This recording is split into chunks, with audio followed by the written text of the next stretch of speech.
Hi there, welcome to my channel. If you love Christian romance, make sure you're subscribed so you never miss an upload. All stories are organized in playlists by series.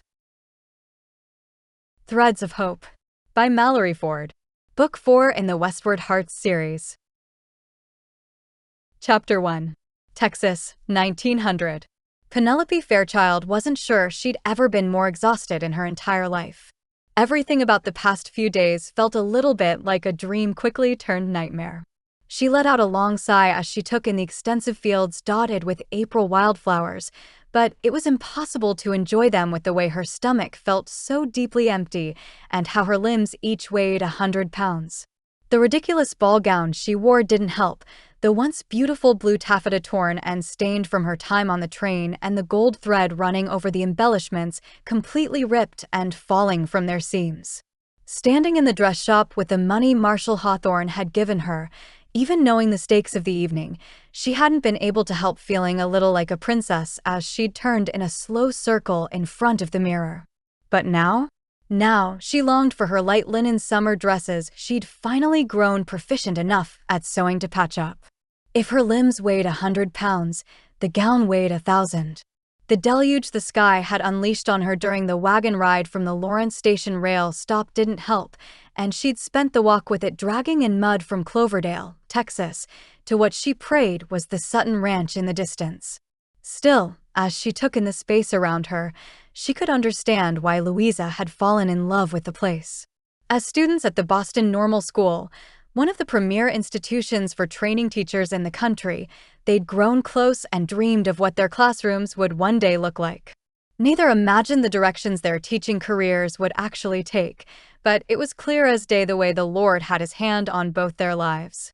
At least, it had until 3 nights before as Penelope shimmied down the lattice of a mansion in Boston, so large she could fit 100 of her parents' small townhomes into it.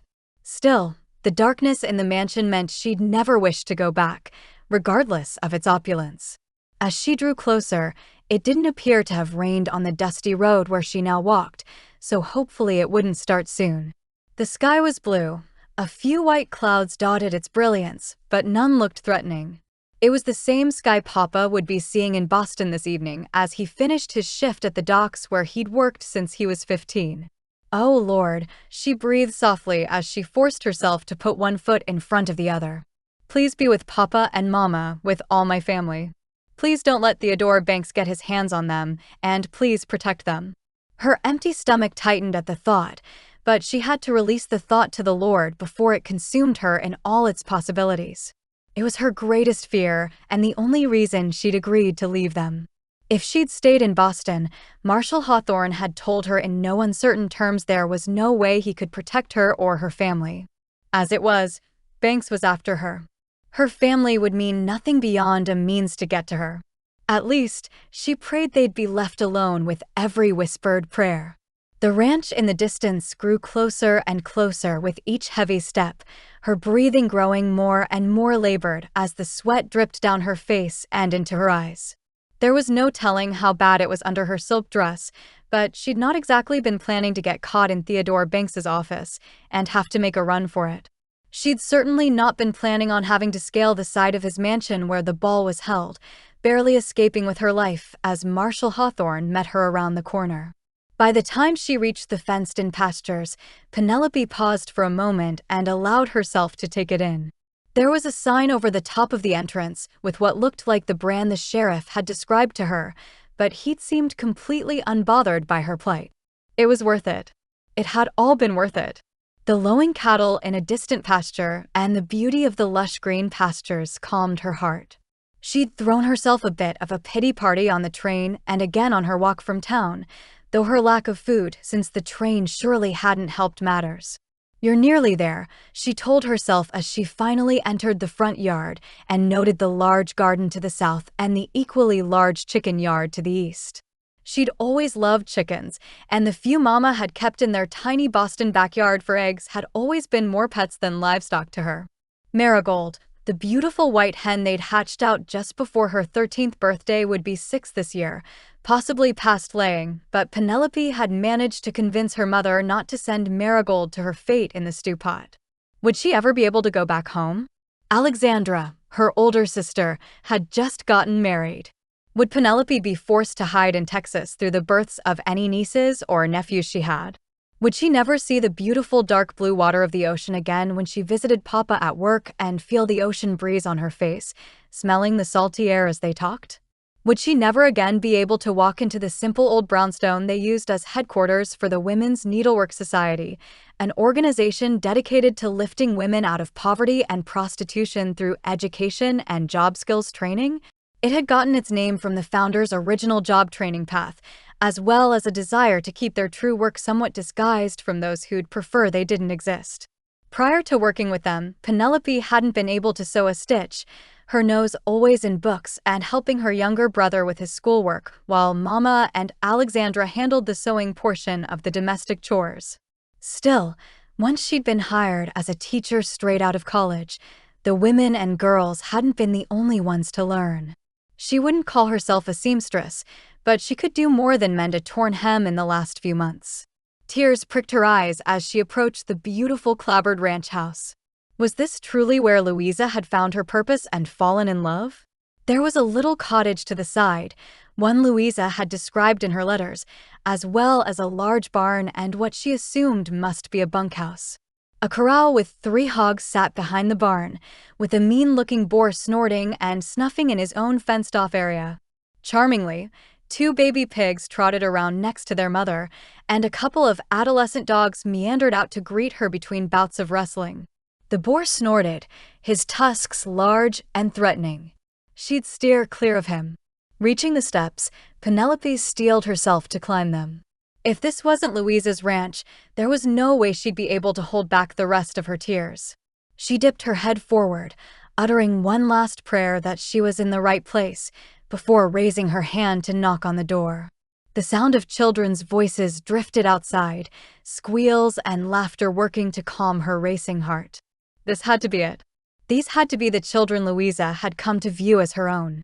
The knock echoed around her, feeling much louder than she'd meant it to, but then again the house was loud.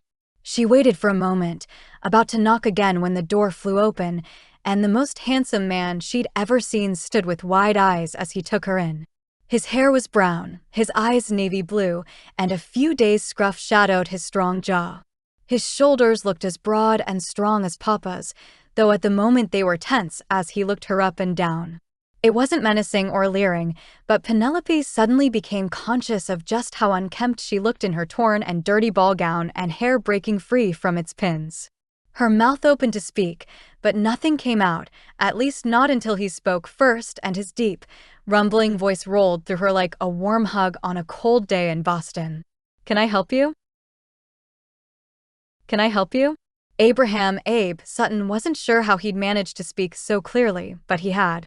His brain briefly registered Micah and Ellie standing off to the side of the porch, but the vast majority of his attention remained on the beautiful woman who looked like she'd been through the ringer.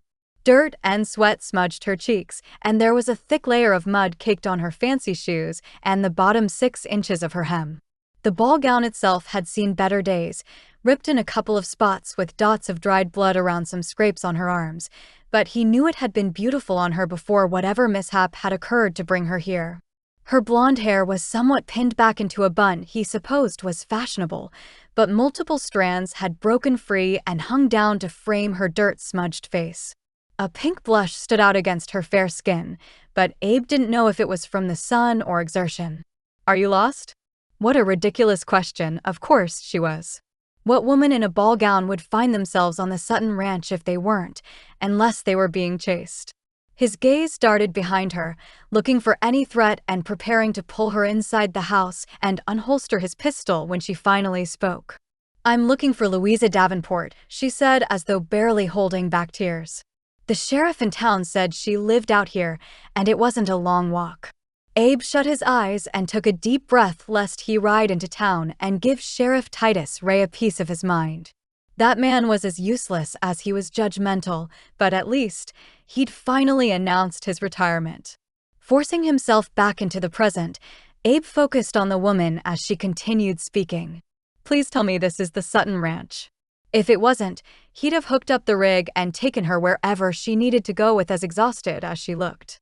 He opened his mouth to tell her she'd found the right place when Louisa's voice cut over the fray of the sound of the children behind him. Penelope. She pushed past Abe and pulled the woman into a bear hug as Isaac followed her onto the porch wearing an expression of both curiosity and amusement. What on earth are you doing here? Why are you wearing a ball gown? Penelope's face went pale, and Abe's attention once again looked off into the horizon on all sides. Who was this woman, really, and had she just brought trouble to their door? She chuckled darkly. Well, I was wondering if I could stay here for a while.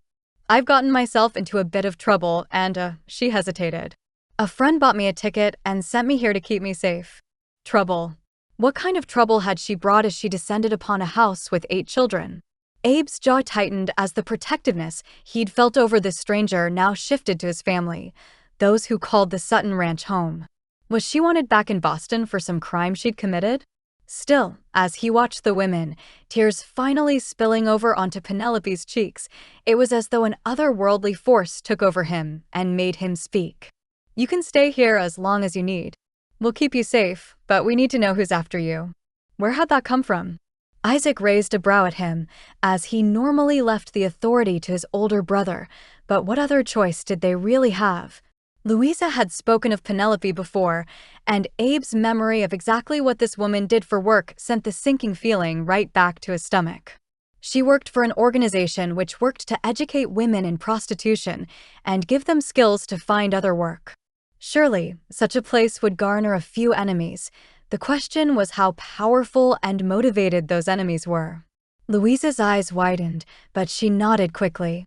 Yes, Penelope, of course. You're safe here. Abe's right. We can't keep you safe if we don't know the threat. Confirming all of Abe's worst fears and making him wish he could pull the words assuring her she had a place on the ranch back into his mouth, Penelope shuddered. I uncovered the wrongdoings of some very wealthy and well-connected men in Boston. As you can imagine, they'd prefer me dead. Chapter 2. Take your time, Louisa said as she handed Penelope a cup of tea to wash down the biscuit she'd consumed as though starving. Then again, she'd not eaten a proper meal since she left Boston, only taking what the porter could slip her from the concession cart. Marshall Hawthorne had given her a little money, but he'd not had much on him. Her bag had been stolen at the train station anyway. The biscuit settled her stomach a little, and she took a sip of the rich, black tea with a hint of mint which cooled her throat and calmed her mind. One of the brothers' wives, Ellie, had volunteered to take the children outside to play while they talked inside. The whole passel of them were understandably confused at Penelope's abrupt arrival and her disheveled appearance. Louisa sat down across from her on the couch next to her fiancé, the cowboy named Isaac Sutton. She knew from her friend's letters he was in charge. He had 3 other brothers who lived on the ranch and another who'd left to join the Texas Rangers. All the children were orphaned or abandoned in some way, and Louisa had initially been hired to be their teacher only to fall in love with Isaac. One couple stood behind the sofa, both of them with dark hair and faces of stoic understanding. Had they introduced themselves as Jacob and Callie? She thought so. The 2 of them would be getting married any day, from Louisa's last letter, though she and Isaac were waiting until June so Louisa's family could be at the wedding. The thought of family made Penelope ache for her own, but it had been partly for their own safety she'd run in the first place. Thank you all. I know this is a shock. An understatement, to be sure, and an even bigger one when they heard her tale. Another of the brothers stood behind the second sofa with his hands braced on its back. This was Micah, Ellie's husband, she thought. I'm not sure where to start. Abe, the brother who'd opened the door, grunted his response. Why don't you start at the beginning? He looked angry, possibly even furious, but Penelope hoped it wasn't directed at her. Louisa shot him a look where he stood leaning against the doorway, but he didn't school his features any. Yes, Penelope, Louisa said hurriedly. Start at the beginning. I'm not sure if Louisa's told you about me, but I work for an organization in Boston called the Women's Needlework Society. It began with the purpose of teaching women stuck in prostitution or in saloons to gain job skills beyond the ones they'd fallen into. Over time, it's expanded to more than just needlework, but we've kept the name. I teach general education courses, as most of the women came out of immense poverty as fresh immigrants, foster care, or even off the streets as children and have highly limited choices. We begin by teaching them English before getting an idea of where they stand in terms of education. Some have more than others, but we do our best to educate everyone. By the time they complete our program, they have options, and we've also developed relationships with some of the factories and other businesses around Boston. Isaac, Louise's fiancé, wrapped his arm around her friend. We understand how desperate a woman can feel when faced with starvation or the life you speak of. My first wife, Martha, the mother of 3 of my children, was abandoned by her first husband and left to feed the 3 children herself. His jaw clenched as he shook his head. She did what she had to do, but she became ill in the process. She managed to get back here to our hometown and showed up at my door begging me to marry her and adopt her children before she passed. I'll never regret having Cecily, Liza, and William, but I wish desperately they'd not had to go through any of that, Martha either. Louisa took hold of his hand at her shoulder and squeezed it with a sad smile. So, you've come to the right place, Penelope. Please keep going. For the first time since the angry cowboy had spoken, the knot in Penelope's stomach eased a little. I began a program about 6 months ago to try and head off the issue before it becomes one by pulling in girls around 13 or 14 from a couple of apartment buildings down near the docks for classes. They're nearly all immigrants, all of them living in poverty with their families, and they're all at an age where they feel like a financial burden to their families even though they're a great help to them in reality. You were hoping to get to them before they went into the life, Louisa said softly. Yes, though there were many tenement apartment buildings where poor immigrants found themselves, I'd observed a higher than proportionate number of the women we helped leave the streets came from 3 of them. At first, I thought it was a coincidence, but then I started listening to their stories. Men would come and offer them work in restaurants or hotels only to flip the script on them once they'd actually left their homes.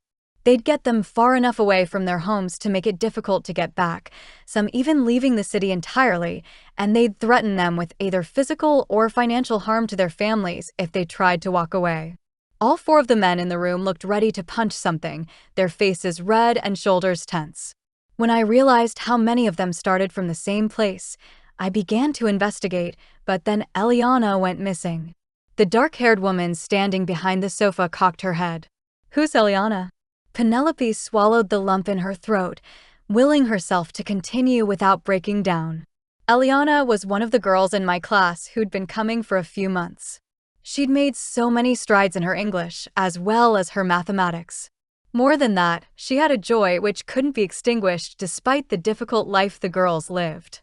One day, after she'd been to each class, she didn't show up.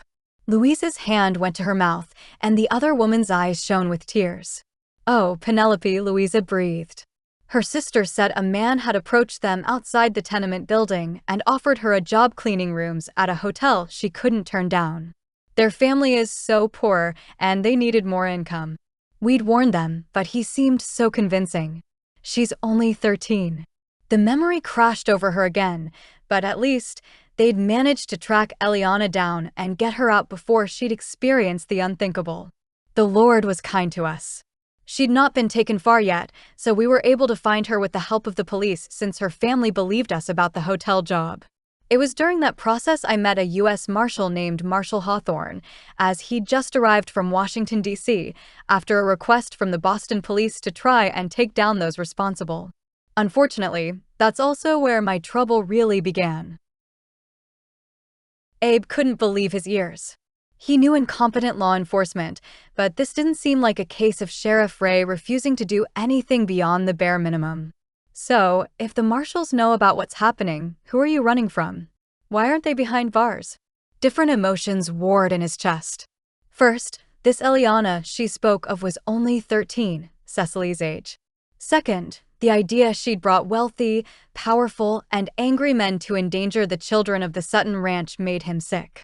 Was there nowhere else she could have gone? Still, in the same breath, knowing all she'd gone through, nothing in the world could convince him to turn her out. He ignored Isaac's narrowed eyes, surely meant to make him soften his tone, but none of this was right. Penelope continued, and he had to admit his respect for the way she stood up under his scrutiny. At the time, We didn't have enough proof to be certain who all was involved, and Marshall Hawthorne is trying to take down the entire organization rather than picking off a few players at the bottom. He could do so, but they'd hire more grunt men. Those with the power wouldn't see a bit of accountability. She stared him down, raising a brow as though daring him to argue as she continued speaking. Once Eliana was located and the Marshalls helped get her family to another town nearby for her safety, Marshall Hawthorne came to me. He told me about their investigation, as much as he could anyway, and asked if I'd be willing to participate in an operation designed to cut off the lion's head. She paused, and Abe had a sick feeling he knew what was coming next. Unfortunately, it would mean stepping right into their den. They were going to use you as bait, Abe guessed. The words tasted bitter on his tongue, and he'd like to plant a fist into the Marshall's nose at the idea of dragging an innocent young woman into their whole plot. Not exactly, but they had a man on the inside who'd been invited to a ball at Theodore Banks's house. Miller was his name, or maybe Martin. I can't quite remember. We only met briefly outside the gates that evening, and he was so far undercover he disappeared almost immediately. Louisa gasped, her hand over her mouth. Theodore Banks. Oh, Penelope. He owns half of Boston. Louisa hadn't grown up in Boston, but she had gone to school there to get her teaching certificate. It was where she and Penelope had met in the first place, if Abe had his story straight. He does, and his parties were frequent and lavish. Anyway, the officer on the inside had secured an invitation, but men, they don't move as freely through Banks's home as women do. She shrugged. He knew if he slipped off during the party, he'd be noticed and immediately raise suspicion. They needed someone to get into Banks' office and find enough information to give them an idea where to look.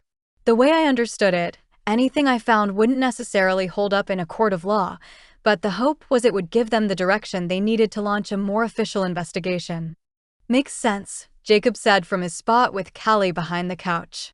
A woman walking the halls would draw less suspicion, especially if he's the type who likes to show off his wealth, probably has thousands in art alone hanging there. He does, and Mr. Banks and his friends, she swallowed, her face growing even pinker than it had simply due to the sun and exertion. It's apparently not uncommon to see strange women in their homes. Her discomfort with the subject combined with her determination to speak the truth in a room full of cowboys she'd just met told Abe two things. One, she'd been raised in a good family where they didn't speak of such things and a young lady was rightly uncomfortable with the topic. Two, she'd also been working with her organization long enough to understand the truth about some of the seedier sides of Boston and continually steeled herself in order to fight it. His respect for her grew slightly, though his fear over the fate of his family all but snuffed it out. She was scared too, though, evident in the way she plucked at a loose thread on her gown. So you agreed, Abe finished. You'd do what you could to make sure the girls were safe. Her eyes met his, questioning as they studied him. Yes, he was angry about the danger the children would now be placed in, but her initial intention had at least been a good one. Yes, I agreed immediately. He purchased a gown for me since I didn't have anything fancy to wear, and the undercover officer and I went to the party. Louisa rose from the couch and went to kneel in front of Penelope. Clearly from your gown and the fact you're here, you got caught. Yes. I'd managed to find his office and heard Banks and two of his colleagues discussing a new ship coming in from Europe and organizing someone from his tenement apartments to be down at the shore to greet the ones with daughters to offer them reasonable rent.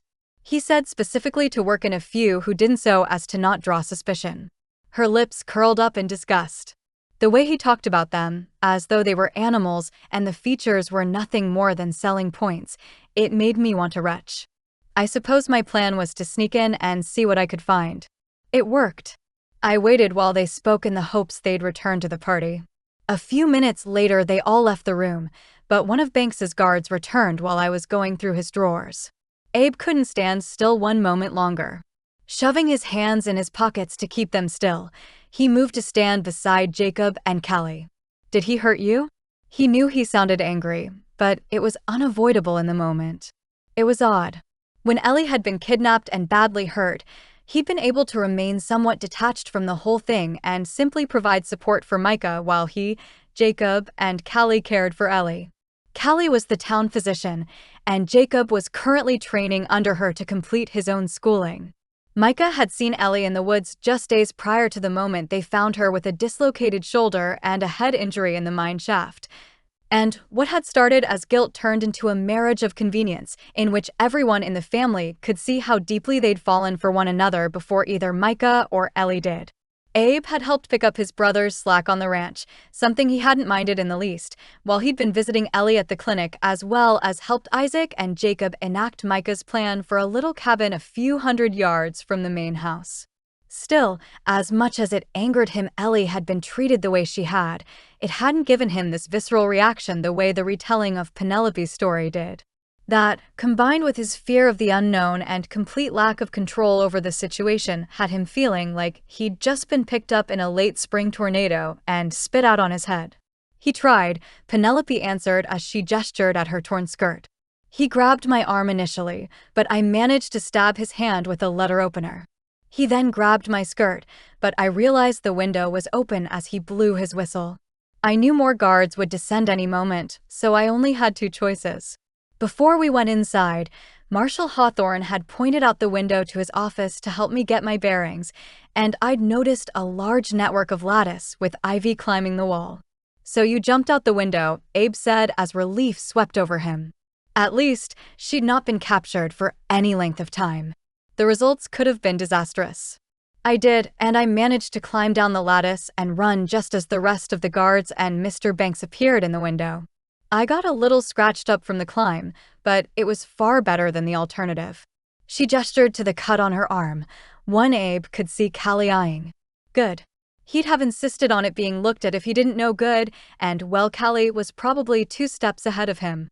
Louisa sniffed, still at Penelope's feet. "There's no telling what they would have done to you if they'd caught you. I only went back to my house long enough to say goodbye to my family and pack a bag, though my bag got stolen at the train station, and I didn't dare go back for another. Papa and Marshal Hawthorne agreed the only safe thing for me to do was to get out of Boston, especially with what I'd overheard. If they find me, they won't just capture me. They'll kill me for sure." Chapter 3. The cottage itself was nice and pretty, with white lacy curtains hung over the windows looking out onto the pastures outside. Spring had sprung, bringing with it bright green pastures even as the clouds from the storm in town lingered in the distance. They hadn't completely cleared, but it also hadn't moved towards the ranch. The sofa was comfortable, and Louisa had made a beautiful bright rag rug for the middle of the floor. It looked like there were some flour sacks involved, but also a couple of brighter colored shirts or dresses, which must have been beyond repair. It was small, charming, and exactly how Penelope had pictured it as Louisa had described it in letters. "You know," Dr. Callie Thorne said as she was finishing the last of the stitches on the freshly cleaned cut on Penelope's arm. "I don't think I've ever met a braver woman." Penelope, Callie, Louisa, and Ellie all sat in the cottage after Penelope finished her much-needed bath, and the physician had looked for infection in any scrapes Penelope had accrued climbing down Banks's house. Behind her, Louisa braided Penelope's freshly washed hair. The cut on her arm hadn't gotten infected, and it had stopped bleeding in the time she'd been on the train. Callie said she'd feel better if they had it closed and safe from potential bacteria. Callie pulled another stitch through, gentle though the sting was still present. She'd warned Penelope it would smart, but the woman was so quick and efficient it wasn't nearly as painful as she'd initially feared. When they were around 12 and 14, she and Alexandra had been riding double on a bicycle Papa had purchased from a family in their neighborhood and repaired to make it rideable again. They took the thing all over the neighborhood, even adding a basket to run errands for Mama. Once, a dog ran out in front of Alexandra where she pedaled, and she drove the two of them into a lamppost. The impact sent Penelope flying, resulting in a cut on her forehead they'd needed to have stitched. Those stitches had seemed much more painful than Callie's, though the cut on her arm wasn't nearly as deep as the one she'd gotten from the bicycle accident. The carbolic acid she and her fiancé, Jacob, had used to clean it hadn't felt good, but Penelope had no time to develop a systemic infection when she needed to get into town and find a job of some sort. "I'm no braver than any other woman, just stubborn mixed with a healthy need for justice." Theodore Banks is the head of the snake, and I'll do anything I can to see him behind bars and those poor girls in Boston safe." Despite all that had happened, even if she'd known, Penelope knew she wouldn't have changed her decision. The girls deserved their safety, even if it meant she lived her life on the run. Her family was the only complication in the plan, but Marshall Hawthorne and his friends from the Boston police had said they'd do everything they could to keep them safe. Plus, with her gone, there'd be no reason to pursue them. "I beg to differ," Ellie said softly. She'd been out with the children while Penelope told her story, but Louisa had filled her in once the men took over. "I know what it's like to constantly look over your shoulder, but I had no choice in the matter. You did, and you did it to keep others safe. He hath shewed thee, O man, what is good, and what doth the Lord require of thee." Penelope began to quote from one of her favorite verses of Scripture. "But to do justly, and to love mercy, and to walk humbly with thy God." It had been her guiding light through most of the decisions she'd made in her life, especially as she approached adulthood. Justice and mercy, their apparent dichotomy, but actual symbiotic relationship, had brought her great peace in life. From Micah chapter 6, Ellie said with a soft smile. Pastor Jim preached from that passage recently. He says Micah is one of his favorite biblical characters. She glanced up at Callie where she finished the stitching. Callie is Pastor Jim's daughter. "And proud to be," Callie replied as she tied off the last stitch. "I maintain, you're the bravest woman I've ever met. Now, you're less likely to be bedbound from an infected arm for all your trouble." Louisa finished braiding her hair, and Penelope couldn't help but revel in finally being clean and in a freshly borrowed dress from her friend. More so, being in Louisa's presence again was refreshing all on its own. She'd spent a great deal of time at Penelope's family home during school, and they'd both enjoyed walking down to the docks to visit with Papa on his lunch breaks. "Good as new," Louisa said softly before coming to face her. "I know your family must be worried sick about you. Do you want to go into town tomorrow to try and get a letter out to them?" Marshall Hawthorne said to hold off on letters for a while. "He's concerned they'll be watching my family's house and might intercept the mail. I can't risk their safety any more than I already have. Maybe if you let me address it," Louisa wondered. "I don't want to do anything which would lead them to you. I just can't imagine how worried they must be. Maybe, let me think about it." Louisa was right. Penelope knew her parents and siblings would be beside themselves, and it wasn't much easier for her to be here with no way of knowing if they were safe either. Louisa placed a gentle hand on her shoulder. "I know it's so hard to be away from them, especially when you're so worried for them, but remember what a very wise man always told us about ships." She winked, and those warm summer days down at the docks with Papa washed over Penelope like the sun on her face. "All ships look well anchored until the storms roll in," she answered with a soft smile.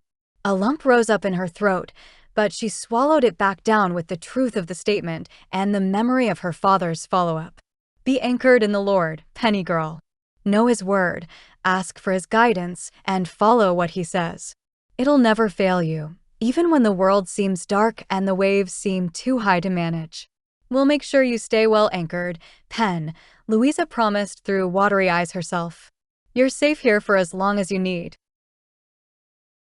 Abe paced back and forth on the front porch, thoughts swirling as he and his brothers discussed their new house guest and the so-called trouble she'd gotten herself into. There were entirely too many variables at play for Abe's comfort, far too many unknowns for him to want her there on the Sutton ranch property. What if I take her into town and we stay at the boarding house?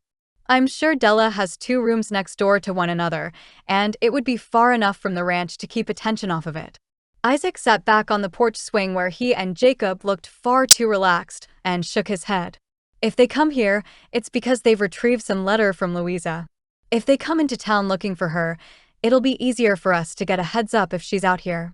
Jacob's in town every day, and he can keep his ear to the ground."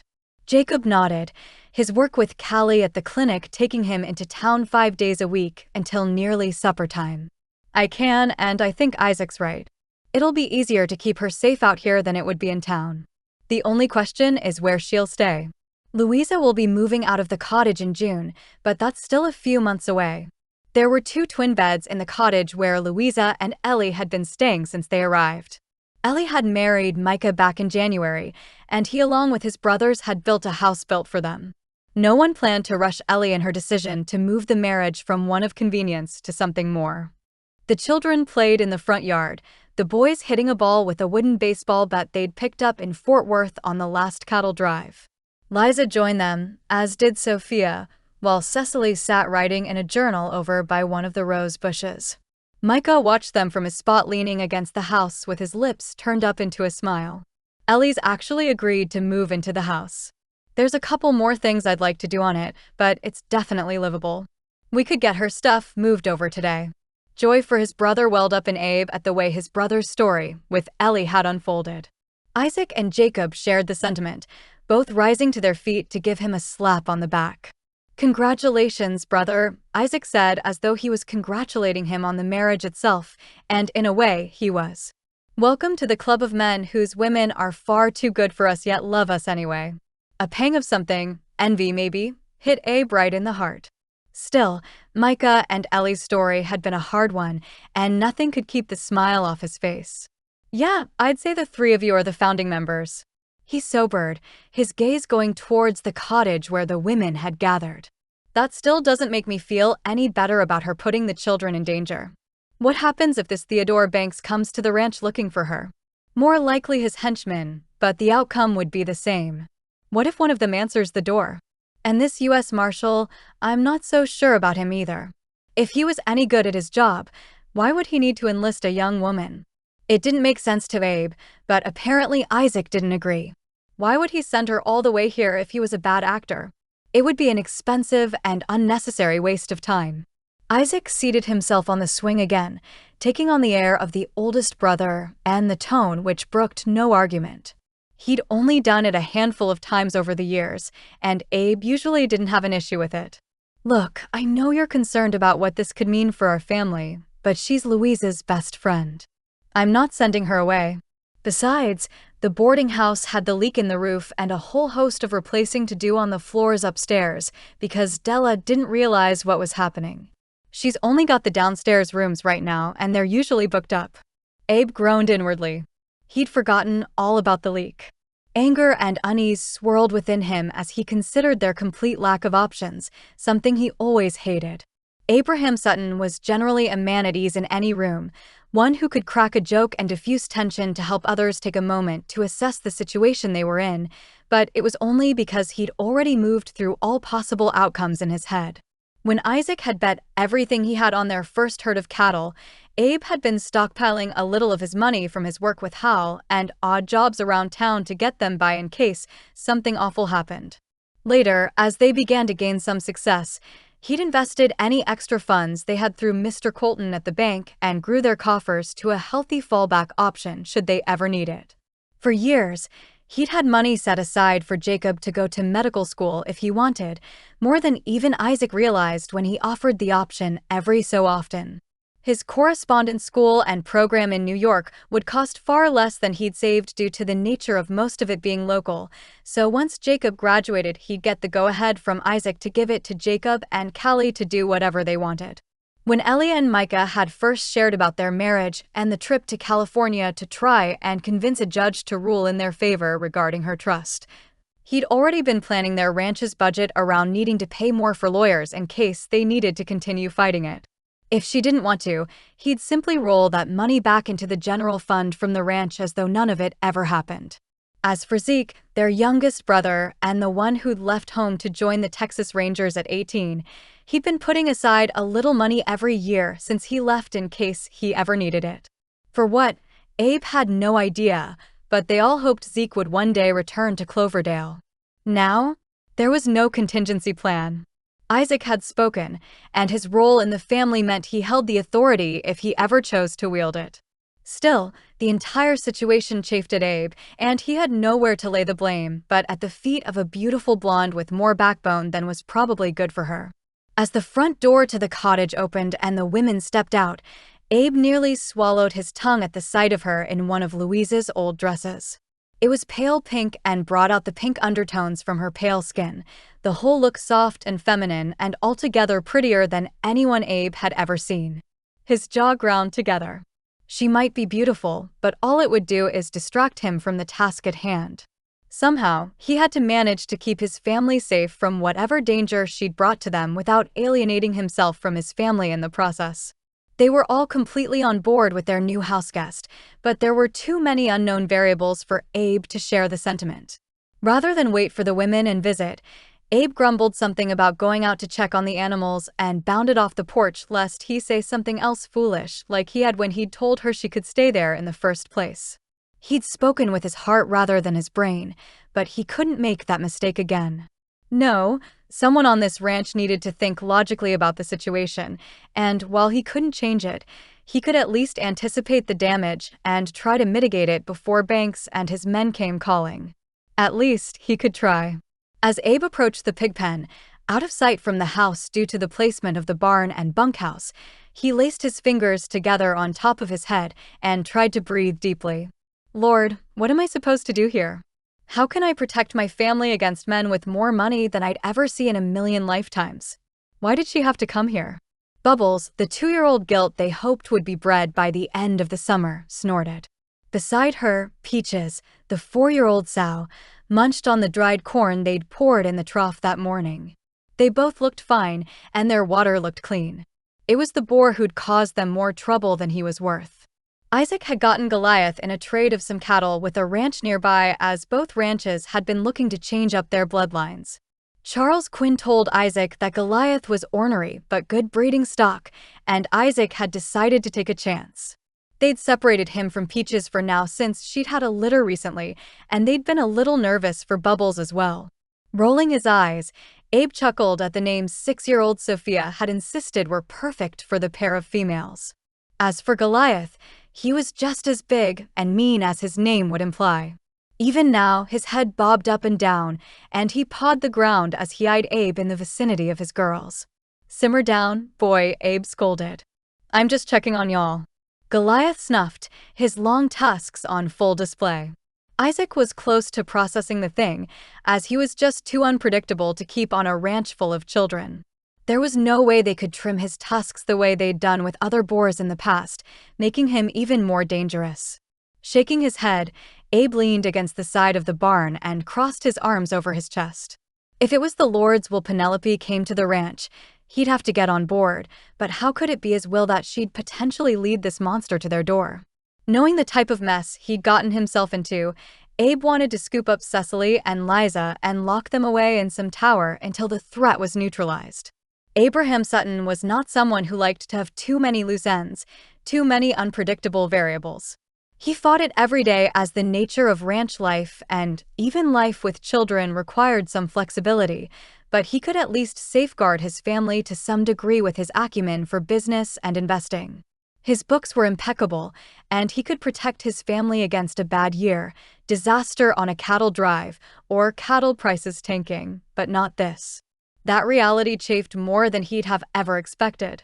Was it unfair to lay all of it at Penelope's feet? Probably, but where else could he put it? The faceless man in Boston pulling all the strings wasn't here, but he or his cronies would be if they really believed Penelope had the key to taking down their entire operation. Of course he would. The only question was how far the Suttons were willing to go to protect her and what, or who, would be sacrificed in the process. Chapter 4. The sun rose over the pastured hills, and Penelope took a deep and peaceful breath as she stepped out on the cottage's front porch the next morning. She'd slept on a temporary cot they'd pulled from the bunkhouse to the cottage last night, but the family would be helping Ellie move over into the cabin with Micah this afternoon. As it was, the 3 women had the time of their lives sharing stories from Boston and giggling over both Louisa's upcoming wedding and the changes happening in Ellie's relationship. Callie had stayed for a while as well, but she and Jacob had ridden back to her father's house between town and the ranch just before dusk. By the time Penelope had seen Jacob return from the cottage window, she, Louisa, and Ellie had all popped a skillet full of popcorn and settled in for the evening. The 2 oldest girls, Cecily and Lisa maybe? No, Liza. The 2 girls had just emerged from the chicken yard and closed the gate behind them when Cecily raised a hand. "Good morning, Penelope. Louisa said to come and get you for breakfast after we finished gathering eggs," but you beat us to the punch." Penelope grinned, approaching the girls and taking in the beautiful brown and white speckled eggs in the basket. "I already feel lazy having a lion this morning, but I guess all the stress of the last few days finally caught up to me." She'd barely slept on the train. As soon as she'd fall into slumber, nightmares of Theodore Banks crashing through the door would surface. The only seat left on the first train to Texas had been in the cheapest car with uncomfortable wooden benches anyway, so she couldn't have slept soundly if she'd tried. "You needed it," Liza replied resolutely. "You've had quite the journey." This girl, 10 or 11 if Penelope remembered correctly, spoke with a vocabulary and sentence structure beyond her years. Louisa said she loved to read, and the pastime combined with her natural intelligence created a delightful girl. "We're having ham, eggs, and biscuits this morning." As though summoned by only the girl's words, Penelope's stomach growled. All three chuckled, and Penelope shrugged. "I suppose I'd better get a double helping then." She wouldn't actually do that, as she'd be uncomfortable for the rest of the morning, and she needed her energy to look for a job in town. Hopefully, someone from the ranch could take her or lend her a horse if not. The April morning was cool, but not cold, and the skies were bright blue overhead. The birds sang overhead, momentarily allowing Penelope to forget about the circumstances which brought her to the Sutton ranch in the first place. It was as though she was visiting Louisa, her longtime friend from school, rather than running from an evil man and his seemingly never-ending reach. The thought sobered her as they stepped through the kitchen door and into the chaos Penelope had only heard about in her letters from Louisa. Two little twin boys were being pulled apart by Isaac as their playful wrestling match had apparently gotten out of hand, while another boy chased the curly-headed little girl Penelope thought was named Sophia around the room with a closed fist. "Come on, Sophia," he cackled. "He just wants to say hi." The girl squealed as Cecily and Liza handed Louisa their egg basket. She cracked a couple more of them in the pan already heaping with scrambled eggs and grinned back at them as though there weren't two battles being waged behind her. One boy, Toby, she thought, sat at the table drawing a picture. Reuben, the adorable red-headed 5-year-old, stayed close to Louisa and chatted with her good-naturedly about something related to puppies. She answered and engaged in the conversation as though he wasn't slowing her down a lick from breakfast preparations, though she did ask him to step back as she pulled the biscuits from the oven. Finally, with a nod and a wink to her fiancé, she placed the biscuits on the counter and whistled loudly. "Children," she said softly as they'd all dropped what they were doing to look at her. "Breakfast is ready. William, please put whatever poor creature you have in your hand outside and wash up again." The boy grinned and opened his empty hands. Sophia's offended mouth dropped open. "You tricked me." All the boys burst into laughter, and even their father chuckled alongside them. Good-natured arguing continued as the children took their seats around the table, and Isaac helped Reuben into his. Ellie and Micah came in from the front, holding hands and smiling at one another with a look that told Penelope he'd likely stolen a kiss or two from his wife on their morning walk. "Jacob already left?" Micah asked as he held a chair out for Ellie. "I know, he said Callie needed him at the clinic early today." "Yep," Isaac replied. "I sent him off before morning chores. They're trying to clear out one of the storerooms to turn it into a more private patient room. He asked for our help in a few weeks building an extra storeroom onto the back if we can spare the time." Micah nodded, taking his own seat as the chaos calmed and children plated their food.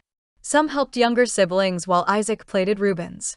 "Do we have some extra money in the ranch budget to pay for the materials for it? Might be a nice gesture after all they're doing for the town."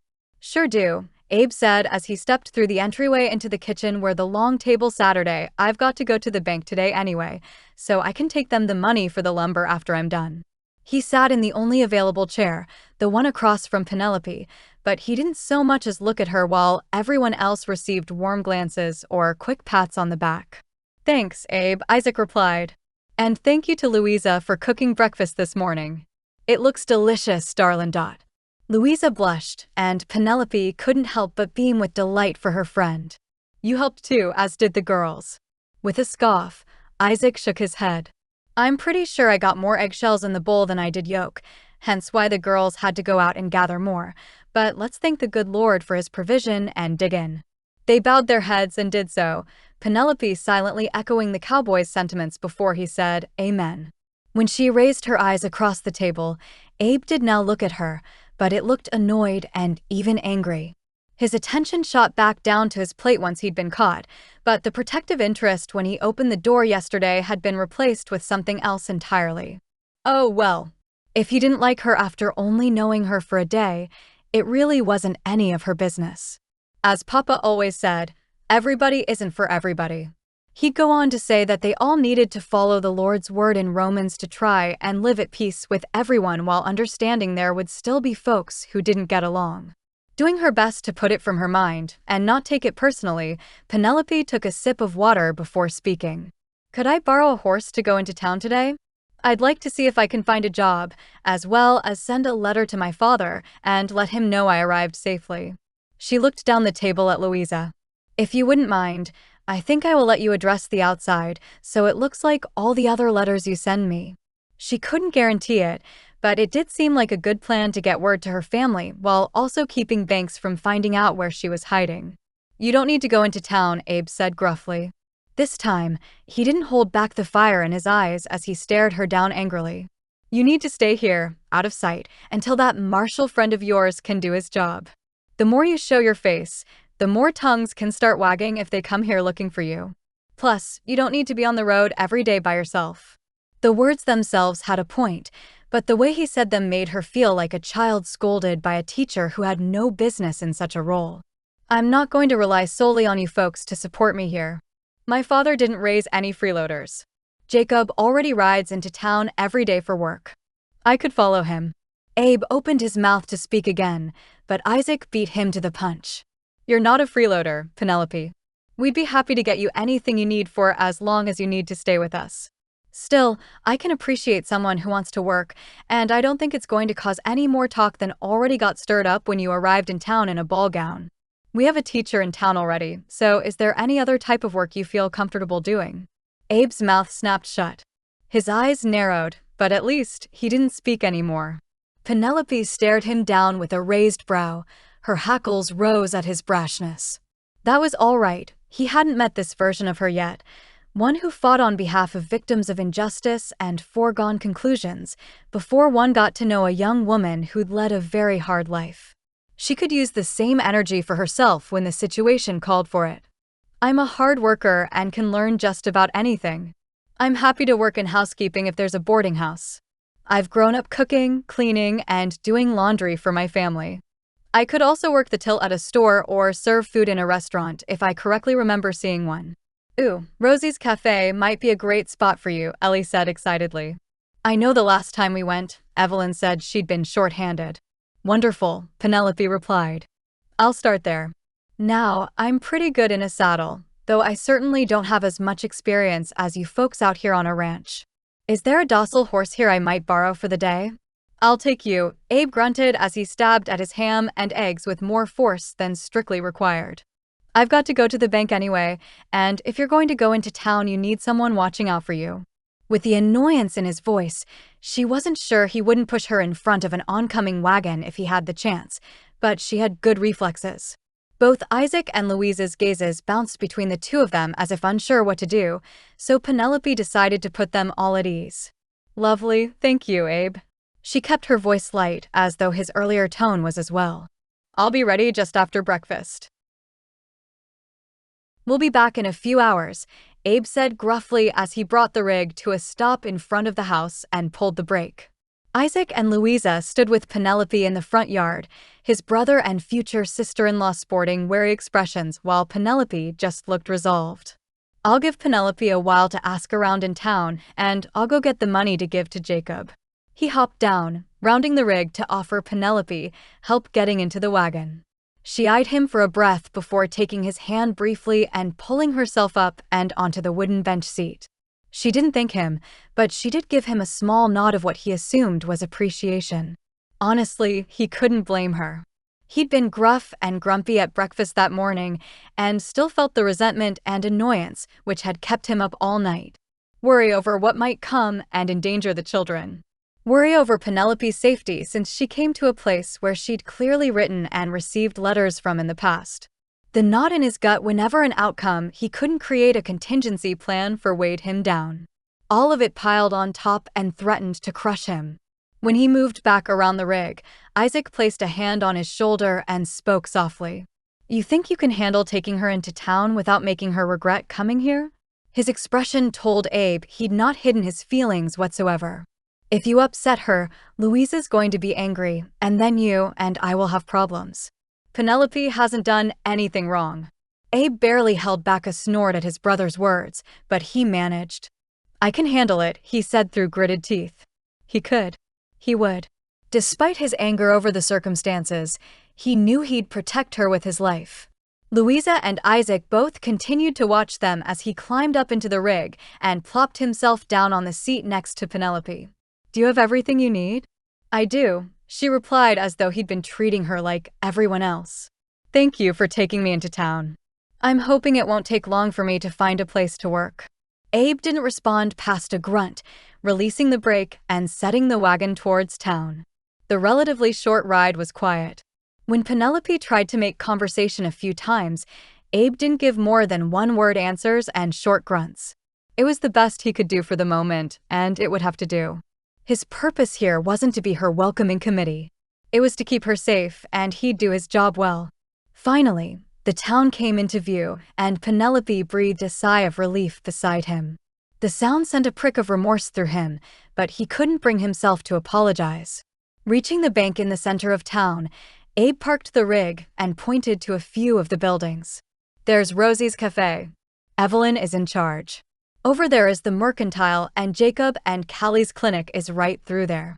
If you strike out at the cafe and the Mercantile, I'll take you down to the livery and see if Hal needs any help there." He hopped down to the ground and moved to help Penelope do the same, only to realize she'd climbed down herself. Brushing off her pale yellow dress, which complemented her dark hair and fair complexion well, she smiled. "Well, Mr. Sutton, I do believe that's the greatest number of words you've managed to string together in my presence. It's good to know you can offer more than monosyllabic grunts and clipped retorts. Thank you again for the ride into town. I'll meet you back here when I'm finished." With that, she turned on her heel and hurried down the sidewalk with what could only be described as single-minded purpose and the confidence of a woman who knew who she was. The remorse grew in his gut, only to be followed by the memory of how they'd gotten there in the first place. "Lord, I know I'm probably not dealing with this the way I ought to be, but I can't help it." He didn't wait for a response before stalking off towards the bank. If he did, he'd likely hear something he wouldn't know what to do with, and then where would he be? The bell above the bank's door jingled, and Abe clutched his leather-bound ledger in his hand. This place made sense to him. Money made sense. Books balanced with proper management and reasonably risky investments made the ranch more money than they needed. They tied to the church, and Pastor Jim was probably the only one in town who knew how well the Sutton Ranch had done for themselves, save Mr. Collins at the bank. As though his thoughts had summoned him, Bert Collins came to stand by his teller, Betsy Crane, and smiled. Abraham, just the man I was hoping to see. You've saved me a trip out to the ranch." He always used Abe's full name, the hazard of knowing someone your entire life. "Sure, I've got to make a withdrawal as well. I hope everything's all right." Mr. Collins didn't look concerned, but Abe knew the tightness in his chest wouldn't let up until he knew there wasn't an issue. "Oh, nothing bad. Only good things and opportunities." Mr. Collins checked his pocket watch and straightened his glasses. "Betsy, dear, I'll be in my office with Mr. Sutton." "Yes, sir," she said with a broad smile. "It's good to see you as well, Mr. Sutton." Betsy had been a few years behind him in school, maybe Zeke's age if he remembered correctly. She'd always blush when Abe came in, but he didn't share her interest. She was a pretty girl, but too shy and quiet for his tastes. "Good to see you too, Betsy." Curiosity piqued once more, and trying not to think about the woman a few doors down with dark brown hair and a decidedly not quiet or shy personality, Abe followed Mr. Collins through the door. His office hadn't changed since Abe and Isaac had first come in for the loan for the ranch and initially been denied. It had taken Hal listing the livery as collateral before Mr. Collins had felt comfortable giving them enough money to get the ranch off the ground. Since then, Abe had never missed a payment, and they'd paid off their loan 3 years after they'd taken it out. Nowadays, Mr. Collins all but begged them to take out more credit to expand, but he also knew how much cash they had sitting around. There was no reason to use debt to do it. So, Mr. Collins said as he took a seat behind his desk, "I know you well enough to know you'd like for me to get to the point, so here we go." He was right, and Abe nodded for him to continue. "As you know, the contents of Ellie's trust getting released to our bank here has been interesting, to say the least. To be frank, it's more money than we've ever managed, and I want to do well by your brother and his wife, as well as the other patrons at the bank." Most banks, including the Cloverdale Bank, operated the same way. They held money for folks, but it didn't all go in one large safe to sit and collect dust until they needed it. No, they'd use a portion of the money to make investments and loans, earning interest and dividends to ensure the financial health and longevity of the bank itself. So far, Abe had always understood Mr. Collins to be good at what he did. It made sense that a large influx of money to potentially invest or loan out would cause some nervousness with a man like Mr. Collins. "Yes, sir. I can imagine it's presented some interesting challenges." He still wasn't quite sure what this had to do with him, but he'd keep listening. "It has, and I'll be honest, I'm getting towards the age where my wife is begging me to retire. I don't plan to do it right away, but I'd like to bring on another banker to help specifically with our investment portfolio here and make sure we do right by your family. Currently, the trust and the Sutton Ranch are our two largest accounts. Information I'm sure I can trust you not to share." Pride welled up in Abe at knowing the boys who'd barely scraped by as children had managed to make a real go of things with the ranch. Isaac had worked hard and made good decisions, while the rest of them had all filled the roles the family needed them to fill. He'd always loved numbers, and it only made sense for him to fill the spot as bookkeeper and accountant. So, Mr. Collins continued, "Obviously, in a perfect world, I'd hire someone who wasn't connected to both of those accounts, but you were by far the best choice in town for me to offer the position to. If you're interested, I'd like to bring you on in whatever capacity you could split time with the ranch. If that's full-time, we'd surely take you, but we can make part-time work as well if you can." Abe sat back in his chair, not at all sure how to respond. Mr. Collins was offering him a job? Can I think about it for a bit? He'd also have to talk to Isaac. They had enough ranch hands he thought his brother would be fine with it, but this wasn't a decision he'd make on his own. Besides, if Penelope was going to be coming into town multiple days a week for some job at the cafe or the mercantile, she'd need someone to bring her. She'd said she could sit a horse, but he didn't feel at all comfortable letting her make the isolated trek on her own. Jacob came into town daily, but he'd be moving by the end of the month once he and Callie married. "Of course," Mr. Collins exclaimed. "I'm grateful and a little surprised you didn't turn me down flat." He sat back as well, relief clear on his face. "Talk it over with your brothers, pray on it, and let me know what you think." Praying on it. Abe felt a little more guilt piled on to his earlier bout of it with the fact he hadn't even thought to bring it to the Almighty. "I will, sir. Can you give me until Monday?" Chapter 5. If Penelope didn't plant her fist in Abe Sutton's nose before the end of the day, she'd consider it a successful one. First, she'd tried to help Louisa with morning chores only to be shouted at from Abe as though she was a child about to enter Goliath the boar's pen. She hadn't been, as Peaches and Bubbles had their trough on the other side of his, and she'd been filling both at the same time. Then, she'd squealed a little while gathering eggs from the chicken coop when a broody hen had decided to fly out at her as she'd tried to move her to gather the eggs. It wasn't a big deal, just a startle, and he'd run over as though she'd been attacked by Theodore Banks himself and looked as though someone had cheated in a poker game in which he'd bet the whole ranch when he realized she'd just had a run-in with a chicken. Now, as they all approached the wagon to ride to church, he simultaneously would barely leave her side while also shooting her glares from the corner of his gaze. She reached the wagon she'd be riding in as he lifted his hand to help her up, but there'd be none of that. Abe Sutton might think her the most inconsiderate woman to ever darken the door of the Sutton Ranch, but she'd never let a man think her incapable. Ignoring him entirely, Penelope took the back of the wagon seat in one hand and the front of the buckboard in the other, and used the spoke of the wheel to hoist herself up. It might not have been the most graceful moment of her life, but her pride remained intact as she spotted Louisa's knowing smirk from the other wagon. "Miss Penelope," Sophia shouted as she ran towards them. "Can I ride up front with you?" "Of course, honey," Penelope replied. "As long as it's all right with your papa and Louisa."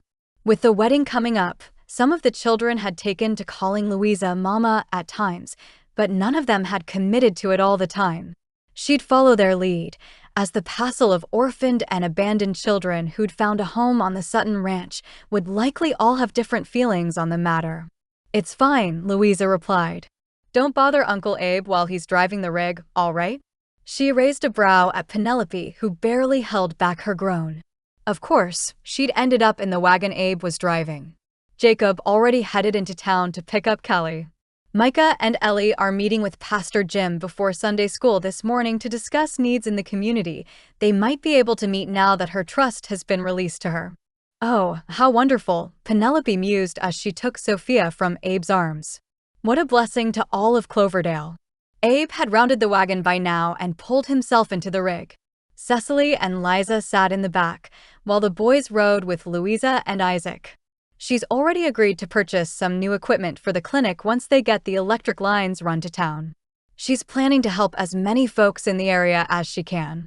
His tone was guarded, but at least it lacked the bite he'd used with her over the pig pen. Some generous benefactors gifted the Women's Needlework Society a grant around a year ago. It was beyond anything our founder had ever dreamed we'd receive, and she used it to build an addition onto the home and hire a second teacher. Plus, she'd been able to purchase a few sewing machines for our training rooms so our ladies could take on some supervised seamstress work while they hone their skills. A windfall like that can change everything. Abe didn't speak for a moment as they started down the road. Sophia sandwiched herself between them with a book in her lap. Had she managed to make him angry again by simply stating facts about the grant? Did he think she was going to ask Ellie for a cut of the pie? He'd barely said a word to her on the way home from town on Friday, so did he plan to ignore her again? As her thoughts began to whirl, he broke the silence. She could give every family in town a nest egg, and it still wouldn't make a dent in the money.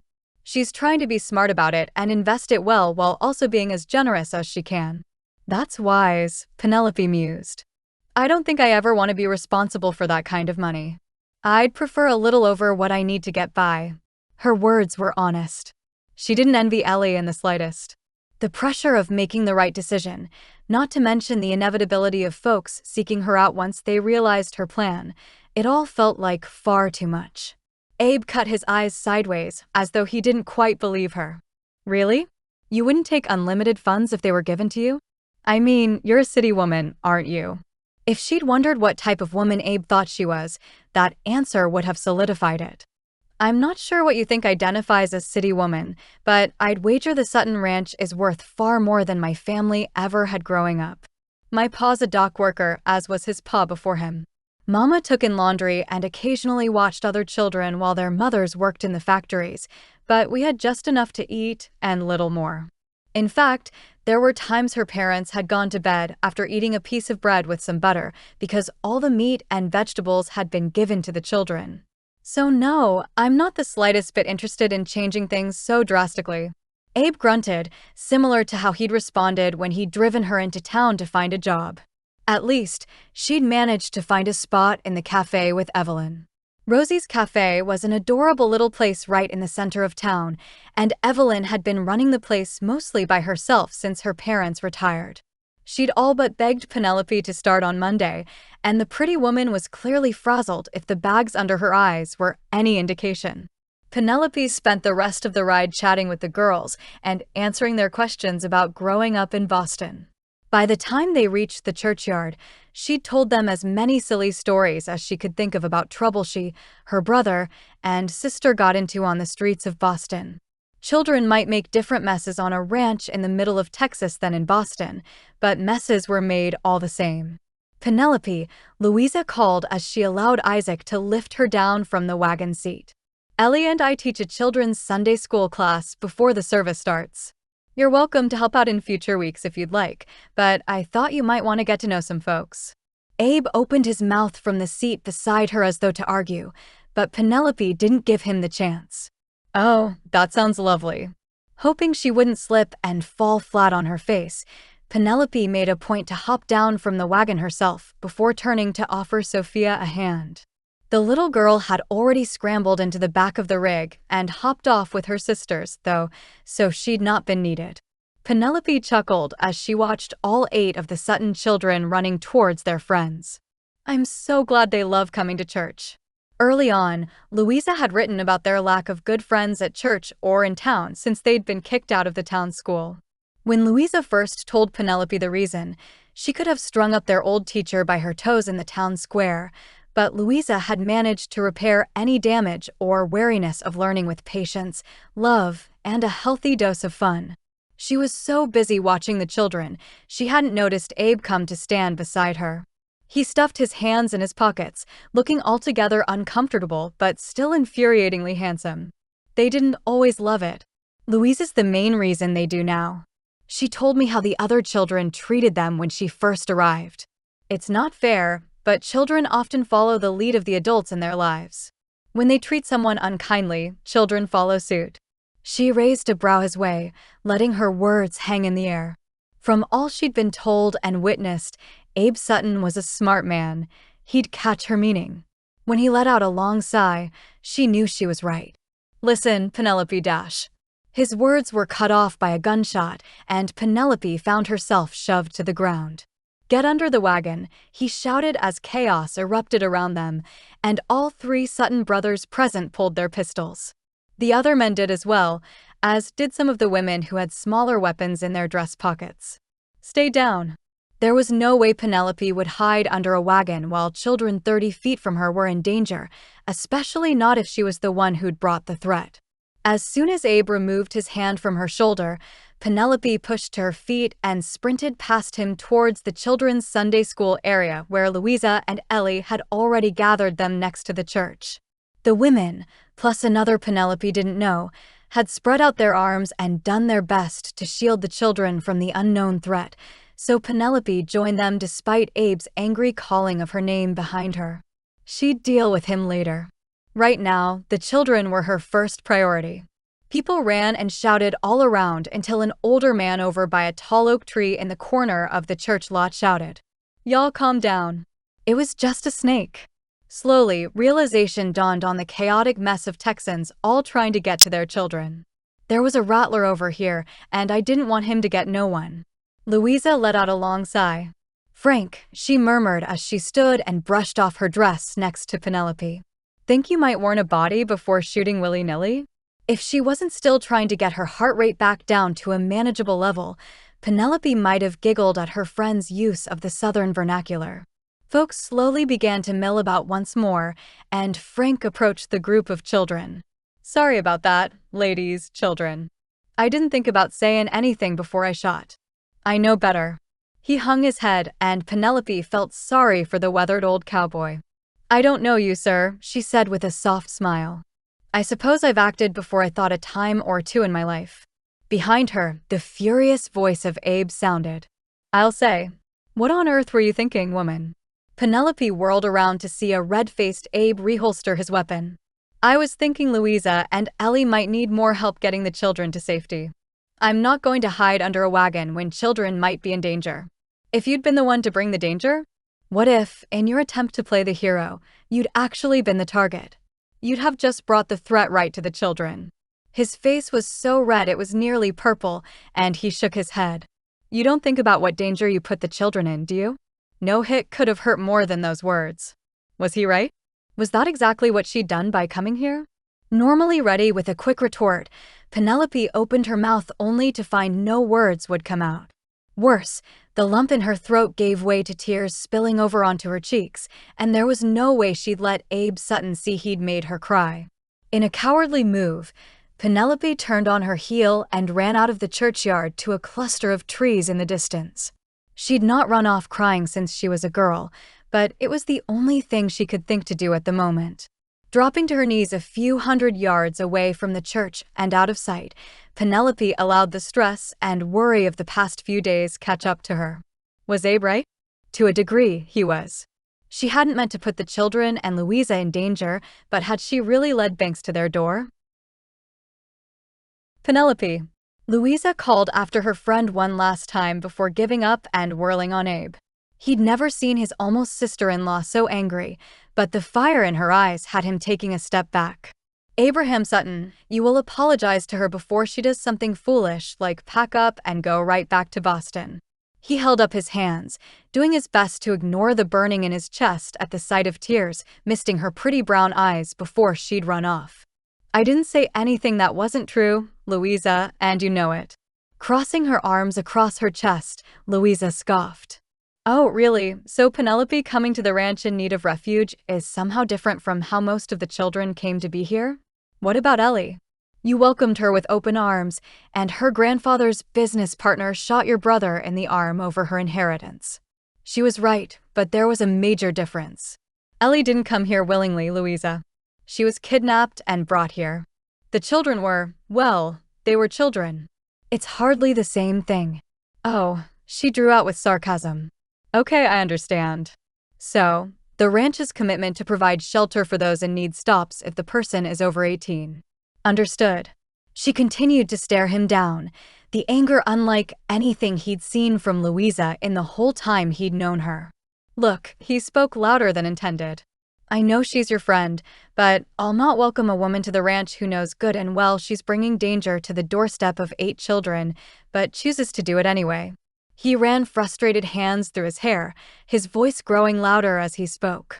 Not to mention, she won't take any instruction. If it had been men after her this morning rather than Frank shooting a snake, she'd have led them right to the children in an attempt to play the hero. Who is it you'd prefer got caught in the crossfire, Louisa? Which child? He knew he was shouting, but the anger and frustration he'd been feeling for days had spilled over. Isaac came to stand beside Louisa, his jaw tight. Brother, I know you're upset. I appreciate you wanting to protect my kids, but if you shout at my fiancé again, we are going to have an issue. He was right. Abe didn't shout at women, ever. He really didn't shout at anyone. He'd always been the steady one, never losing his temper because he always had a contingency plan for the outcome. A deep breath did nothing to calm his anger, but at least he managed to grunt out a quick sorry before turning and hightailing it out of the churchyard in the exact opposite direction Penelope had gone. Was Louisa right? Did he need to start viewing Penelope as a hurting soul in need of refuge rather than a brave woman who'd fought for a noble cause only to make a massive miscalculation in the best place to hide? The woman was clearly intelligent, and he had no doubt the marshals had safe houses throughout the country. Maybe it had been a spur-of-the-moment decision, but she'd not even apologized. She'd just stormed in like a spring rain in her tattered ball gown with an expectation she'd be welcomed with open arms. She had been, by him most of all. Maybe that was the part grating on him the worst. Why had he said she could stay when he first opened the door, and why had he reiterated it once she came inside and told her story? You know the answer. The thought popped into his mind. It was because the moment you saw her, the moment you saw the fear on her face and the hope in her deep brown eyes, your heart made the decision to protect her without consulting your brain. It was true, and he knew it good and well. Conviction pricked him the same way it had a few days before on their way into town. He was being too hard on her, but then the image of her shooting across the churchyard towards the children sent his heart into his stomach once more. She wouldn't stay on the ranch. No, she insisted she get a job and draw more attention to herself.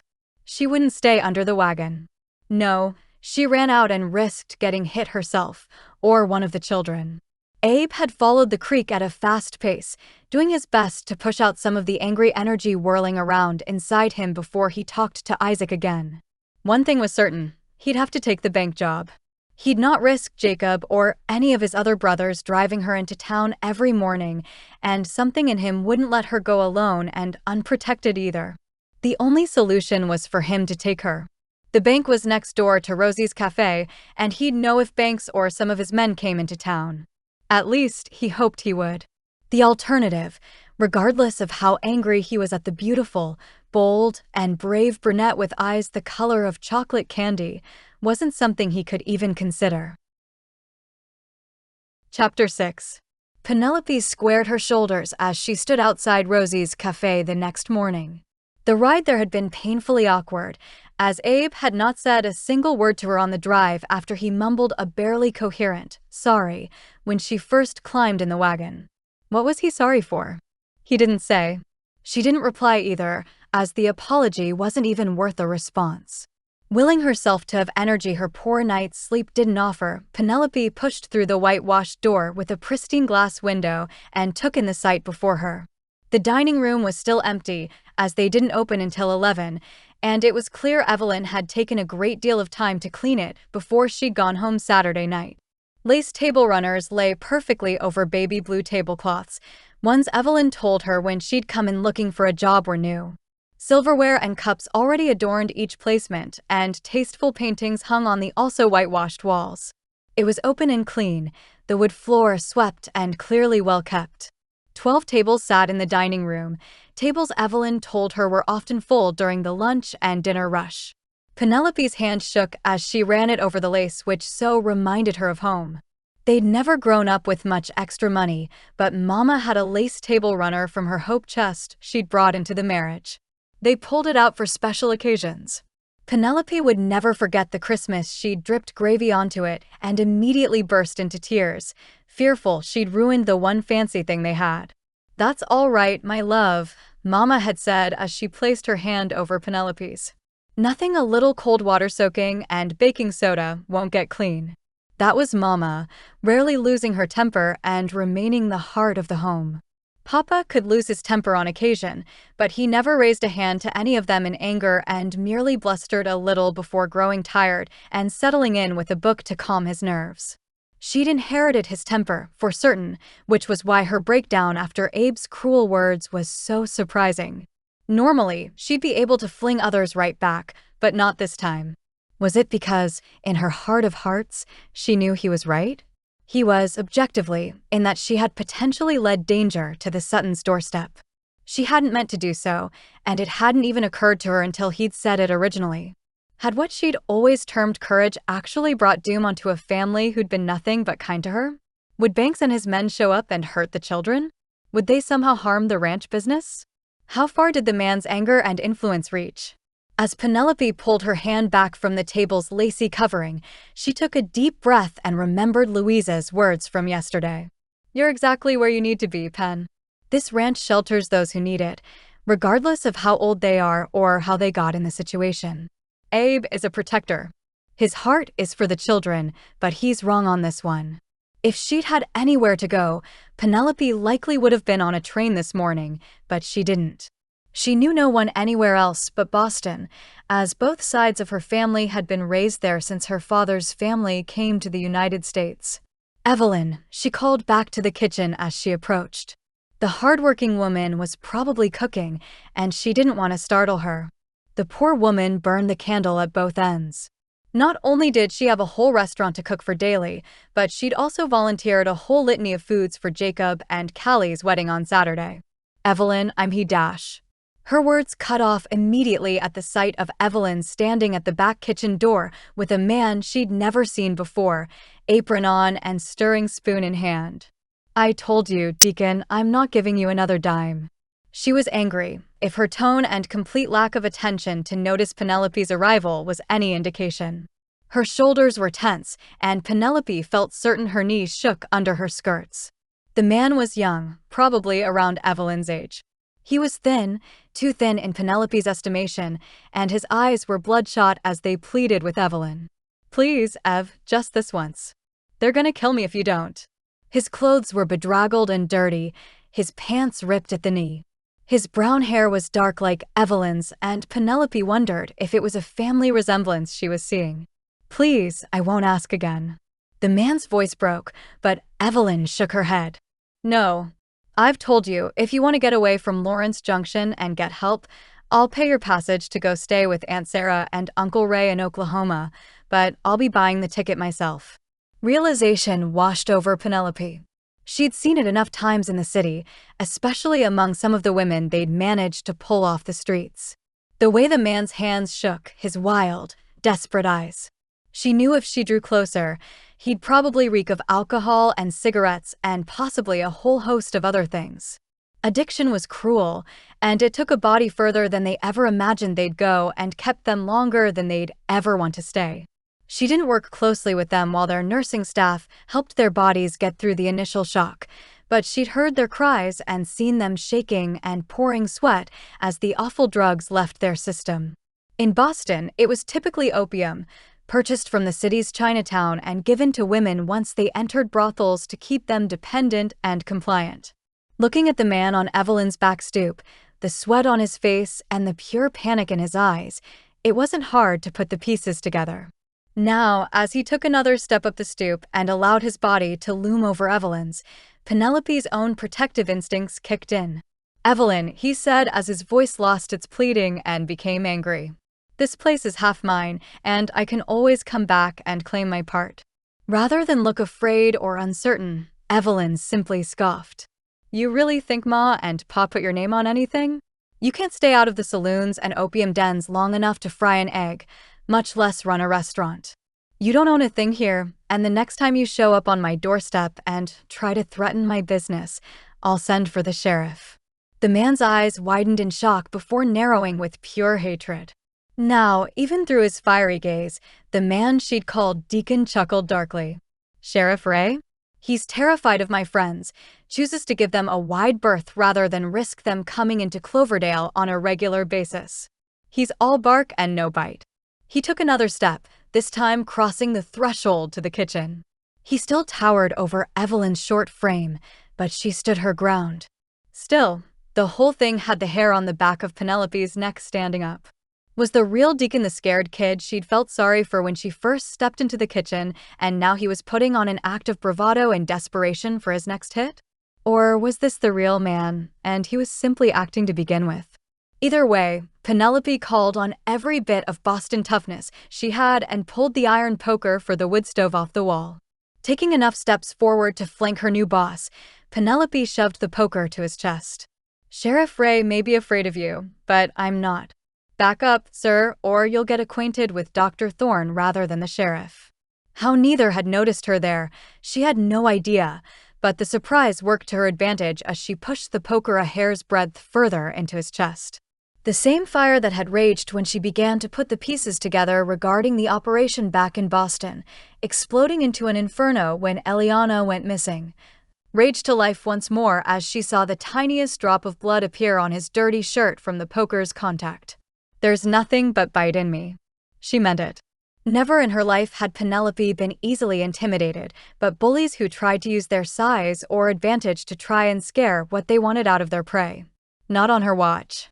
She pushed the poker slightly harder into the man's flesh, the slightest drip of blood darkening his shirt.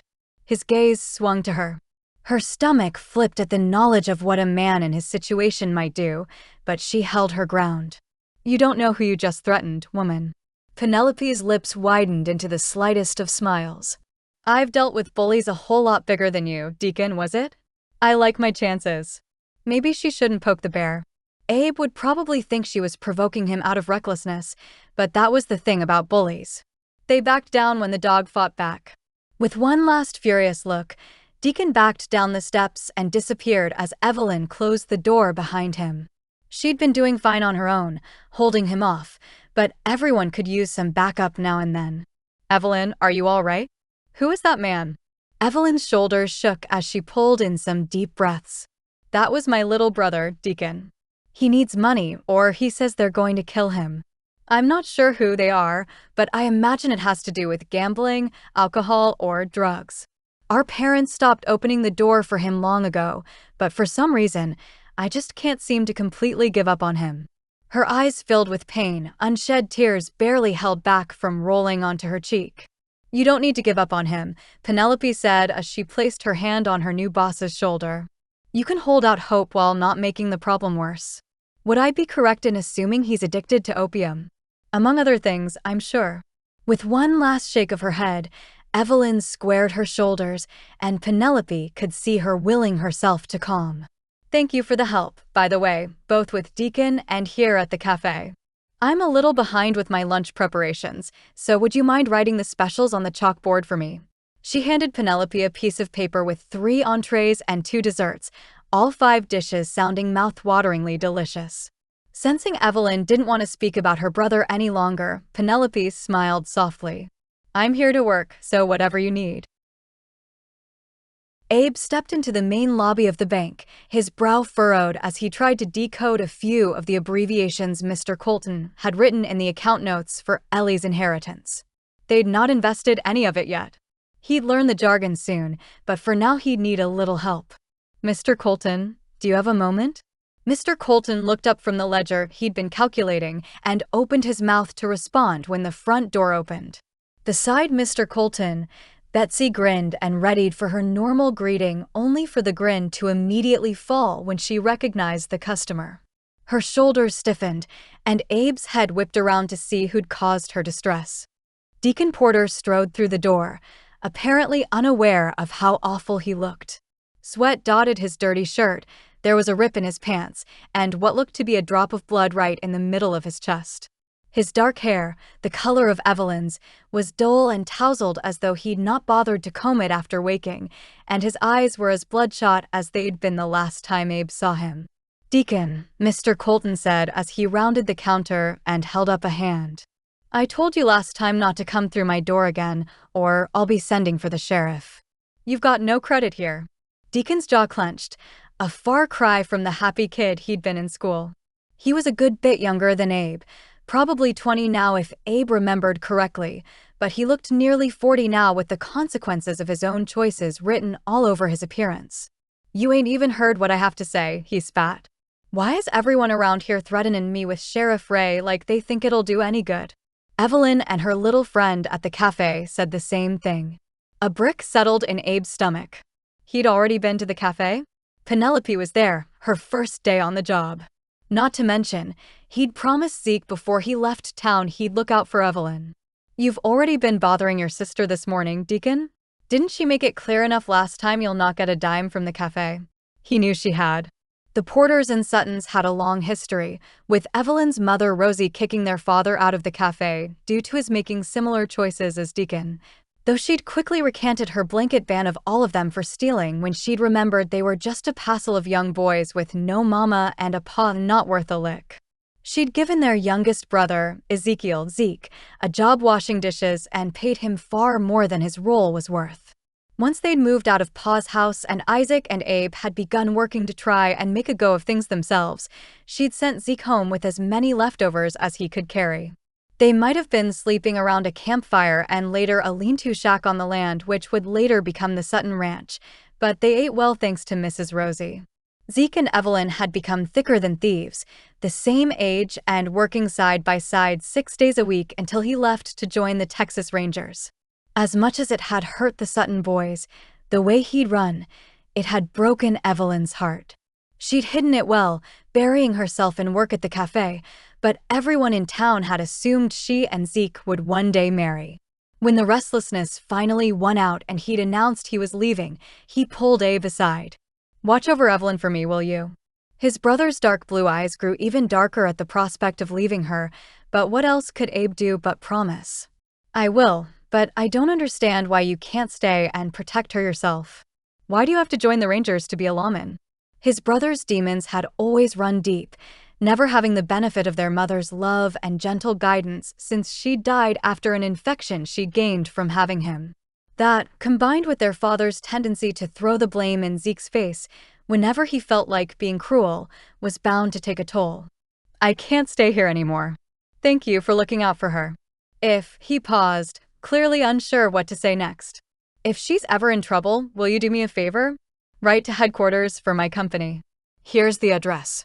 He handed Abe a folded piece of paper with a hastily scribbled note. "They'll know where to find me." Deacon's eyes, wild and unhinged, zeroed in on Abe. "If it isn't Abe Sutton. Don't know what business it is of yours where or who I visit, but you Sutton boys always did stick your noses in places they didn't belong." Meaning they'd run him off a few times over the years. Deacon had left Cloverdale at 16, never finishing school and setting off about a year after Zeke left. He'd already been into some trouble, but nothing nearly as bad as when he came back a few times between then and now. "Stay away from your sister, and stay away from the restaurant. You don't belong here anymore." Abe's voice was low, lethal even as he approached Deacon. He might lose his job at the bank on his first day if it came to blows, but it would be worth it. Deacon had been a good kid, into some mischievous trouble, but the Sutton boys had gotten into plenty of that themselves. Now, with his sweaty, smelly exterior and eyes telling the story of nightmares and desperation, he was something else entirely. I'll go where I want to go, and you can tell my sister if that waitress she's apparently hired touches me again. I'll show her exactly how forgiving I can be. His lips widened into a lecherous grin, and Abe had him pressed against the threshold of the bank door with his forearm at Deacon's windpipe before he even registered the decision to do so. Deacon's eyes widened, but clearly Abe didn't have his throat pressed hard enough since he gasped out a chuckle.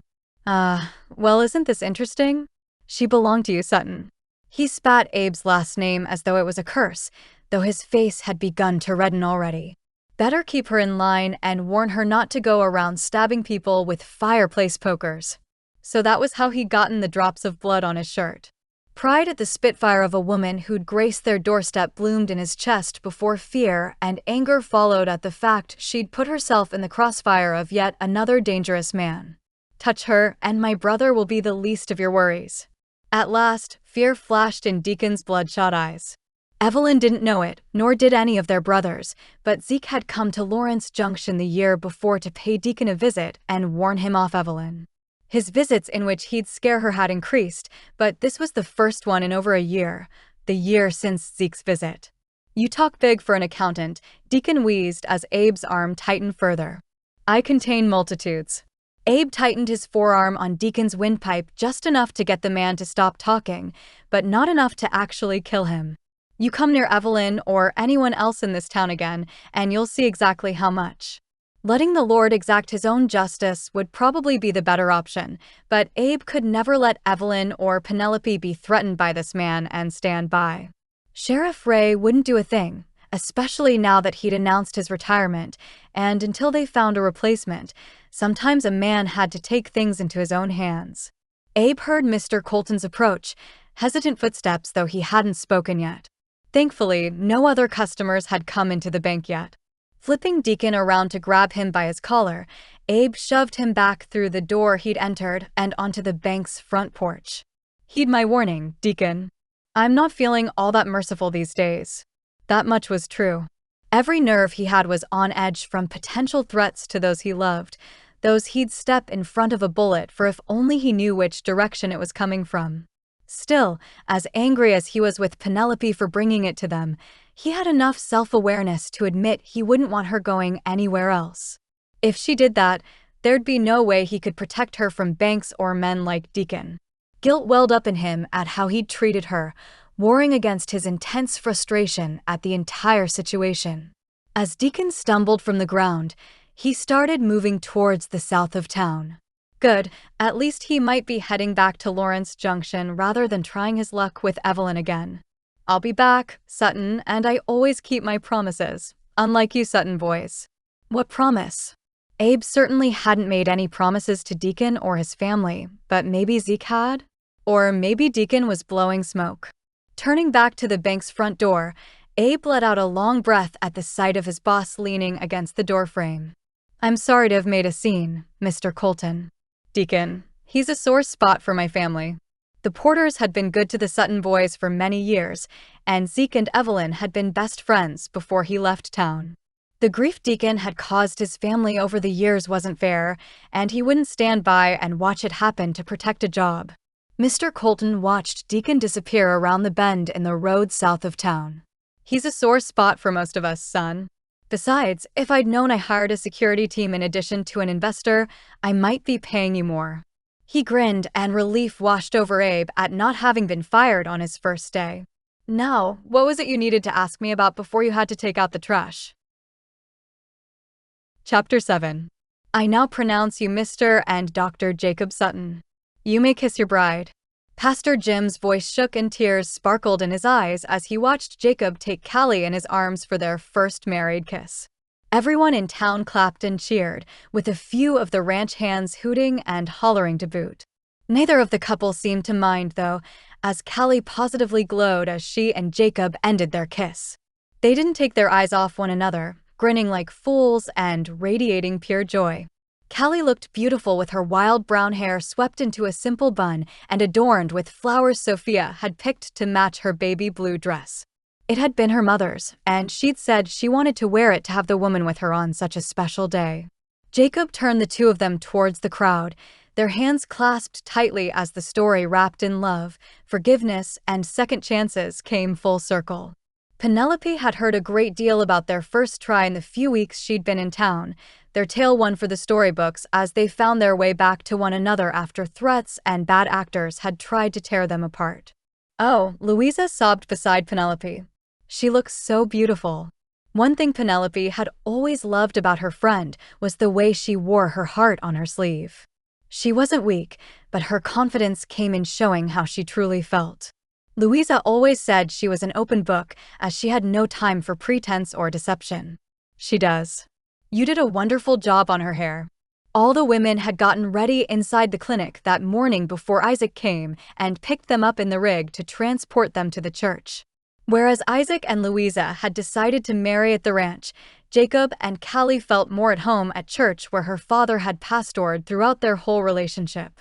For a while, he'd been the circuit minister who came to Cloverdale 2 weekends a month, but they'd always lived just outside town due to it being centrally located to his other churches.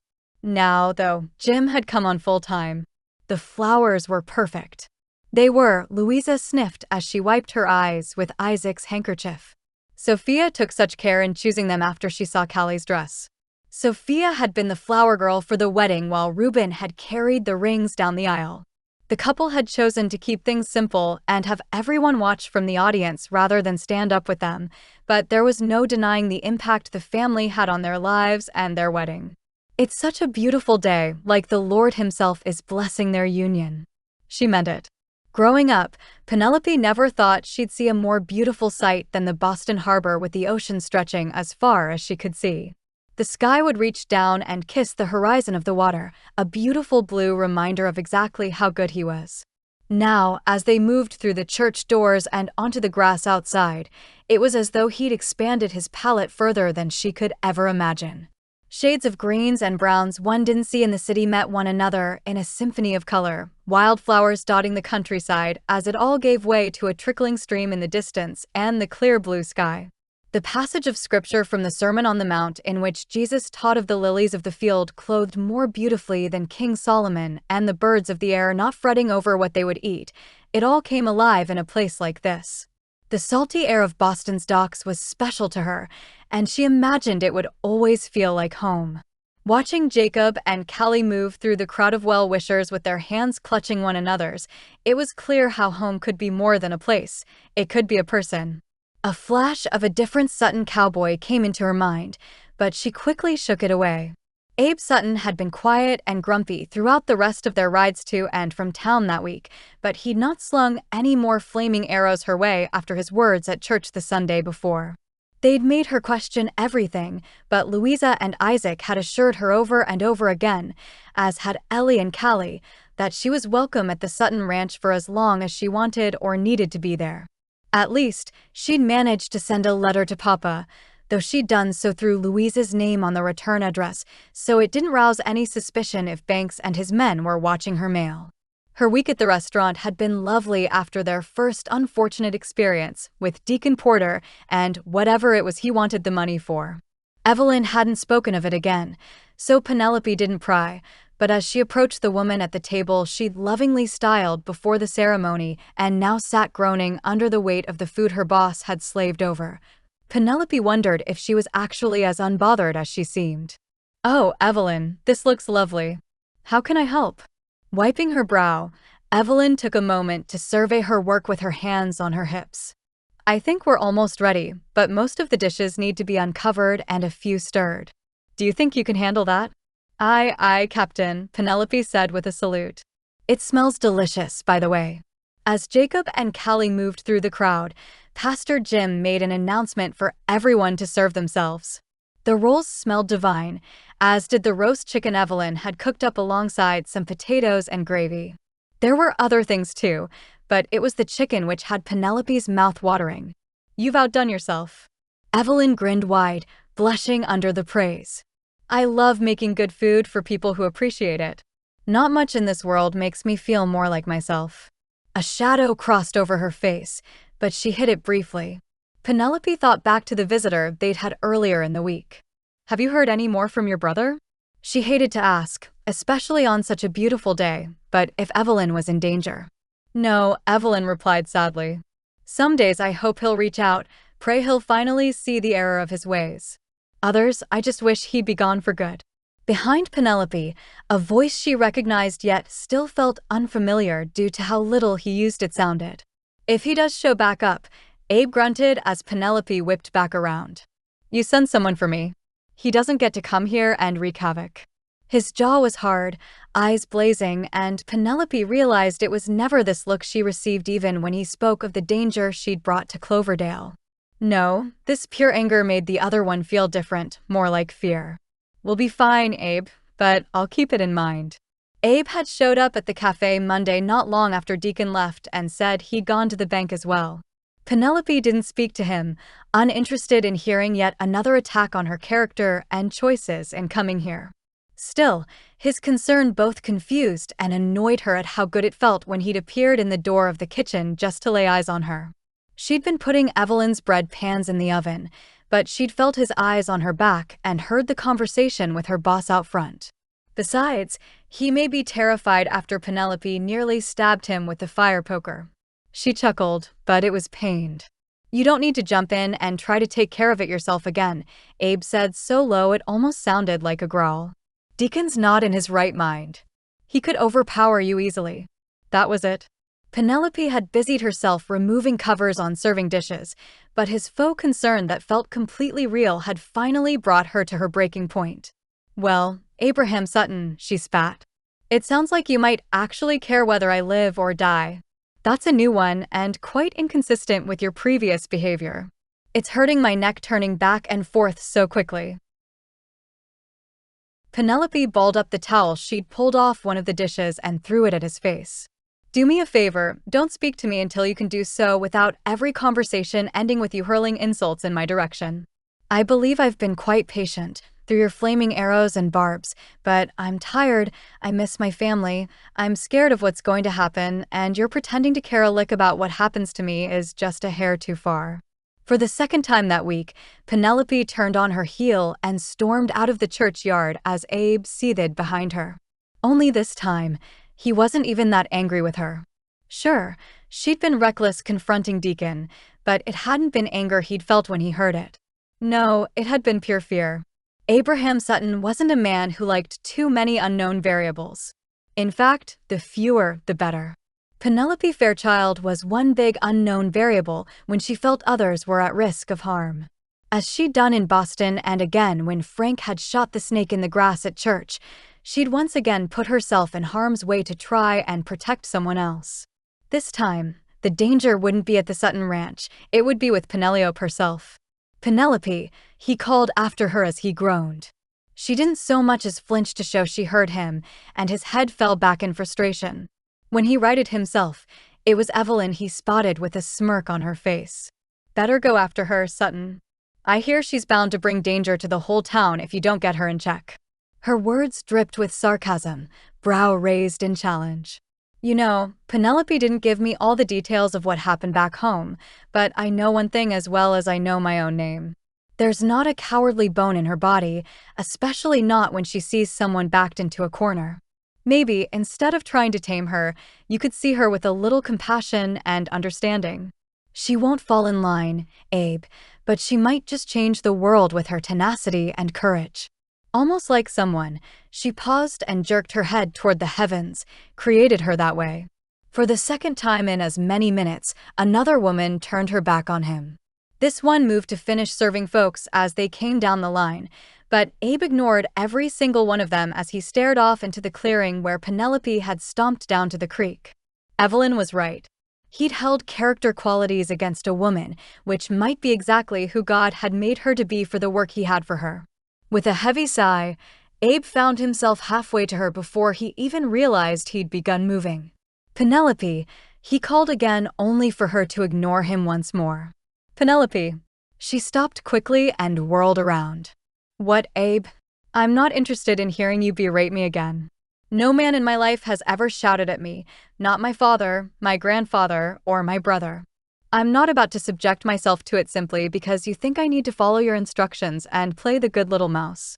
He winced, guilt washing over him as though it had been held at bay by a flimsy dam since she'd arrived and he'd mistaken his fear for anger. I'm sorry. The words were somewhat croaked, but they were at least loud enough to deflate some of her anger if the tension in her shoulders was any indication. The same pricks of conviction he'd been ignoring for days had turned into stabs now. I don't want you to play the good little mouse. I don't like not knowing what's going to happen, and you feel like one big disaster about to strike. He saw the hurt wash over her face at his words and immediately wished he could take them back. Not a disaster, I mean dash. I know what you mean, Abe. Penelope sounded tired, exhausted, and he wanted to plant a fist in his own nose at the knowledge he'd been the one to make her sound that way. What was I supposed to do? Genuinely, if this had been Cecily or Eliza in 10 more years, what would you have advised them to do? Eliana is Cecily's age. Wouldn't you have wanted someone to step in for her? It's not like I intended some sort of infiltration of Banks's operation when I began working for the Ladies' Needlework Society, but I can't stand by and watch injustice happen or innocent people be in danger without jumping in to help. It's who I am. It wasn't just conviction anymore, but raw shame washing over him as she put her actions in a perspective he'd not cared to ponder before. Abe opened his mouth to speak, to apologize again and beg for her forgiveness, but she held up a hand. I don't know others in different parts of the country, Abe. If you want, I can see if there's a place in town to rent. I know the boarding house is closed right now, but perhaps someone else can spare a room. Or I've heard of some girls from back east becoming mail-order brides. Maybe I could do that, but it would mean never going back to Boston if the threat is ever neutralized. Finally, her words trailed off, and Abe hated the way his gut churned at the idea of her leaving, much less marrying some man she'd never met. No, he said quickly before she could start up again. No, you shouldn't need to change anything because I've been a closed-minded fool. Penelope's eyes narrowed, as though she didn't trust him, and he couldn't blame her. This feels like an abrupt change of heart. I don't disagree with your self-assessment, but what brought you to it? He could hear the unasked question behind her words. What brought him to it, and was it going to turn back on her again? It was something Evelyn said. Abe walked towards her, and at least, she didn't take off running in the other direction. About the way you stood up to Deacon. It may have turned his stomach, but he couldn't deny the courage it took to stand her ground with a man twice her size. Penelope's mouth opened slightly, and not for the first time that day. He noted how beautiful she looked in her pale pink floral dress and gently flowing curls. What did she say? She said you wouldn't fall in line the way I've been wanting you to, but you might change the world. She also reminded me God made you how he made you for the purposes he has for you. It made me realize I've been trying to fit a square peg into a round hole, controlling you in the name of protection, only you wouldn't be controlled. How many women in his life, women he admired, held the same courage?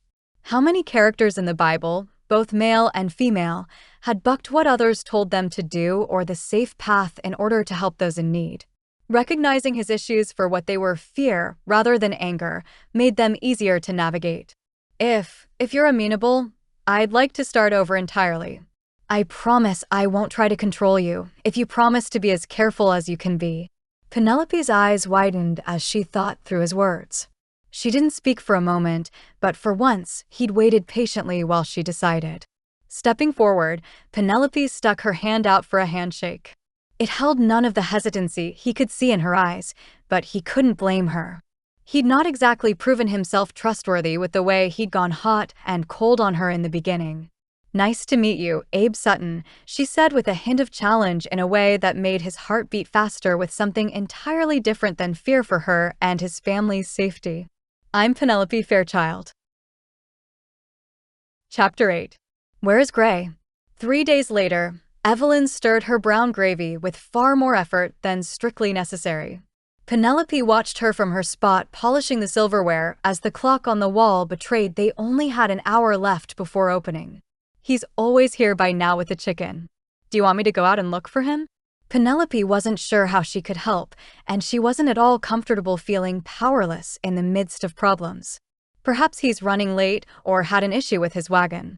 No, if you leave and he shows up, I'll be down my waitress in addition to having to roast 4 chickens in an hour. She opened her mouth to speak further when a knock on the back door sounded and a very harried-looking Gray stood with wild eyes. He held a bag of what Penelope hoped to goodness were dispatched and plucked chickens, but honestly she knew Evelyn would take whatever she could get at that point. "Evelyn," Gray said as he panted and wiped a sheen of sweat off his brow. "I'm so sorry I'm late. My wagon wheel broke, and I tried to fix it for a minute before running the rest of the way here. Plus, the door to my chicken coop got left open last night, and I spent some time investigating that before coming." "Oh no," Evelyn gasped. "Nothing got to them, did it?" Penelope didn't know much about the predators in Texas, but she knew the havoc a coyote or possum could wreak on an unsuspecting chicken coop. As Papa always said, every meat eater loves chicken, man included. "No, thankfully, but it took me a minute to count 'em all up and make sure." Gray hesitated, still catching his breath. "You haven't run into any other issues, have you?" Evelyn took the chickens and already set to preparing them to roast in the heated oven. "Just the things I told you about last week." She sprinkled some salt and other seasonings on the top of the chickens before reaching her hand under the skin and rubbing fresh butter under it. It was quick, quicker than Penelope had seen her do in the week she'd worked there, but they were running short on time. "Why?" Gray shrugged, his salt and pepper hair shining as the sun rose and reflected off the sweat drops dotting it. "I don't know. Just seems like after those 2 shipments of flour and sugar went missing, and now my wagon wheel's broken, someone might have it in for you." Evelyn laughed, but it sounded a little strained even to Penelope's ears. "You've been reading too many dime novels, Gray. No one's trying to sabotage the cafe, but I do need to get to work on these. Thanks again for bringing them. You know where the money is." Gray nodded and took some coins out of the box next to the door and waved to Penelope. "You ladies stay safe, all right? Times ain't what they used to be." Shaking his head, Gray turned and shut the door behind him. Evelyn's voice was still a little strained, though she clearly worked to keep it light. "Oh, Gray. He's a bit of an alarmist when he gets an idea in his head." What was he talking about with the shipment? It had apparently happened last week, but Penelope had been so keen on getting the lay of the land at the restaurant, she must not have noticed. "I ordered extra flour and sugar through the mercantile, but Mr. Tillman came over and told me the goods hadn't arrived." "It was fine," she said with a wave of her hand as she continued stuffing seasonings under the chicken skin before cutting them to lay flat. As she opened the oven door and shoved them inside, her boss breathed a sigh of relief. "I had plenty for Saturday, and he said they'd be getting another shipment from Lawrence Junction tomorrow." Evelyn moved to the sink and began to pump water to wash her hands, but Penelope could see the jerky movements as she rubbed the lye soap over them. Well, Penelope decided to change the subject as she went back to polishing silver. "At least, it's a beautiful day, so folks should be out and about. Hopefully, it'll mean a good day for us." "Amen," Evelyn said as she returned to chopping vegetables. "Praise the Lord, we have our root cellar. It's saved me more than once over the years when shipments have been late. I may not always be able to bake bread, but some well-cured potatoes, carrots, and onions can last the whole of winter in the cellar. A few of our farmers typically have an abundance of them. I didn't even realize they grew well this far south," Penelope mused. "Oh, absolutely. The growing season might not be as long, but it gets cold enough for us to enjoy them. Now, if you wouldn't mind wrapping the silverware and glasses to set out on the tables, I can finish deciding what our daily specials will be." "Roast chicken with buttered peas and the best bread you've ever tasted," Penelope told the table next to Abe and Mr. Colton at lunch that day. "There's also beef stew, but the chicken is what smelled so good when you came in here today." Her voice carried through the restaurant even though she didn't speak loudly, but maybe Abe was attuned to it? He didn't hear what the other diner responded, partially because Mr. Colton pulled his attention away once more. "I'm glad you wanted to come here today. I thought it would be a good opportunity to celebrate your first week on the job and ask how you're settling in." How is he settling in? Abe had alternated between a desk and horseback most of his adult life, but something about being full-time in town suited his brain while leaving his body itching to head out to the pasture. "It's been an adjustment, but I'm enjoying getting to focus on numbers and ledger sheets all day." Mr. Colton laughed, his suit buttons fate a little precarious as he puffed out his stomach. I understand completely, though I don't have near your skills with animals. He paused as Penelope appeared at their table with a bright smile lighting her pale skin and green eyes. Hello, gentlemen. Welcome to Rosie's Cafe. She used the tin pitcher in her hand to pour them glasses of water. Have you had a chance to look over our offerings today? Gesturing towards the chalkboard set up by the entrance, Penelope met Abe's gaze. He didn't mean to stare at her, but this was the first time he'd been in the cafe to eat since she took the job. The ride into town this morning had been pleasant, mostly because he'd finally stopped acting like the poor woman had done something wrong simply by existing and breathing his air. He'd apologized for the way he'd treated her once more on the way in that morning. She'd waved it off, saying they'd started over and all was forgiven, but it still grated on him. Evelyn was right. Her courage and tenacity on behalf of those in danger was an asset, not a liability. Not to mention, she truly had nowhere else to go. If the mission of the Sutton Ranch included sheltering those who needed it, there shouldn't be an age limit on the need. Realizing so much of his anger came from fear and a lack of control, Abe had spent a good portion of Sunday riding through the pastures under the guise of checking on the herd.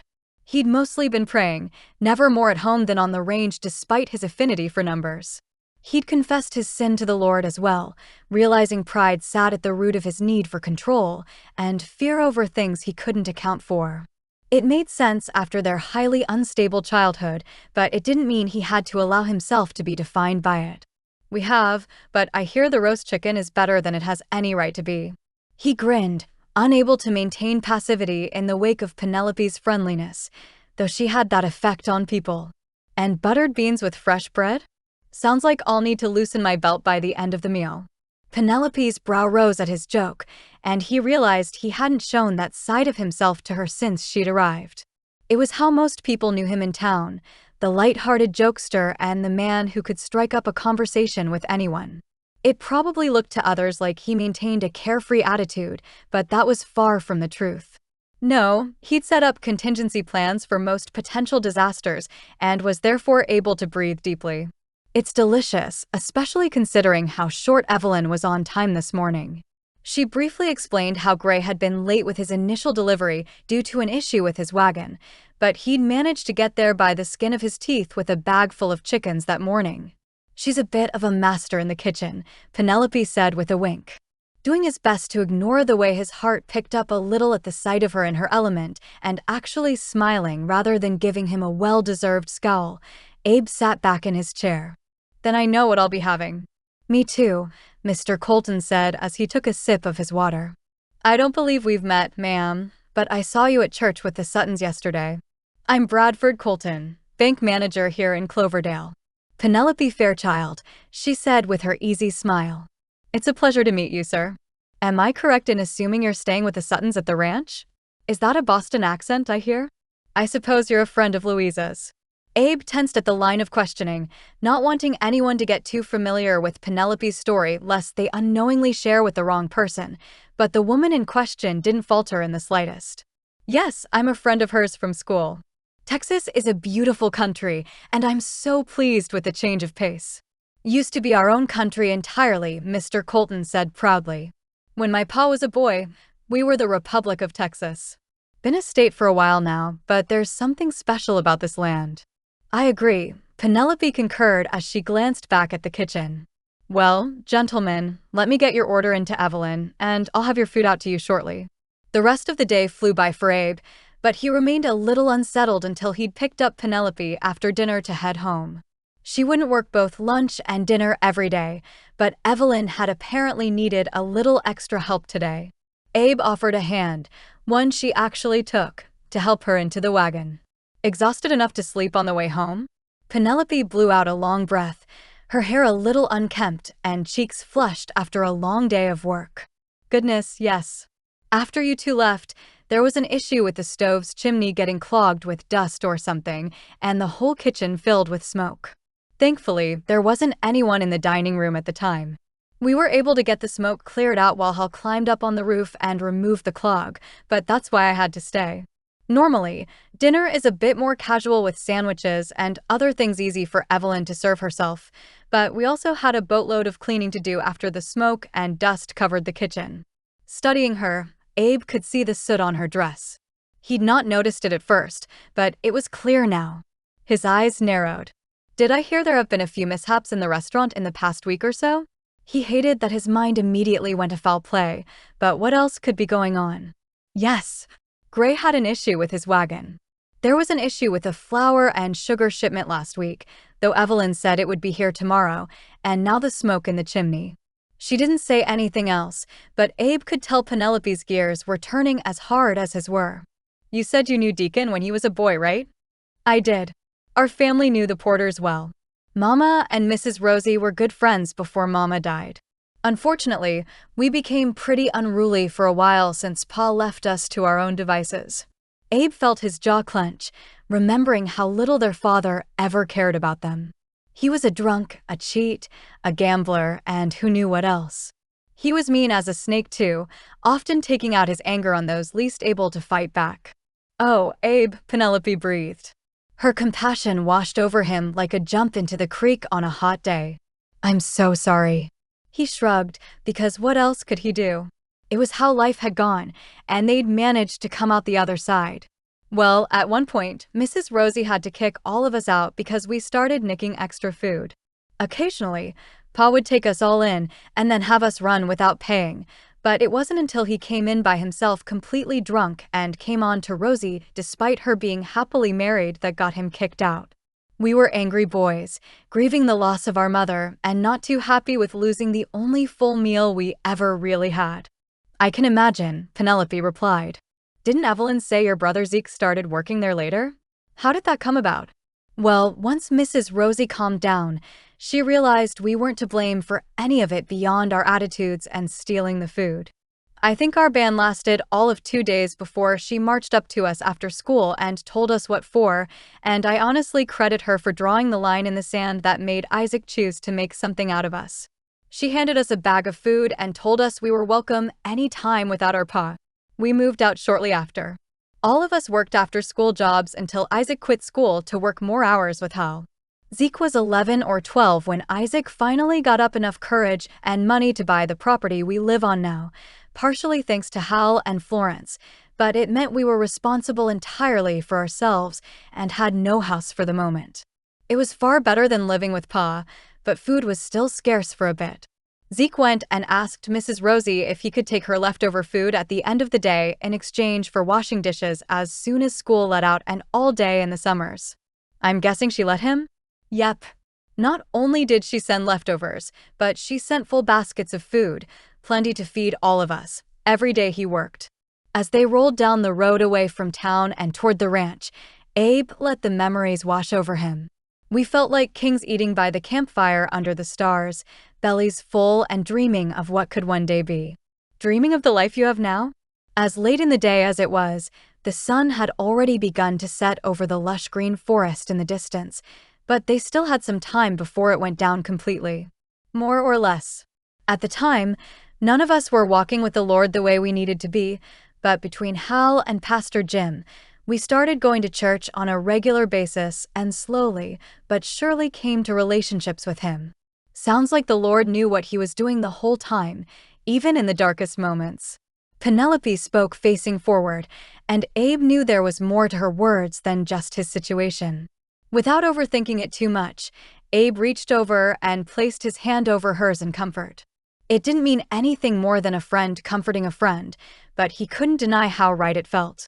He's gonna work in your situation too, Penny. It was the first time he'd ever used the nickname for her. Did she like it, or was she someone who hated her name being shortened? I promise he hasn't abandoned you. It's not me I'm worried about him abandoning, she said as Abe felt her hand involuntarily tighten. I'm worried about the girls in the tenements, and those already under Bank's thumb.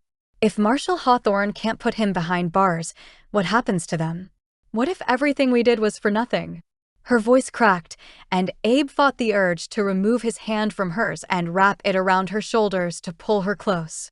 He almost stopped the wagon, but sensed she wouldn't want his attention fully on her. I don't know everything about God, but I do know he's a God of justice. I think about David running from Saul and all the psalms he wrote during that time. It felt hopeless, but God gave him victory anyway. He sat back in his seat, one hand still on the reins and the other wrapping hers. When we were born, Mama gave us all biblical names. She said it was so even when we fell away from the Lord and had doubts, we'd always have something to turn back to and a place to start. Yours is Abraham, she finished. Is that where you started? It is, and I find myself more like him than I care to admit sometimes. Abe chuckled, thinking back on the last few weeks. When you first got here, I wasn't angry at you, not really. I was angry at my lack of control over the situation and wanted to take things into my own hands. I wanted to leave you locked up at the ranch, not literally, of course, to keep both you and the children safe. You wouldn't fall in line. You wouldn't stay put. He grinned and turned long enough to see a soft smile had spread over her face. I often get accused of being stubborn. Well, I'm glad you were.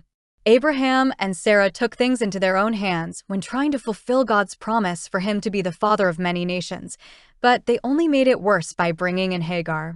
The Lord knew Isaac was coming, they just had to trust him.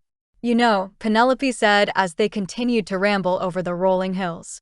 I always related a little bit to Abraham and Sarah in that story too. I never understood why the Lord delayed his promises so often, but now I'm wondering if the road to get there might have also been part of the plan. The things folks learned on the way might be as valuable as the fulfillment of the promise itself. She chuckled beside him.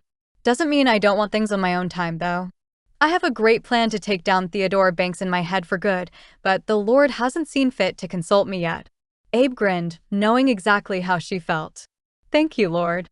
I finally saw past my own pride enough to build a friendship with this woman. I know exactly what you mean. Chapter 9. All right, Penelope said Saturday as she addressed the children in the front yard of the ranch house. We've got Cecily, Austin, William, Sophia, and me on one team while Liza, Toby, Benjamin, Reuben, and Abe make up the other one.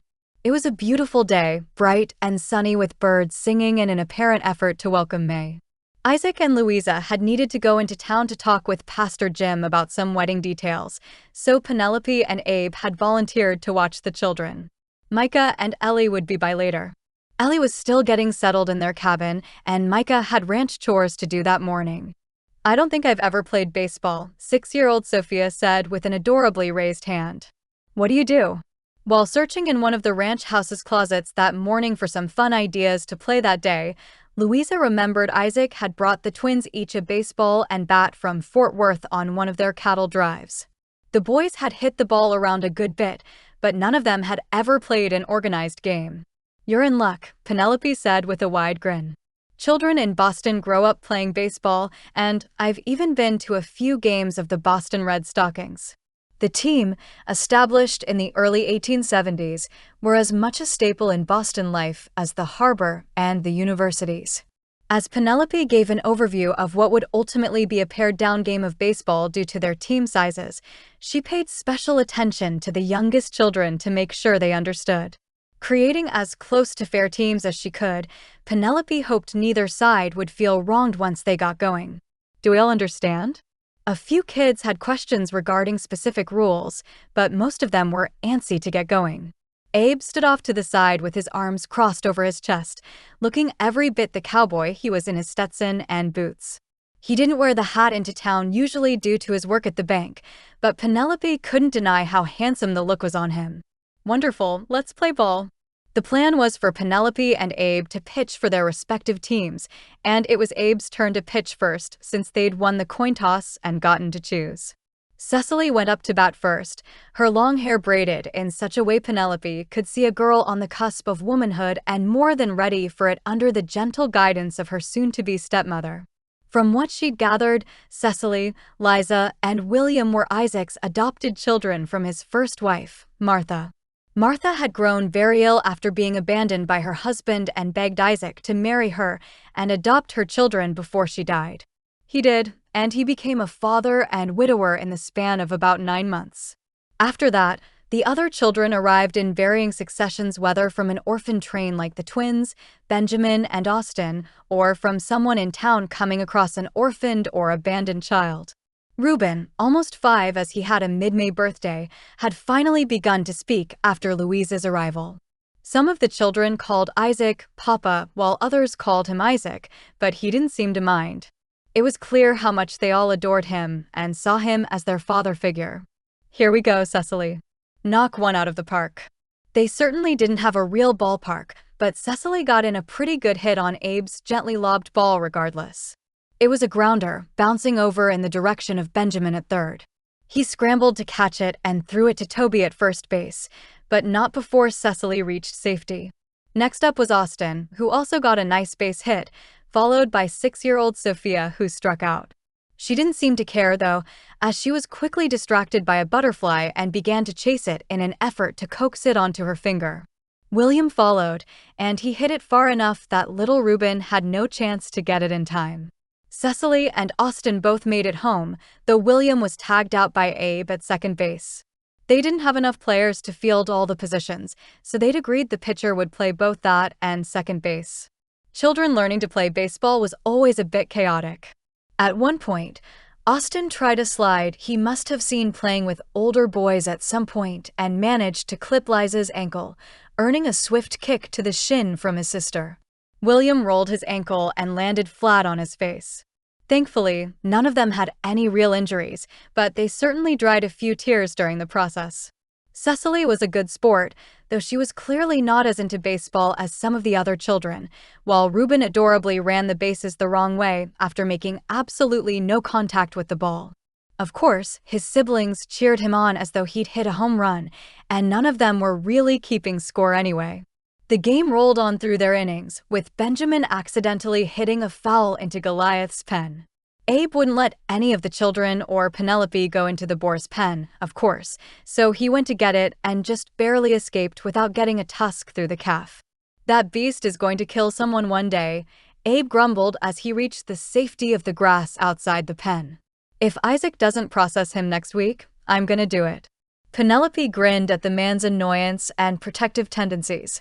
It was quite a nice feeling to be included in them rather than being the adversary. "Well, you've retrieved the ball, so I suppose we can get on with our game. Sophia has declared she'd done batting, so I'll be taking her place." She winked, turning to take the bat from Toby's hands and excited to finally get a turn. She wasn't lying when she said Boston childhoods were often spent playing ball in the streets and empty lots. Girls or boys, it didn't matter. They all joined in whenever they had the chance. To give the children ample opportunity to bat and also to act as makeshift umpires, she and Abe had both foregone batting in the first few innings, but now she'd get the chance to do her favorite part. "Go, Penelope." Reuben cheered despite being on the opposite team. Her whole team followed suit, as well as some of the others since their good-natured game hadn't even been keeping score. "You can do it." She'd just gone up to home plate when Micah and Ellie rounded the side of the house from the direction of their cabin, wide grins on their faces. "Oh man," Micah said as he jogged towards them. "I'd have finished chores earlier if I knew we were playing baseball." "Come on, Penelope, home run." Ellie giggled beside him, following at a slower pace. "I think I found out what brings out the child in my husband."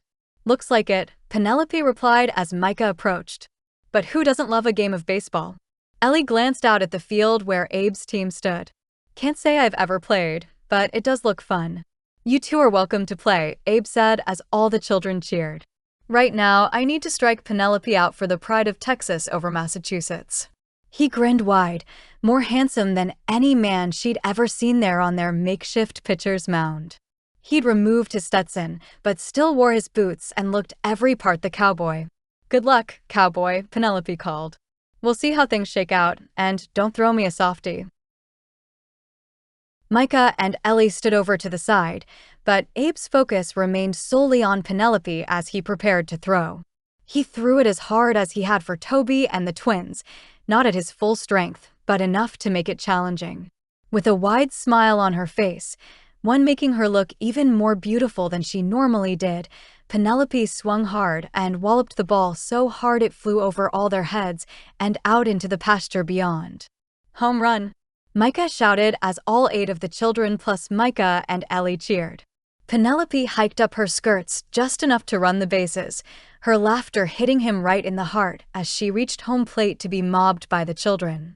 They all cheered and laughed, and Abe couldn't pull his eyes away. He'd not even noticed Micah approach until his brother's voice sounded beside him. "She's something, isn't she?" "She is," Abe replied. Even to his own ears, his voice sounded awestruck. It wasn't really about the home run, though that was another fascinating piece to the puzzle that was Penelope Fairchild. It was her pure joy in the face of uncertainty and her resilience despite hardship. Turning to see his brother's smirk and raised brow, Abe shook his head. "Don't even go there, brother." They'd only just stopped being at each other's throats, plus she was only there temporarily, right? Either way, far too much was unknown for him to pursue anything with Penelope, even if he wanted to. Micah huffed, but sounded mostly amused. "I won't meddle. That's normally your job, but I won't lie and say I'm not enjoying the show." With that, Micah joined Ellie in the cheering circle before the two teams split back up and added one more player to each. Later, once the game was over and the children had declared they were positively starving, the whole crew sat around a table of food Abe had prepared for dinner. It was pretty good, though simple. Cured ham sandwiches with fruit and homemade slices of fried potatoes thin enough to have a crunch, which Louisa had taught them how to make when she arrived. Chips, as they were called, hadn't quite made it out west in droves yet, but they went well with sandwiches and kept well for picnics as well. "This is delicious, Abe," Penelope said as she finished her chips. "Chips are a family favorite in our house since we never could afford to go to restaurants to have them." She giggled. The sound's something Abe didn't think he'd ever get sick of. Ironic since I now work in one. The front door opened and Louisa and Isaac walked through before he could answer. Both looked a little haggard, wet from head to toe, but both wore wide smiles as though they'd had the most pleasant ride through the country imaginable. "Sorry, we're so late," Isaac said as he removed Louisa's light shawl and hung it by the door. Spring rain shower popped up out of nowhere when we were about halfway from town. We stopped and waited it out under one of the old bur oaks about a mile up the road. Louisa shivered slightly next to him, and he wrapped his arm around her. "You'd better go get changed. Can't have you catching a chill."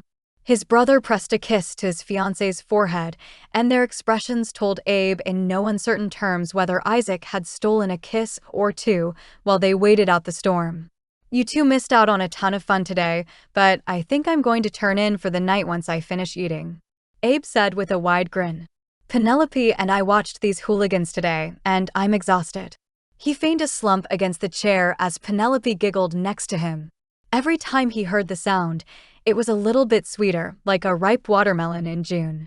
Any man who ended up with Penelope as his wife would spend his life trying to coax a laugh out of her. "Going soft with your new bank job, brother?" Isaac picked up Reuben as the boy barreled towards him. "I suppose it's to be expected." "Papa," William said with wide eyes. "Miss Penelope hit a home run during our baseball game."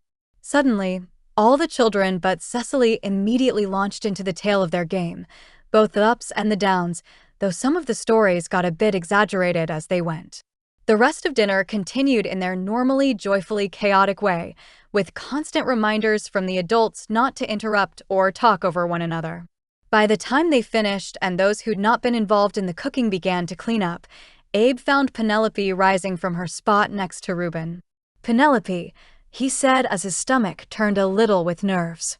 "Could I walk you back to the cottage?" Did it sound as silly to her as it did to him? The cottage was only 20 yards from the house, hardly a danger when the sun's last rays of remaining light still lit the world around them. Penelope's eyes widened a moment before nodding. "Sure, of course." She knelt next to Reuben once more, gave him a hug, and bid goodbye to the rest of them. Abe did his best to ignore Micah's knowing grin as he walked past his brother, and he had no doubt Isaac or even Jacob would look the same way if they were there. They crossed the threshold into the entryway, the one filled to the brim with coats and heavy boots in the wintertime, but sporting rain clothing now, and Abe opened the door for Penelope. The scent of honeysuckle wafted through the air thanks to a large patch of it near the barn, and Abe noticed Penelope take a big whiff. "Have you ever tried honeysuckle before?" "No," she said a little sheepishly. Was Penelope, the woman normally brimming with confidence, a little nervous? We don't have much of it in the heart of Boston, and this is the first time I've come to a more rural area. If there is any in the city, I've not seen it. Suddenly wishing he could show her all the beautiful things life in rural Texas had to offer, Abe surprised even himself with how desperately he wanted to let her try some. Come here. I'll show you. Taking her hand, Abe led Penelope over to the whitish-yellow blooms set against the deep green leaves. That smells absolutely lovely, Penelope said as she leaned toward it and inhaled. I've been wondering what that smell was. Honeysuckle, Abe said as he pulled one of the flowers off the plant and pulled the bloom so the sweet nectar could be obvious. You pull the flower from the base and the syrupy liquid left behind is edible and quite a favorite around here. I'm a little surprised the children haven't completely decimated this one yet, but try it. Abe held the flower up for Penelope to try, marveling at the way her dark hair's natural ebbs and flows of color shimmered in the sun. Her eyes went big again as she placed her mouth on the flower, a schoolgirl-like giggle falling out of her once the taste hit her tongue. Oh, that's delicious. Her lips puckered as she swirled the nectar around in her mouth, and Abe fought the urge to kiss her. He'd hold himself back, as they'd only just now reached a new point in their relationship as friends thanks to his own stubbornness, but he couldn't deny it was tempting. It's a good thing there's so little in those flowers, or I'd have gorged myself sick on them as a boy. I want to bottle that up and take it with me when I go back to Boston. Her words washed over him like a bucket of cold water, and the moment came to a crashing halt as the reality of Penelope's situation and future slammed into him once more. She would be going back to Boston, of course she would. It was the only home she'd ever known. She hadn't moved here, she'd only sought shelter here for a time until the U.S. Marshals could take down Banks. Disappointment flared in his chest. It must have shown on his face as Penelope eyed him warily as though he'd suddenly flipped back to being cross with her once more, but that was over.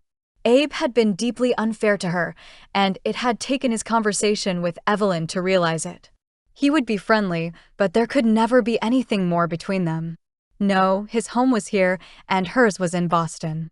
It didn't matter, he'd finally let himself think about her beauty, kindness, and courage, and determined she might be the most enticing woman he'd ever met. Trust the Lord. The thought came unbidden, once again convicting him with the understanding of how he'd definitely not been trusting the Lord with any aspect of Penelope's stay in Cloverdale. Let's get you to the cottage, Abe said a little more quickly than he meant to, but he needed a long ride on the range this evening before it got too dark to see to clear his head. Riding Gravy, his 8-year-old gelding Micah and Isaac had been training since birth, was one of the best ways he knew to silence the constant noise in his head and his heart and be alone in prayer to God.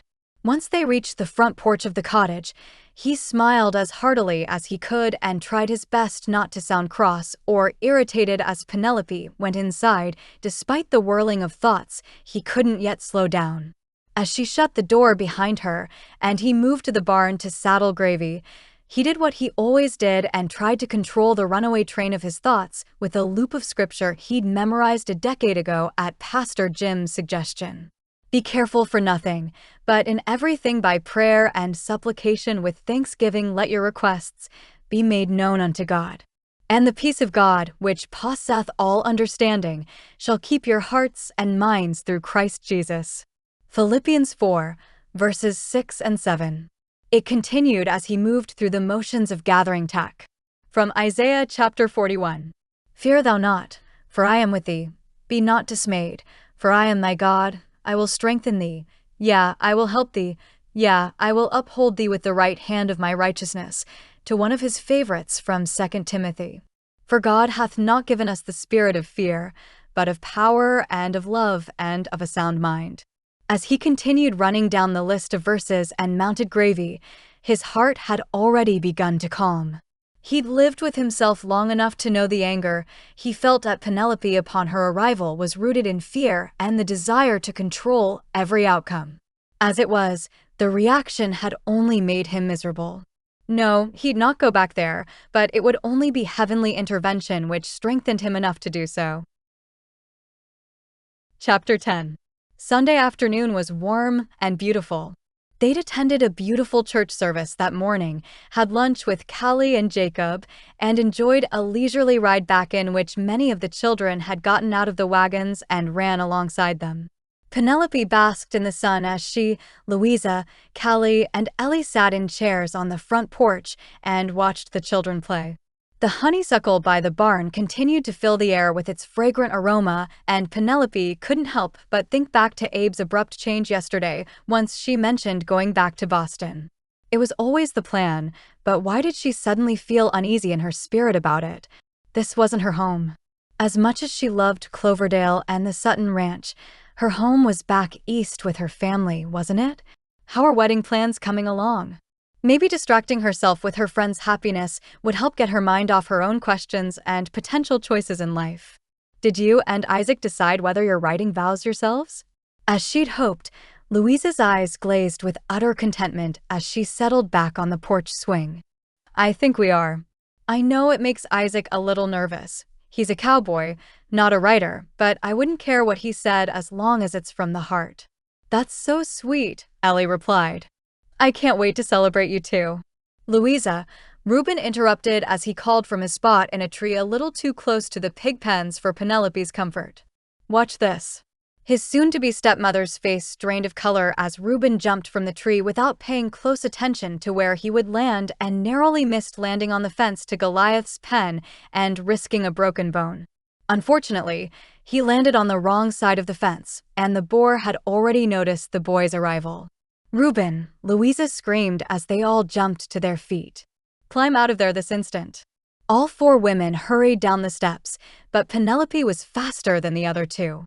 Call it all her days running bases in the streets of Boston, but she possessed a sprint few women could boast.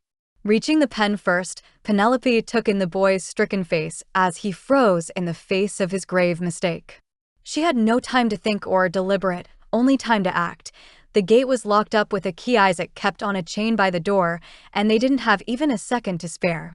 As the footsteps of Louisa, Callie, and Ellie grew closer behind her, Penelope hiked up her skirts higher than already hiked from the sprint and climbed over the fence just as Goliath pawed at the ground. Grabbing Reuben and bracing herself for the impact of Goliath, Penelope more or less tossed the child over the fence just before what felt like a train slammed into her. A searing pain in her calf made her cry out, but she had no time to dwell on it as Goliath readied himself again for another attack. Penelope took a limp step toward the fence. The sound of a gunshot behind her and the thud of Goliath hitting the ground seemed to shake the very earth around her. Louisa rushed forward to help Penelope over the fence as Callie placed the smoking gun back into the holster on her own calf. Had she always carried a gun? It looked large, similar to the size of her father's .36 revolver back in Boston he kept for defense lest someone ever break into their home. The world around her started to swim as Callie and Ellie both came through the gate to the side, and they reached her side just as the world went black. Abe removed his Stetson and wiped his forehead. It was Sunday afternoon, so they didn't have many ranch chores, but being with his brothers out on the range felt familiar in a way he'd missed since starting at the bank. He loved his job, but with as many calves as they had coming or just born, he enjoyed being back atop gravy and helping his brothers check the cattle. They always gave the hands Sunday off, so it was just Isaac, Micah, Jacob, and himself. Just like old times. This one looks like she's about ready, Micah called as one of their heifers shifted her weight from one side to the other. I'd wager we'll have another drop today or tomorrow. So far, they hadn't lost any cows or calves that season to the complications of childbirth and the days after. Some of them had been touch and go for a bit, and he knew Isaac and Micah both had spent some time out in the middle of the night checking on things, but it was a blessing to have a healthy herd thus far. Isaac began to call from another section of pasture, but his words were cut off by a gunshot from the ranch house filling the air. All four brothers exchanged a slightly panicked look at the possibility of trouble with all the women and children, and four horses immediately spurred into their quickest gallop in a thundering sound as they headed for the house. Abe happened to be in front, but his brothers were all close behind him as they closed the distance faster than he might have ever thought possible, taking in the sight of all 8 children standing and accounted for in the front yard as they reached it. What happened?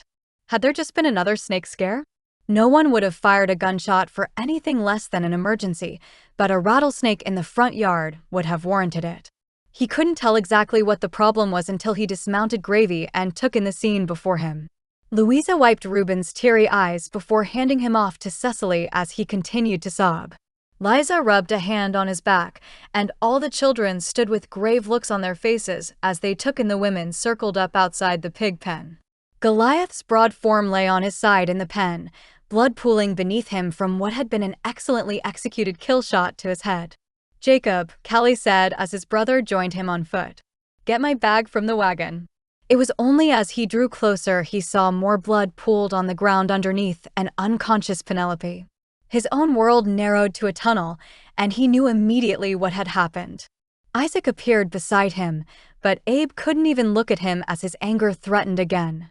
He'd been after Isaac to process that boar for weeks, and he knew it had been in the plan for the week before, but had been once again pushed off due to the calving. "Oh no," Isaac breathed next to him. Did he dash? Reuben jumped from that tree into the pig pen without realizing where he'd land. Ellie answered as she helped Callie tie a strip of fabric around Penelope's leg. Penelope jumped in after him and tossed him out only to catch his tusk before Callie shot him.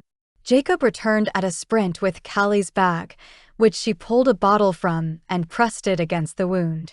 Callie looked up at Louisa without acknowledging him, her expression all business. "Is the water you boiled earlier for the children's baths still cooling in the kitchen?" "Yes, and it should be cool enough by now," Louisa answered as she moved out of Jacob's way. "We'll go get it." "Do you want her in the cottage?"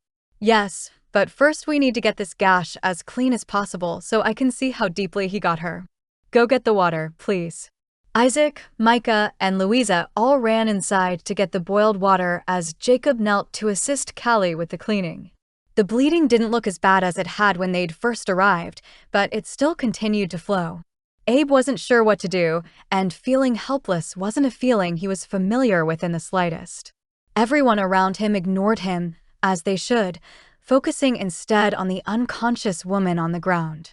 By the time Isaac returned, Abe's thoughts had settled from helplessness and confusion to anger. "All right, I think I've got it clean enough to move her," Callie said with the air of authority he usually only heard when she and Jacob were helping a patient. She knew what she was doing, and she was confident in her skills. "If someone will carry her inside for me, being mindful of her leg, I can finish stitching her up." Abe stepped forward, not quite pushing Jacob out of the way, but certainly making his intentions clear. "I'll do it." There, at least this was something he could do. Callie glanced his way with a raised brow, but didn't argue. As Abe placed his arm under Penelope's back and under the bend of her leg, careful to mind the gash, the beautiful woman in his arms began to stir. Penelope's eyes were a little glassy, her face pale as she winced. "Abe?" Her eyes flew to his as they moved toward the cottage, flanked by his brothers and the women. "What dash?" She jerked upwards as the memory surfaced, head whipping from side to side in fright. "Reuben. Is he all right?" "He's just fine," Abe said softly as he gently nudged her back down into the crook of his arm. "You're going to be fine too." Callie cleaned the wound, and she's going to stitch it up now. As much as he'd like to stay, it wouldn't be proper, so a few minutes later Abe found himself sitting on the front porch of the cottage with his head in his hands, hoping he wasn't lying to Penelope. Footsteps on the wood beside him pulled him from the posture, and it was Isaac and Micah he saw there. Suddenly, the stress of what happened and the anger over why that ridiculous boar was on the farm in the first place came over him, and he surged to his feet. It was as though extra strength came over him as he pushed Isaac into the wall of the cottage and held his forearm to his brother's throat the same way he had with Deacon Porter, albeit not hard enough he would have trouble breathing. Rather than fighting back, Isaac simply lifted his hands in surrender while Micah stood off to the side, ready to step in if necessary. "I know, brother. I'm sorry. You've been after me about Goliath for weeks, and it kept getting pushed to the bottom of my list. This is my fault, and I'm sorry." "She could have died," Abe growled. "Could still die if infection sets in." The entire thing could have been avoided if Isaac had simply listened and done what they all knew needed to be done. What if it had been Reuben? With his height, it wouldn't have been his leg. It would have been his chest. The brief explanation they'd been given when they arrived made perfect sense for Penelope. Of course, she'd hop in after Reuben and get herself hurt in the process. Her courage, particularly when it came to helping others, was both one of the most beautiful and frustrating things about her. I know, Isaac croaked in a rare display of emotion from his normally stoic older brother. This is my fault. I'm sorry. Seeing his brother's brokenness and contrition melted whatever anger was still present in Abe's body, and he released Isaac to return to his seat. Plopping down, Abe rested his head in his hands and sighed. How was it possible he was just teaching her to taste the soft sweetness of a honeysuckle, and now she lay in her bedroom getting stitches? Conviction to pray washed over him, and the scriptures he'd memorized came flooding back once more. In the book of 1 Peter, chapter 5, verse 7 reminded him to surrender all his burdens to the Lord, casting all your care upon him, for he careth for you. He might have to run through his verses another 100 times before they took root, but they always did. As they did the night before when he'd taken a ride across the range and said them to himself over and over, they would comfort him now. He barely registered his brothers standing on either side of his chair, flanking him with hands on his shoulders, but no words to pull him from his thoughts. They knew his mind was heavy, but they didn't know the half of what he'd been slowly coming to terms with even when he treated her with anger and judgment. Abe had feelings for Penelope Fairchild, the bold, confident, brave, and beautiful woman who'd shown up on their doorstep a few weeks before. He'd not known her long enough to call it love. They'd only been friendly for a week, but he knew any man would be honored to call her his. As he continued to run the verses through his mind, surrendering once again both her health and the very real possibility of her leaving town for Boston if Banks ever received a conviction, he removed his hands from his face and opened them in a posture of prayer and surrender to God.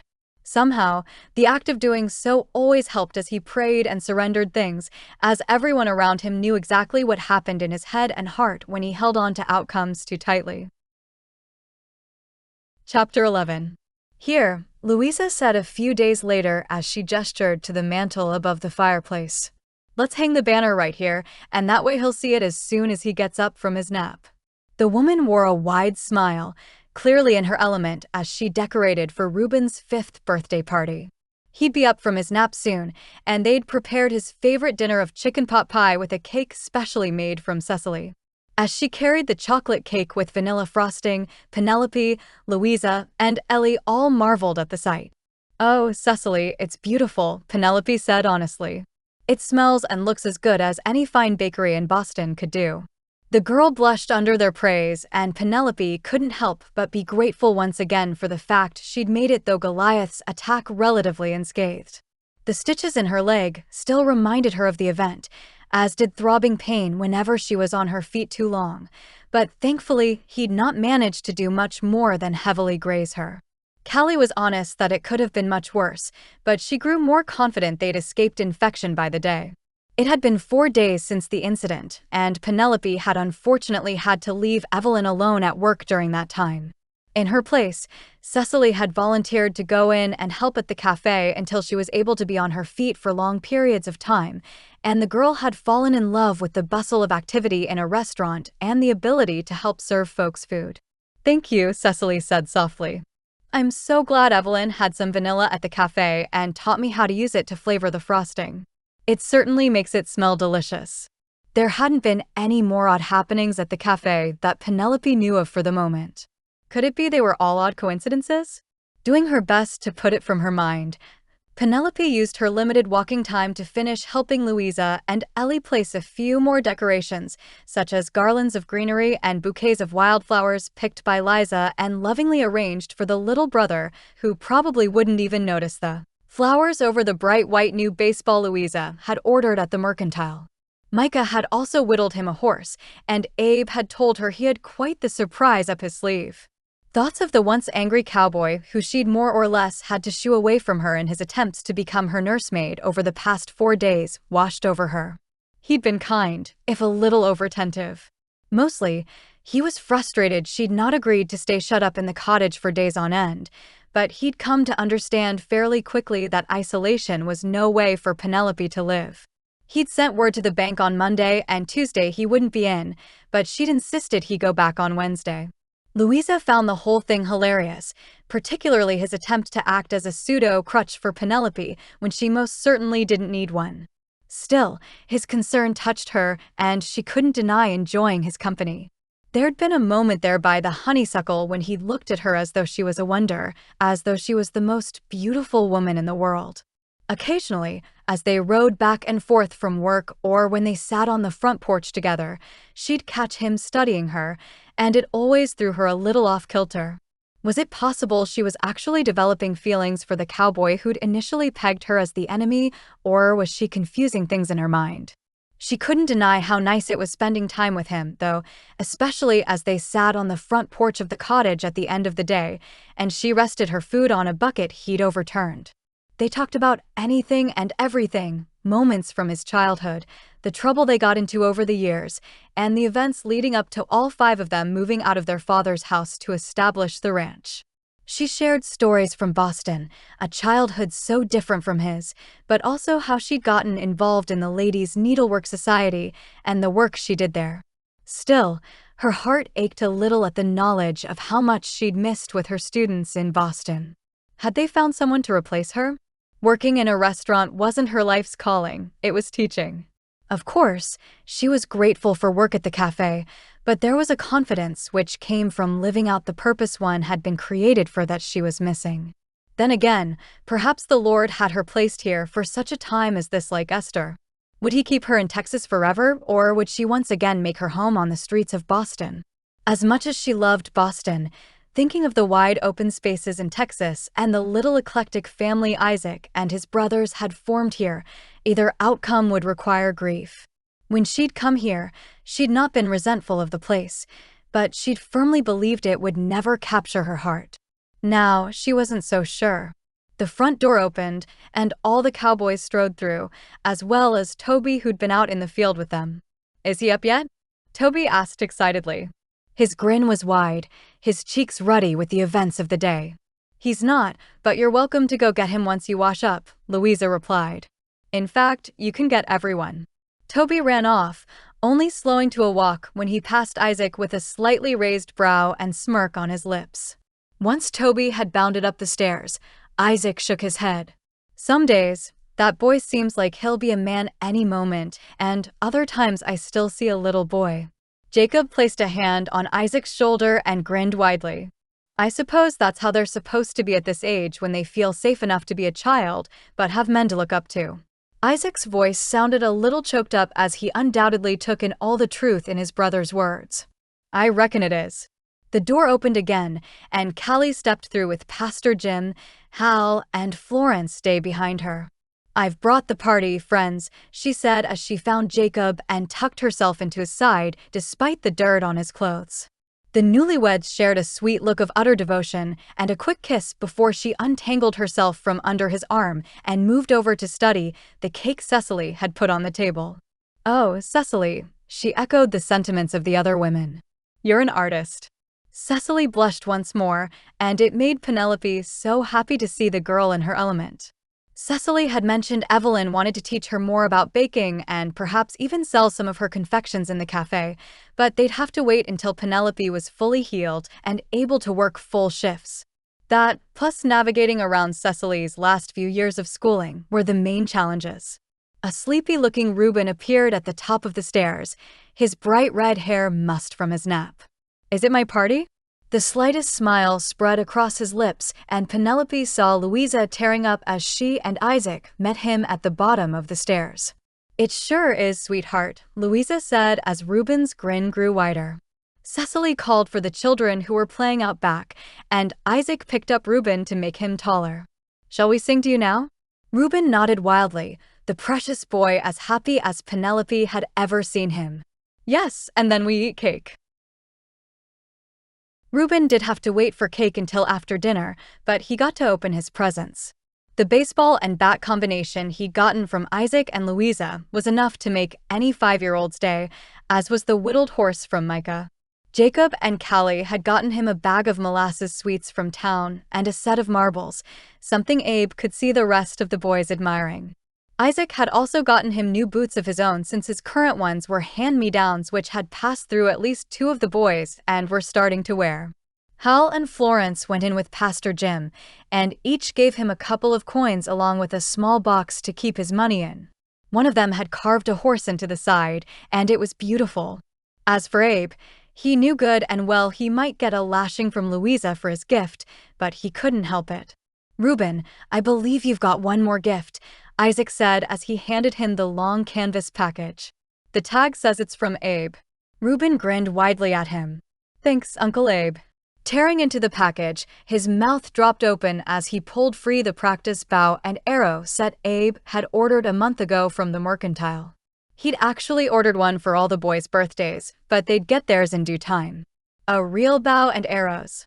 Louisa's eyes widened, but Abe quickly put her mind at ease.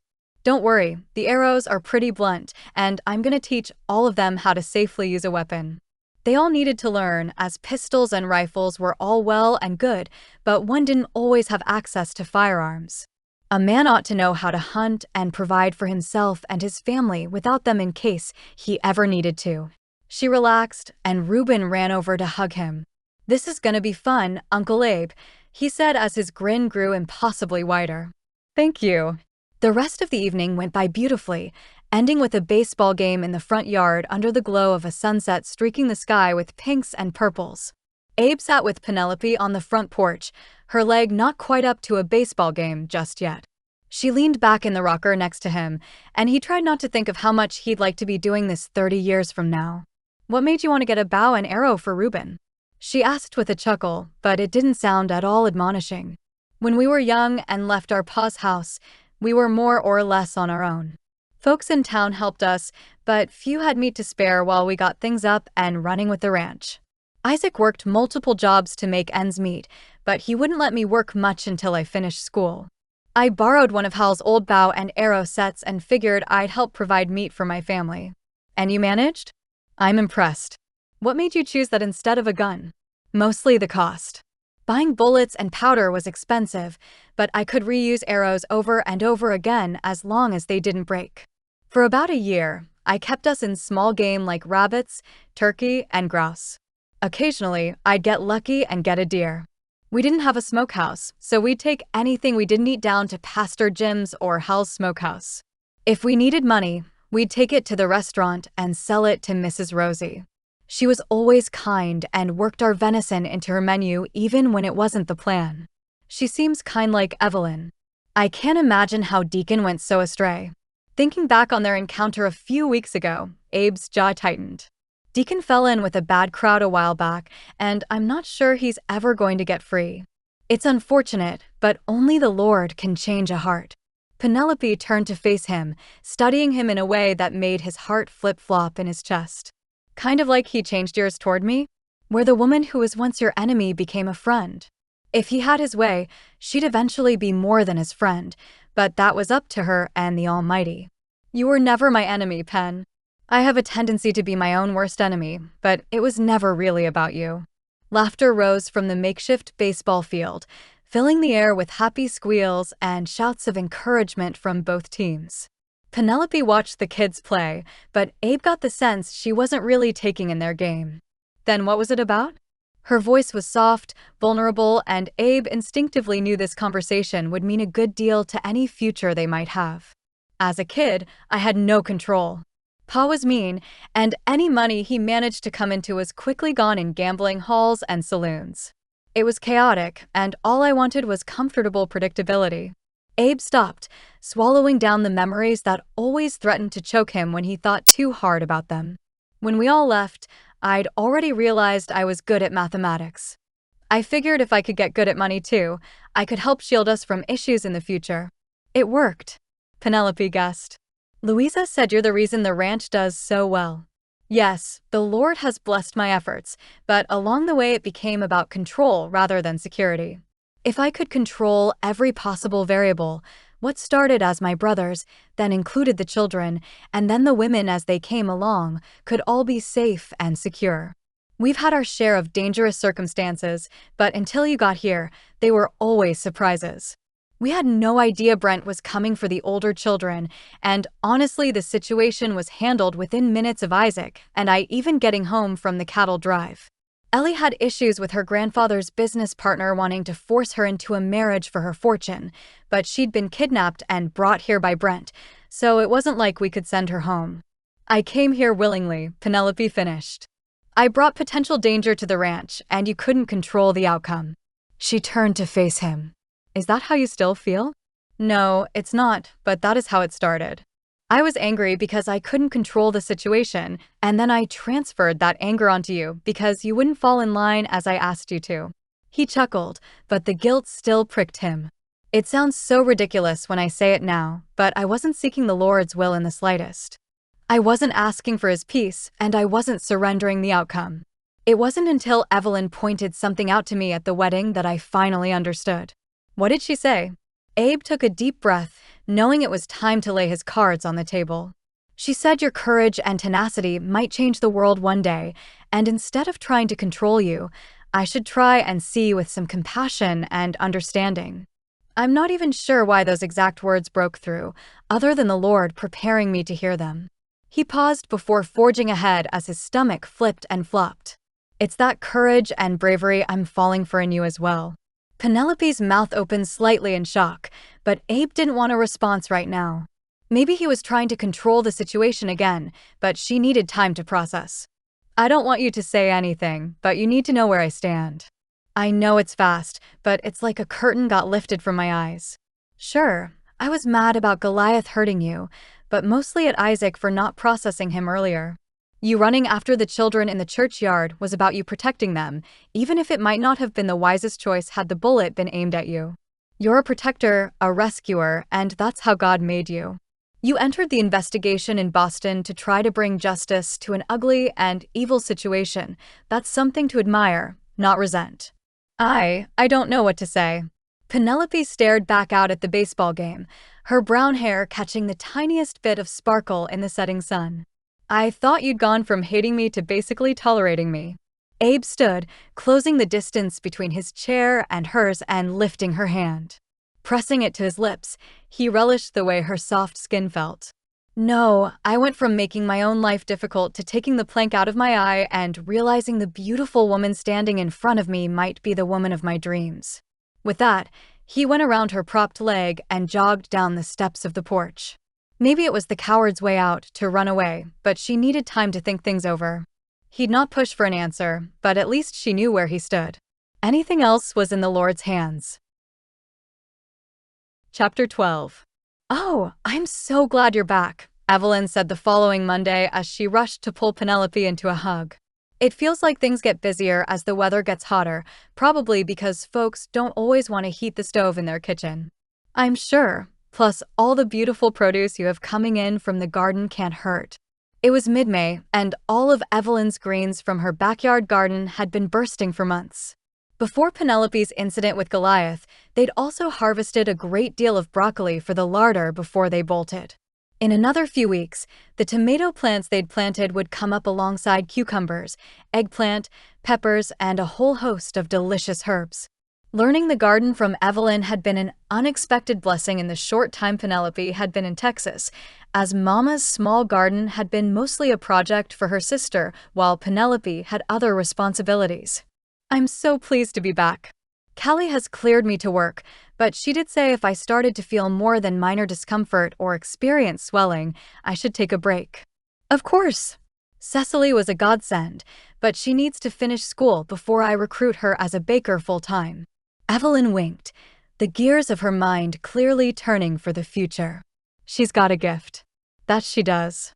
Penelope looked around at the still empty cafe as they wouldn't open for another hour or so. Have you had any more accidents or issues since I've been here?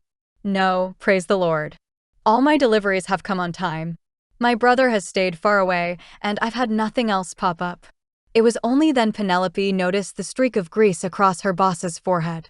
Been cleaning the stove this morning? She giggled, and Evelyn groaned. I thought I got it all, but yes. I clean it weekly so we don't have any accidental fires. Once, when my parents had just opened the restaurant, They didn't realize how much the extra grease buildup would create a fire hazard since they'd always cooked for family before. Thankfully, we were able to get it put out with a quilt before the whole place went up in flames, but I'll never forget it. I'm sure you won't. I'll get started on cleaning the silver unless you need me to do something else. Evelyn looked around, the place impeccably kept despite Penelope's absence. I think that's probably the most pressing matter for the moment. We'll need to put the linens in the tubs to soak after supper and change them with our second set, but I'll handle the washing once we close tonight. Are you sure? Despite her reassurance there'd been no issues, Penelope still didn't feel completely at peace with the small issues they'd experienced. I hate for you to be washing in the dark. Evelyn waved her hand in front of her face. They'll be long hung to dry by the time the sun goes down, and I'll be curled up in my apartment with a good book. Now, I have a feeling this is going to be a busy day, so let's get cracking. Evelyn's instincts were right, and by the time lunch rolled around, the sound of the bell above the door jingling once again wasn't the least bit surprising. This time, it was Abe and Jacob coming through the door. Penelope moved towards the front and took 2 rolled napkin sets with silverware from the basket. Hello, gentlemen. Welcome to Rosie's. Will you be dining in or carrying your food back to the clinic? Jacob often came in for food for patients at the clinic, and they brought Evelyn's dishes back in a basket when they finished. Abe had only ever come with Mr. Coulson, so she wasn't sure what their plan would be today. Thankfully, their interactions over the last week hadn't been awkward or strained after his declaration he was falling for her, and he hadn't brought it up again. Nerves had worked their way up in her mind before getting in the wagon that morning to ride into town, but they'd simply talked about work at both the bank and the cafe, Cecily's penchant for baking, and a whole host of other things. He was apparently letting her take her time to process things, something for which she was incredibly grateful. Abe came in to see if I could sneak away for lunch, and the boss allowed it with strict instructions to bring her a plate when we leave. Jacob's grin spread wide as he spoke of his wife and the woman training him in his physician's education program. From what Abe and Louisa had told her, Jacob was brilliant and would make a fantastic physician, but the upheaval of their childhood meant his grades hadn't been top-notch. His medical school entrance exam scores had been excellent, but he'd foregone the possibility when children started coming to the ranch. His childhood sweetheart, Callie Thorne, had left for medical school. She'd left a broken-hearted Jacob in her wake, but eventually the Lord had brought them back together and lit a path forward for Callie to train Jacob as he completed correspondence courses through a university out of New York. Then we'd better get you 2 seated, Penelope responded with a grin.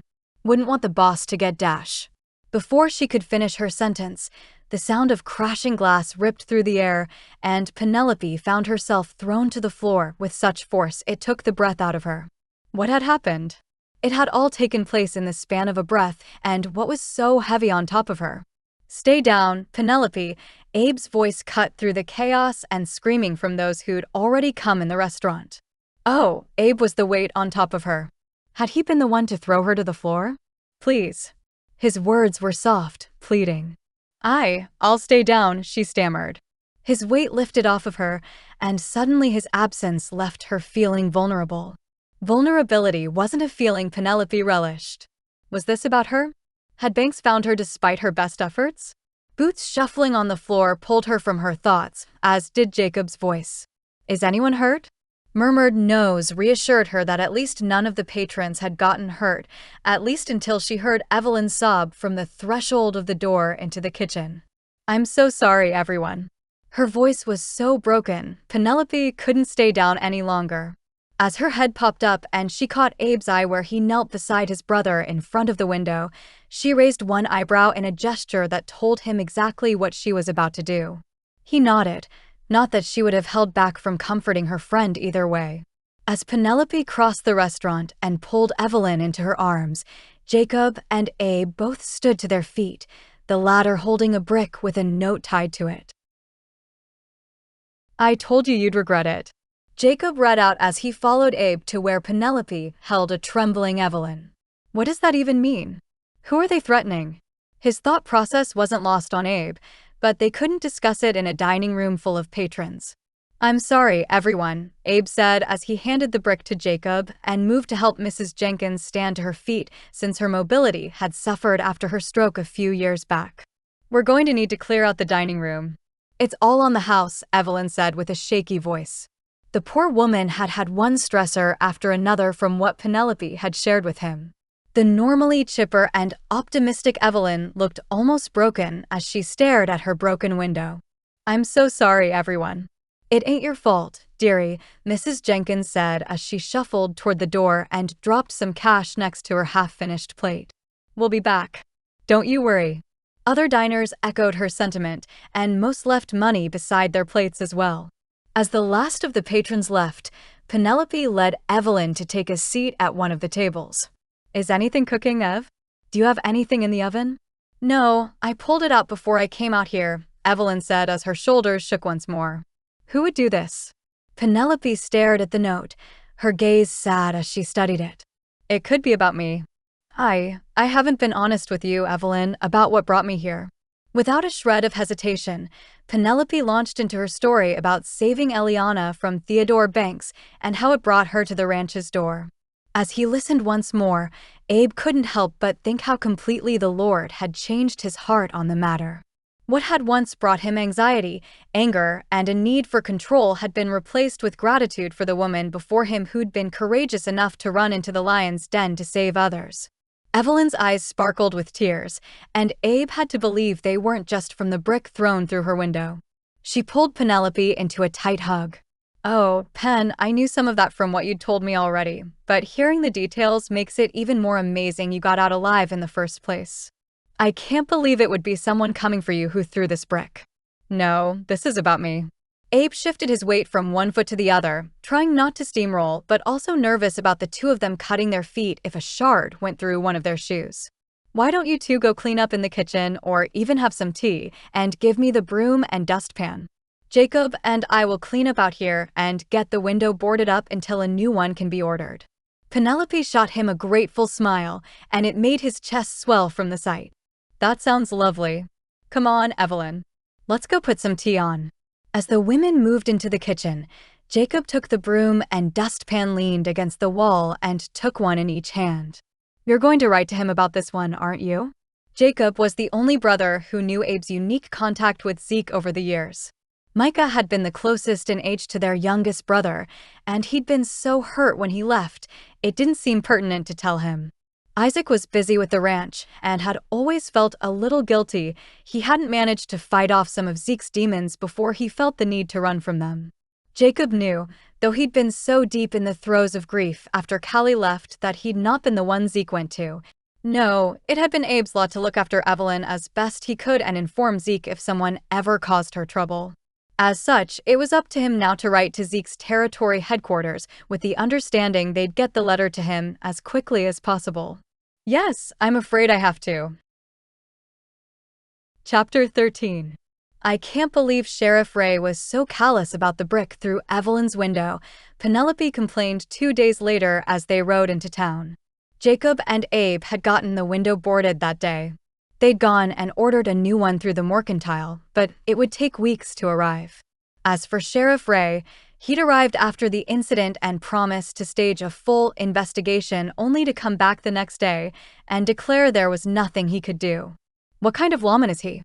"Not a very good one for a long time now," Abe grunted. "He's retiring at the end of May, and the council says they're actively looking for new candidates. Hopefully, it'll be someone with a speck of pride in the town and the work he'll do here." Penelope sat back on the wagon seat, breathing deeply to try to dispel her frustration. "What about your brother? Have you gotten word to him yet about the brick? Maybe he'll come home to help Evelyn and decide to stay." He'd mentioned Zeke's charge to protect Evelyn and let him know if anyone caused her trouble on a ride back to the ranch, but she hadn't heard anything about it since the latest incident. One day, she'd like to ask Evelyn about Zeke, but she'd have to be careful not to bring up old wounds. It was a bit of a romantic notion, but what a sweet story it would be. Penelope was a romantic at heart, but lately her mind had been so preoccupied on her own problems she'd done little daydreaming. "I won't lie and say I haven't thought about it," Abe said as he expertly guided the team down the same road they'd taken many times. The Lord will have to work in his heart before he'd do something like that. This place holds bad memories for him, and they're all tangled up with the good ones. It's difficult to overcome. Don't the rest of you have those same memories? Penelope hoped she didn't sound judgmental, just curious. Everyone took in the events of their lives differently, and Zeke had been the youngest, after all. I mean, how is it that the rest of you have managed to stay in town where your father was so cruel to you? She'd fumbled those words a little, but hopefully he'd understand her heart. His soft smile at her clear nervousness reassured her as he answered, but his answer sobered him quickly. We did, but Zeke was the one whose birth was hardest on Mama. Then she developed childbed fever after he was born. Pa blamed him, mercilessly and frequently, for the death of Mama. It didn't matter how often we told him it wasn't his fault. Part of him always carried the guilt. He didn't know what Pa was like before Mama died. I think something in Zeke believes Mama's death is what made Pa the way he was, even though Pa was like that long before she died. He shrugged and shook his head.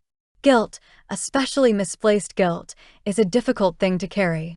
Impossible if you don't surrender it to the Lord, Penelope finished softly. I'll be praying he might find some peace soon. Life is hard enough without carrying the weight of things you didn't do. Unbidden, Abe reached over and took her hand in his. He was hesitant at first, as though waiting for her approval. Did she approve? Could she allow herself to go there with him knowing it might make her eventual move back to Boston that much more complicated?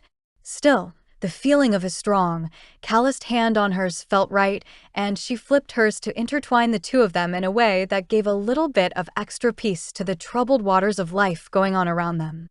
I did send the letter on Monday, as soon as we got the restaurant cleaned up, Abe said as he stroked her hand with the pad of his thumb. I don't expect he'll get it for a bit, but his headquarters actually isn't that far from here, so it'll depend on whether he's there or out on the trail. That reminds me, I'd like to stop at the post office on our way in this morning and see if I have anything for my family. Do you mind? She'd grown to love Texas and the ranch, but missing her family was a daily ache in her heart. His hand tensed slightly, but his voice stayed light. Not at all. Do you think they'd risk writing to you? Marshal Hawthorne said he'd take necessary precautions to send any letters here, but they'd likely be addressed to Louisa. He gave me a sort of signal to know that it was for me rather than her, one that would be obvious. Abe didn't say anything after that, but his hand remained in hers as they ambled the last few minutes into town and pulled the wagon brake to a stop outside the post office. He hopped down and rounded the wagon, offering his hands to steady her as she climbed down. In a stark contrast to their first wagon ride, she took them, and her hands remained in his for a moment once her feet hit the ground, and she met his gaze to thank him.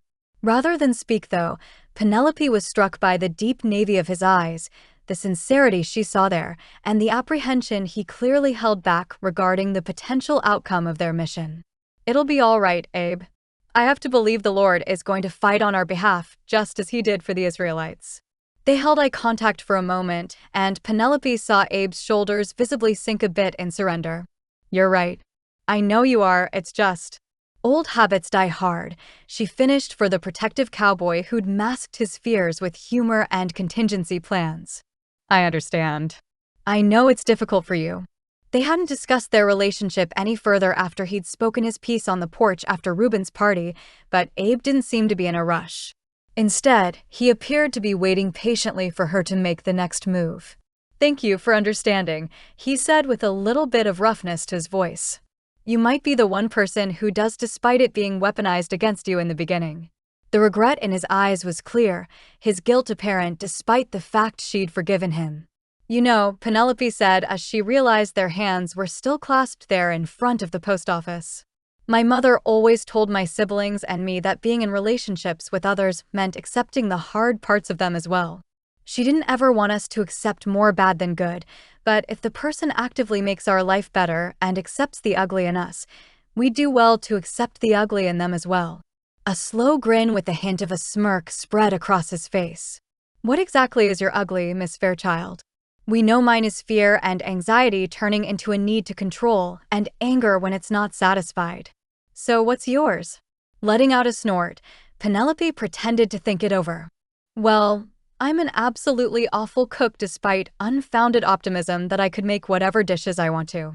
I lose things often, so it's really a good thing I didn't bring much with me to Texas, and I often tell people I'm fine when I'm not. The last part sounds like something that hurts you more than anyone else, Abe said with a raised brow. Except sometimes I hold it against people who have no idea they've hurt my feelings.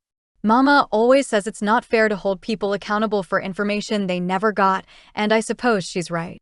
Still, I don't always remember in the moment. Abe stared down at her, amusement and something else dancing in his navy eyes. That it? None of what you've mentioned seems all that bad.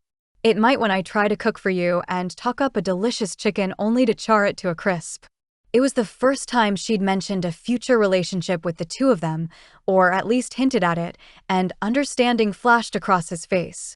Then it's a good thing I'm a pretty good cook, he said as he slowly lowered his head to place a kiss to her forehead. Surely, tongues would start wagging, but Penelope couldn't bring herself to care. I'll cook for you anytime you want.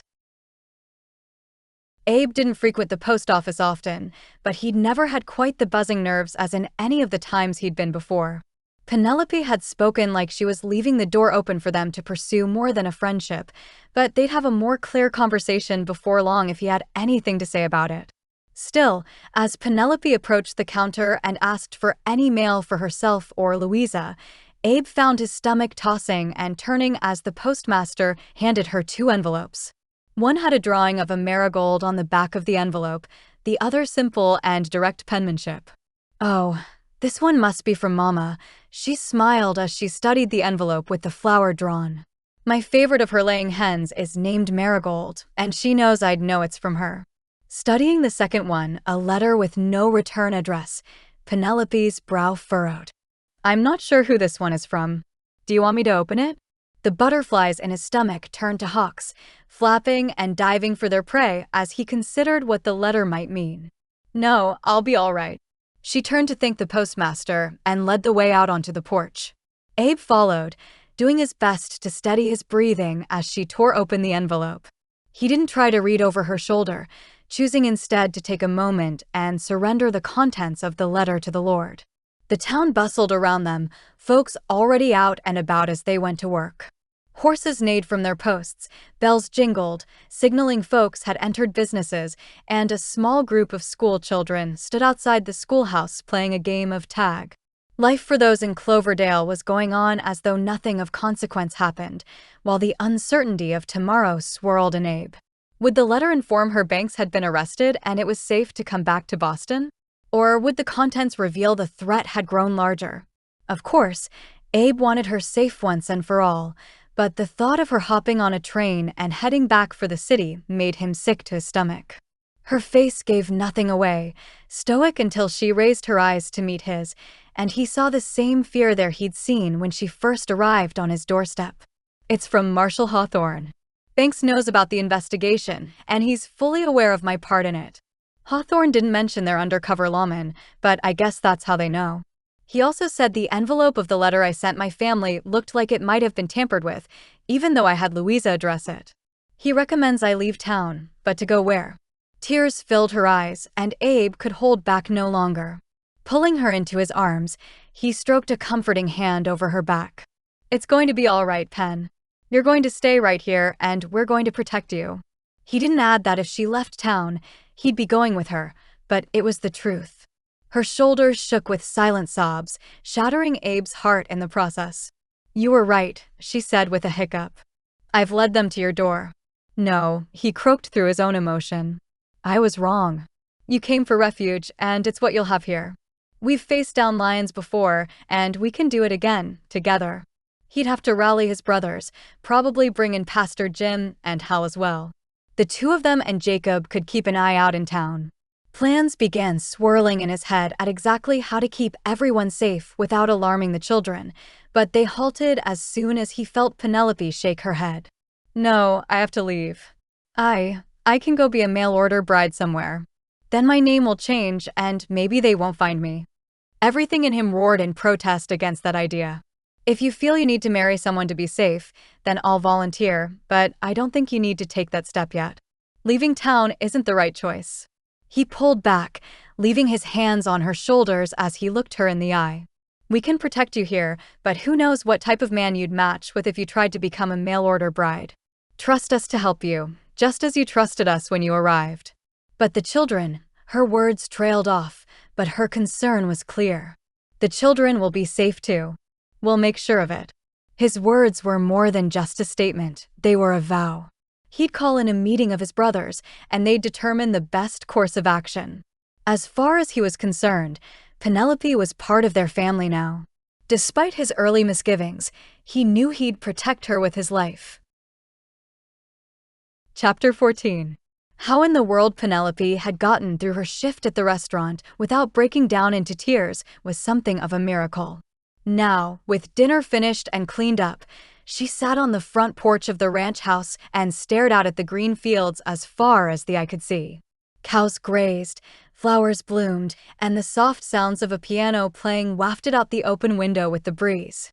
Toby had been learning piano from Louisa, and he'd taken to it quite well.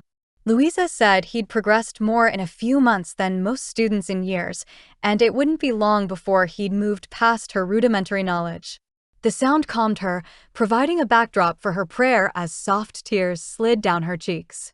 They'd told Isaac and the others about the letter she'd received, and all had been adamant at her need to stay here.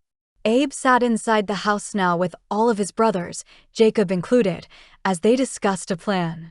The front door opened, and Louisa stepped through it alongside Callie and Ellie.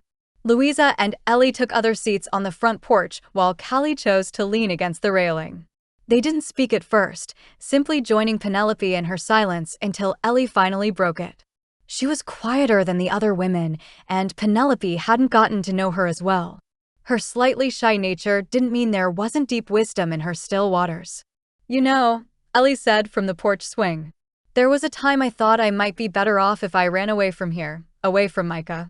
All three women turned to face her, but it was Louisa who spoke. "I always wondered how close you were to hopping on a train and leaving after Callie discharged you." Ellie had been kidnapped and brought to the ranch by a man desperate to steal her inheritance.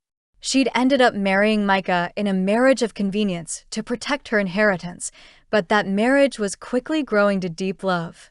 "Quite close," Ellie admitted. "I didn't feel worthy of all the trouble he was willing to go through for me. You all were so kind and generous, but who was I to cause so much ruckus when you had such a good thing going here with the children?"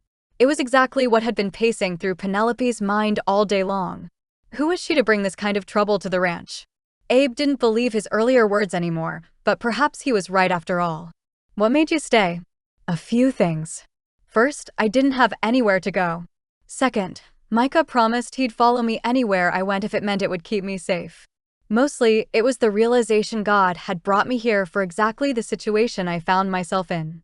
I don't know if I'd say he made Brent kidnap me, but he certainly used the actions of a sinful man to bring me to sanctuary. Who was I to throw that gift back at God and make my own decisions?" Her words made sense, but there were some key differences in their stories. "You didn't choose to come here, though." "I did." Callie raised a brow. "Did you really? You came here because you knew nowhere else to hide after you'd done an incredibly courageous thing working with the marshals to get information on banks." "That's more than coming here on a whim, Penelope." "Isaac always says he wants this place to be a refuge," Louisa said as she reached forward from the porch swing and placed her hand over Penelope's. "Let this be a refuge. Don't run at the first sign of trouble. Look at what God has done for all of us despite difficult circumstances. Don't you think he can do the same for you?" The front door opened, and the piano kept playing inside. Apparently, the men were done, as Jacob and Abe stepped out onto the front porch. Jacob crossed the porch to pull his wife into his arms. "Ready to head home, darlin'?" "Let's go, cowboy," Callie replied with a grin before turning back to Penelope. "You belong here, at least for now. Trust that the God who brought you here will also guide you forward." The two of them descended the steps, and Penelope watched Jacob help Callie into the wagon while Micah followed his brothers. "I guess we better be getting home too." He offered his hand to Ellie and placed a soft kiss to her lips as she stood. "We'll see you tomorrow," Ellie said as she blushed slightly at the display. "I echo everything Callie said." The two of them made their way down the steps as well, and Ellie tucked herself against Micah's side as they began the short walk back to the cabin they'd built a few hundred yards away. Only Isaac and Louisa remained on the porch now with Abe and Penelope, the oldest cowboy moving to sit next his soon-to-be wife on the porch swing. "Nothing I've said before about you being here changes, Penelope," Isaac said as Abe came to stand behind her. It was comforting, despite the circumstances threatening to choke her with fear. "We want you here, and I don't think there's anywhere in the country you'd be safer." The piano music continued to drift outside as a soft breeze picked up and cooled Penelope's face. "Thank you," she croaked. She wanted to say more, but there was no way she'd get anything else out without bursting into tears. "Thank you all." Isaac smiled softly at her before offering Louisa his hand. "How about a walk before the sun sets?" Louisa grinned wide and took her fiancé's hand. "I'd love to." With one last glance full of compassion and understanding at Penelope, Louisa stood. "Let this ranch be your refuge, Pen. We've gotten pretty good at it." As they left and moved slowly out onto the path she knew they'd walked 100 times or more, Penelope didn't notice Abe moving around her chair until he offered her his own hand. Her heart quickened.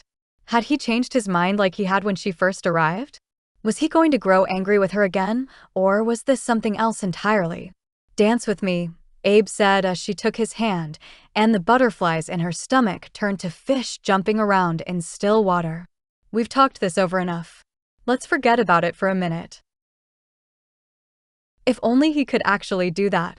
Abe would give anything to forget the threat to Penelope's safety, but as he took her in his arms, he could at least pretend for a moment.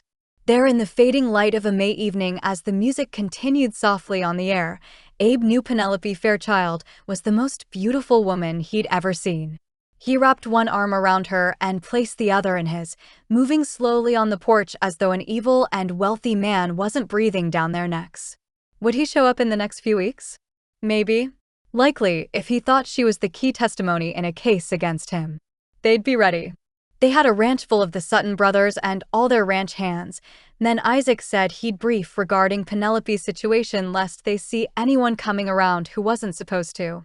She fit in his arms the way he'd always known she would, and when she sighed and laid her head on his chest as though he was a safe place for her despite the world's turmoil, he knew he'd do whatever necessary to make it the case.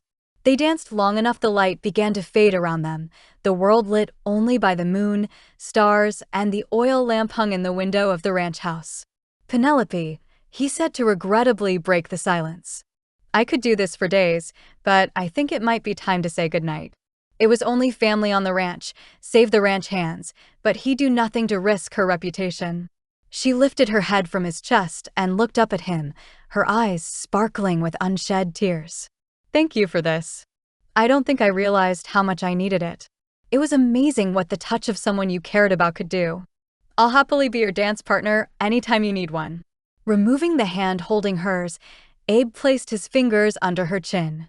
Slowly, giving her plenty of time to protest if she wanted, he lowered his lips to hers as the sun made its final fade into the darkness of night. He barely registered the music of the piano stopping, but the sound of children giggling on the other side of the window very much passed his ears. Pulling back, far too soon in his opinion, Abe grinned at the sight of Sophia, Reuben, and the twins pressing their faces to the front window. The younger two giggled while the twins made faces of disgust. "You," Austin said through the glass. "That's so gross, Uncle Abe." Penelope's eyes widened before she hid her face in his chest, her shoulders bouncing with laughter. Abe kept his arm around her while he did his best to hold back his own grin. "You'll change your mind one day, buddy." More faces popped up in the window, and all 8 children plus Louisa wore varying states of happiness or disgust depending on their age. Isaac was nowhere to be found, but Abe had no doubt he wasn't far. "All right, everyone, show's over. Get on to bed, all of you." He tried to sound stern, but his own happiness, despite the uncertainty of everything, won out. As the children and Louisa scattered, Abe pulled back from Penelope to face her once more. "As much as I want to, I can't control everything that's going to happen with Banks, but I can promise you I'll do everything in my power to protect you. The rest, I suppose I'm going to have to give up control to the one who already knows all that will take place." Penelope studied him for a moment, clearly thinking.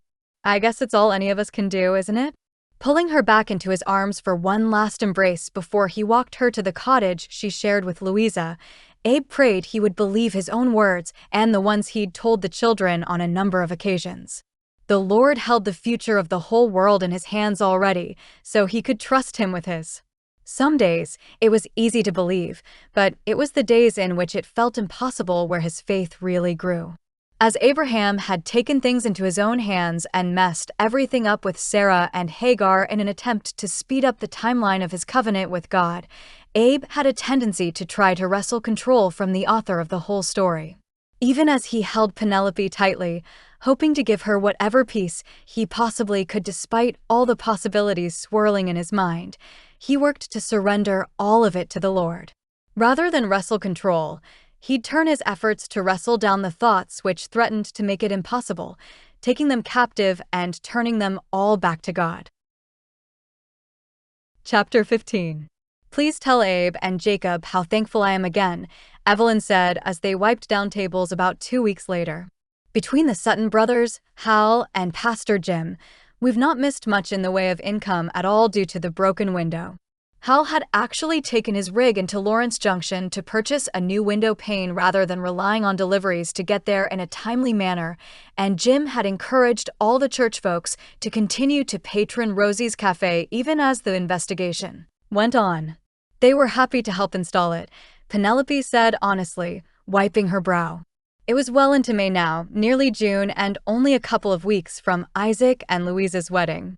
It was hard to believe she'd been here as long as she had, but settling back into the routine of working in the restaurant and spending evenings with the family felt as much like home as Boston had.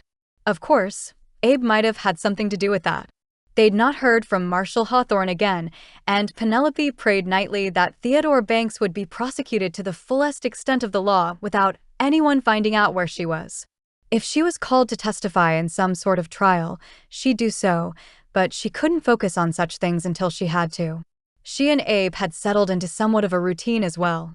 They rode to and from town together, and occasionally he'd steal a kiss as they rode or reach over and hold her hand. They talked of everything from their childhoods to the things which had happened at work that day, and even Penelope's growing desire to teach once again. Still, Evelyn said as she placed the last of the dishes in the sink to be washed, I appreciate it so much. If you'll take the last of these leftovers out back and set them on the table, I'll finish cleaning up here and you can get going. I know you're anxious to see your cowboy. Evelyn winked, but Penelope spotted the tiniest bit of sadness in her expression.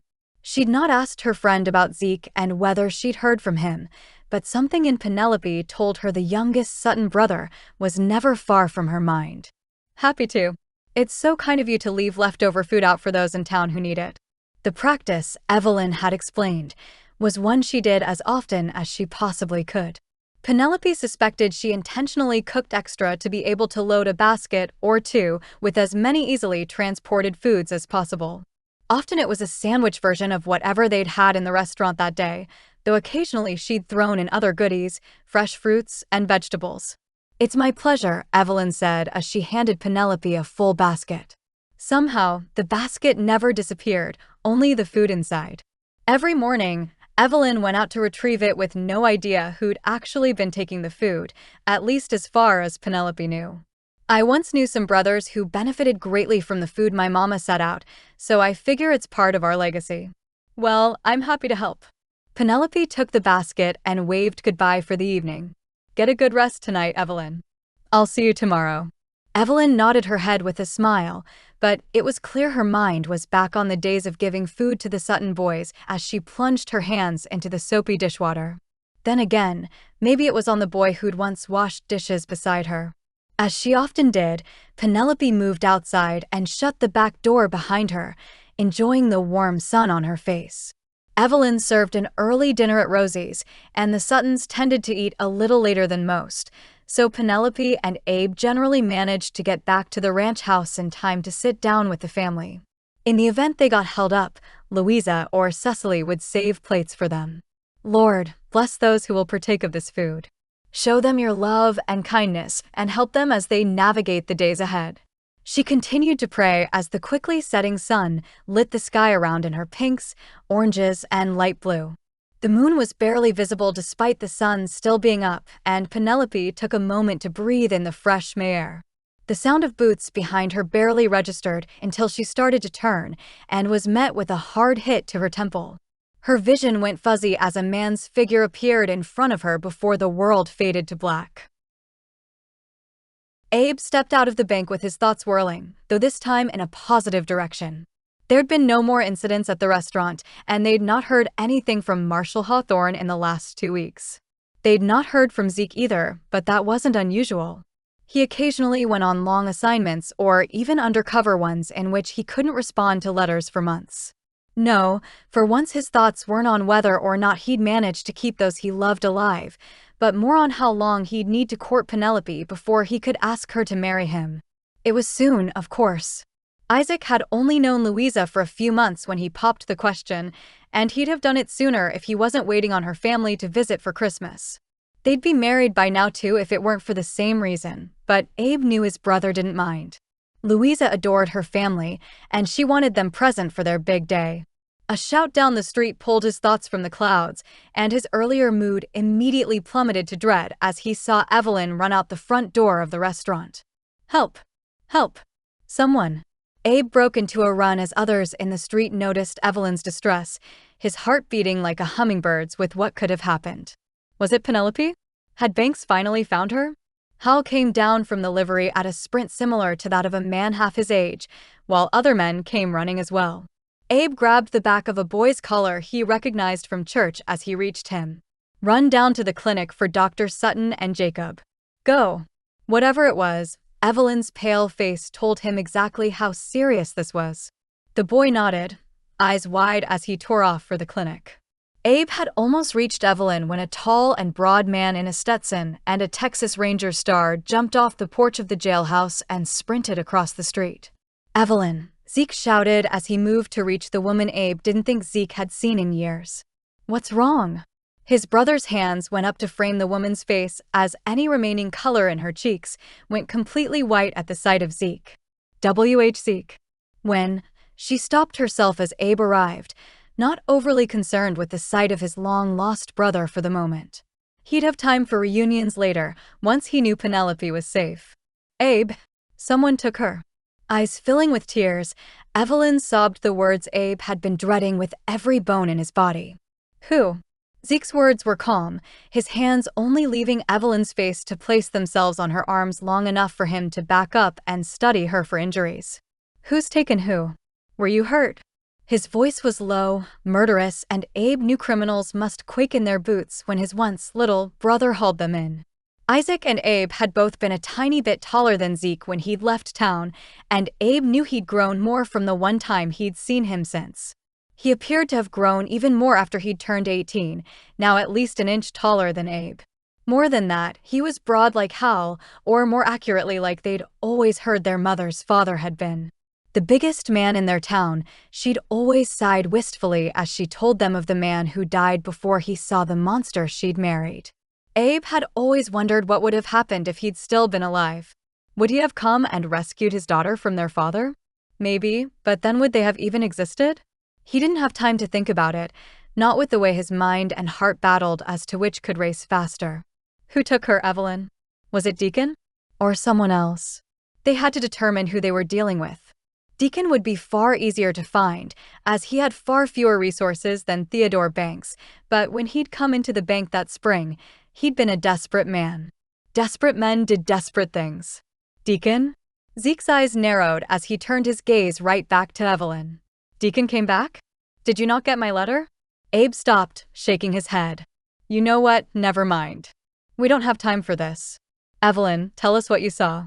Evelyn's shoulders shuddered as she took in a deep breath as Zeke wrapped one of his arms around her and pulled her close. Were he not so terrified of what had happened to Penelope, Abe might have questioned exactly what had transpired between the two of them years before and in the years since, but at the moment he really couldn't care less. I was washing dishes when I heard a thump outside. Penelope had just gone out to leave the food basket for those in town who need a little extra, and then she was going to come find you to ride home. I dropped the dish I was cleaning in the water and hurried to the door, but by the time I opened it, All I saw was Penelope slung over the back of a horse with a male rider headed for the woods. Zeke's voice was low once more when he spoke, calm and calculating like the lawman he was. "Show us where." Keeping hold of Evelyn, Zeke began barking orders to the curious onlookers who'd joined them. "Hal, ride out to the ranch as fast as you can and bring as many men as they can spare." It was only then Abe spotted Jacob and Callie running up the road with the boy he'd told to fetch them trailing behind. Jacob stopped short when he saw Zeke, and Abe saw the way their middle brother questioned Zeke's position with his arm around Evelyn. "What's happened?" "Penelope's been taken," Abe ground out. The words tasted bitter on his tongue, threatening to drown him with their implications. "We don't know who's done it." Chapter 16. A dull crash into the side of Penelope's entire body woke her with a start. Her head pounded, her jaw ached, and the whole world around her swam as though deep in the ocean. A groan ripped out of her as she realized the source of the pain in her jaw. A piece of cloth had been stuffed into her mouth and presumably tied behind her head. Her shoulders ached too, as she realized they were tied behind her back, and she blinked a few times to clear the cobwebs from her mind. A deep voice, one she'd only heard once before, sent a chill down her spine. Theodore Banks said from somewhere in the room. "She's awake. Milton, ungag her." As the room began to come into focus, Penelope silently prayed. "Lord, give me wisdom and peace to survive until help arrives. Keep us all safe when it does." Abe would come for her, of that she had no doubt. He was smart enough to bring backup, but all she could do was pray none of them would be hurt in the process. The building they were in looked like an old abandoned cabin, if the cracks in the wall and missing chinking were any indication. Cobwebs and spider webs dotted the corners and ceiling, and Penelope shivered as she hoped it was only her imagination conjuring something crawling over her bound hand. She lay on her side on the floor, her clothes smelling of horses and possibly smoke of some sort. Someone behind her ripped the gag over her head, jarring her neck in the process. A grunt sounded, but she refused to give Banks the satisfaction of looking pained. He wasn't in the same suit he'd been wearing when she'd seen him at the ball. No, this time he wore more inconspicuous clothing, almost as though he had disguised himself. His hair was cut shorter, his beard shaved, though the clothing he wore was clearly new despite being dirty. She'd been around working men all her life, and more recently cowboys. They all had torn spots in their clothing and scuffs on their boots. Banks had none of that. "What do you want from me?" Her words were almost growled, but the prayer had replaced her fear with righteous anger. The Lord was with her, he'd fight for her, but she'd do her part to take Banks down as well. "Tisk, tsk, tsk," he said as he sauntered slowly toward her, though with a slight limp. Looking down at her, he smiled conspiratorially. "Miss Fairchild, did you honestly believe I'd let you climb out my window and disappear into the night so easily? You see, your friend Marshall Hawthorne isn't the only person with a man on the inside." What did he mean? Was Marshall Hawthorne all right? Did Banks mean he had someone with the U.S. Marshals? "Even if you kill me, they have more than enough to prosecute you. I already told Marshall Hawthorne and the detectives from the Boston Police Department what I know and what I heard." It was true, and she spotted the smallest flash of anger in Banks's eyes as a result. It was the first crack in his facade. "Of course, you did, but if I kill you, there will be no testifying against me under oath. I highly doubt you were able to come down to the police station and give an official statement as you fled into the night like a coward. It won't hold up in court." Banks squatted, gesturing to one of the two men Penelope had just noticed behind him. "Your hours are numbered, Miss Fairchild, just like those of the Ladies' Needlework Society." He scoffed. What a ridiculous name. Fear that hadn't been present for herself now welled up in her belly at the idea he'd target her old place of work. "Those women have done nothing to you, and they have nothing to offer you. Leave them alone." The two men he'd gestured to moved around behind her and jerked her up to a sitting position. They weren't gentle, and Penelope knew she'd have finger-shaped bruises on her arms when this was all finished. Though, if he killed her, a few bruises really wouldn't matter. "I'm not a man who dallies, Miss Fairchild, and I always tie up my loose ends. A brown-haired, clean-shaven man who smelled strongly of pipe tobacco and shoe polish tied the gag around her mouth once more. He was at least slightly more gentle than the rest. "You threaten my livelihood, and you'll pay the price." Abe pushed his horse Gravy faster than he could ever remember pushing the beast. Zeke rode beside him, Hal and Jacob in back. They knew which direction the horse had headed thanks to Evelyn, and thankfully Zeke had the experience to track in most conditions. "Slow down a little," Zeke said as he studied the terrain with a furrowed brow. "We're about to get into the woods, and I don't want to lose the trail or end up with a lame horse. I'd rather not have to treat you for a head injury without Callie when we're trying to find your girl," Jacob added. "She's already mad I wouldn't let her come, but if you get thrown, I'll never hear the end of it." It would have made Abe feel better to have Callie along in case Penelope needed immediate medical attention, but Jacob was right to leave her. If things got dicey, she didn't need to be anywhere near the crossfire. "Can you still see the tracks, Zeke?" It was getting dark, and they'd have to slow down even further if they could even see them at all. "Yeah," Zeke said as they slowed to a trot. "It rained recently enough to work in our favor. Now's not the time to ask, but later I want to hear all about how this came about. I left town a few years ago with a bunch of bachelor brothers only to come home and find all of you in various stages of relationships. If you'd ever write or come visit, you'd know a lot more," Jacob grumbled loudly enough for Zeke to hear. Their youngest brother's lips set into a thin line, but he kept his eyes on the trail. "I have my reasons." "We know you do," Jacob replied. "The main reason you left has been dead for years now. Look, I'm happy to see you.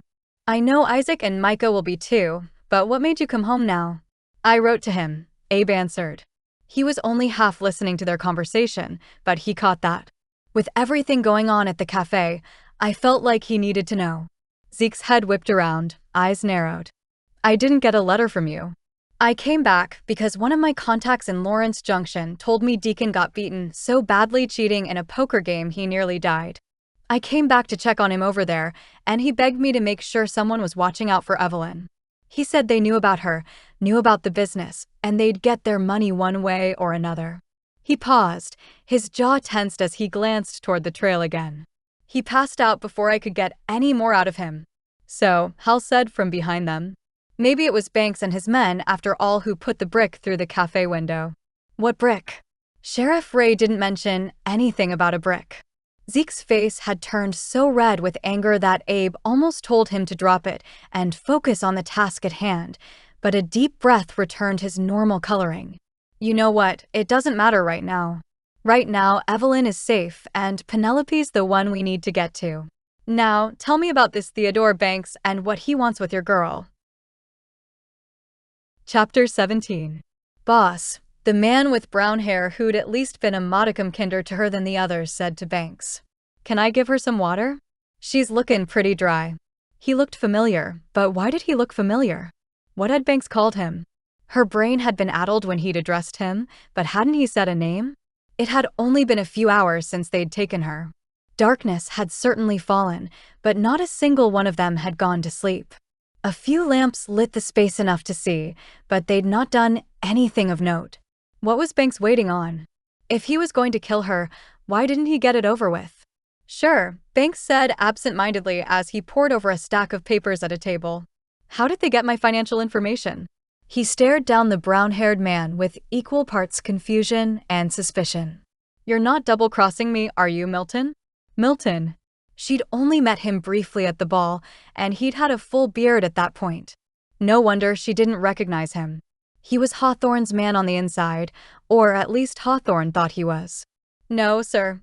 They can access bank records with an order from a judge, so I assume that's how Marshal Hawthorne got them. Don't worry.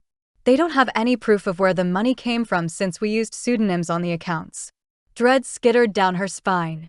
Was Milton actually a traitor to Hawthorne and the police force in Boston? Banks sighed deeply, nodding and sitting back in his chair. His hair stuck up in multiple directions, as though he'd been pulling at it all night.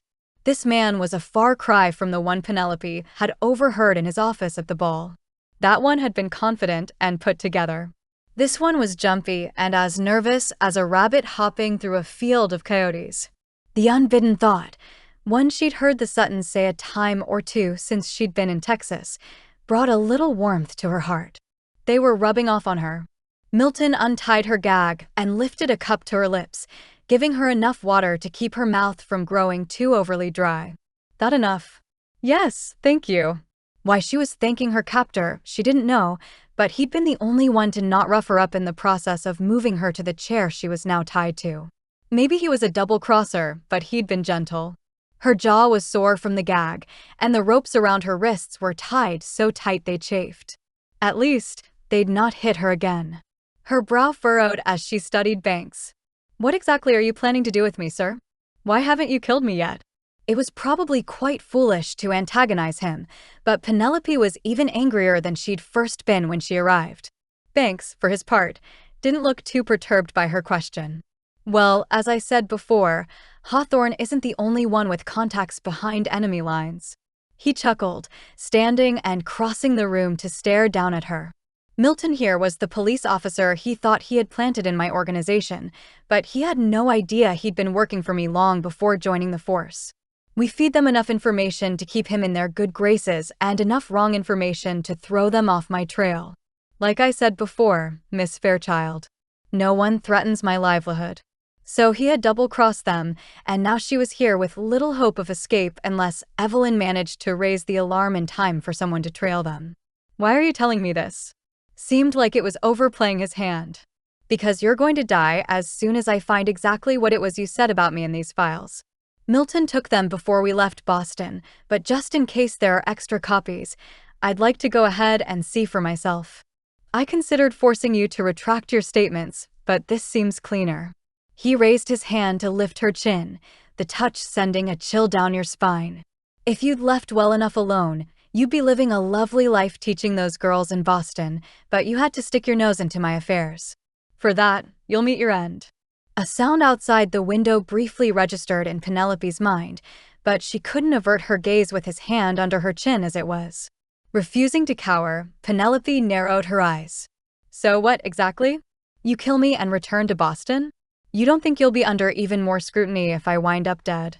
"Probably, but if the file mysteriously goes missing," he said as he jerked his head back towards the stack of papers, "and Hawthorne meets a similar end to yours, a few well-greased palms will likely take care of it. You see, Boston officials have known about my operation for a while, and it wasn't until the marshals came in I ran into trouble. I've got a big shipment of goods leaving the harbor next week as I expand my enterprise down the coast, so I really need to tie things up in the meantime." "Goods? As in young girls you're selling to the highest bidders?" Ball rose up in her throat at the thought. "You're a monster." "Maybe," he said as he pulled his gun from its holster. "You know what? You've gotten on my nerves. I can find whatever it was you said later." The click of the pistol being cocked seemed to echo throughout the cabin, and Penelope prepared herself to meet the Lord. "Give me courage, Lord." He removed his other hand from her chin and raised the pistol, and Penelope closed her eyes. She was nearly at point-blank range, and there was no way she'd survive this. "May this be a lesson, Miss Fairchild. Women should watch their mouths." His last word was drowned out by the sound of a blast and the sharp smell of gunpowder in the air before her still-bound body hit the ground with a thud. The sound of the gunshot sent panic sluicing down Abe's spine, and his heart felt like it was about to leap out of his chest. They'd only just reached the cabin, and Zeke had been about to approach and get a lay of the land when the shot split the air. Zeke held up a hand. "Stay where you are," he whispered, but Abe had no intention of obeying.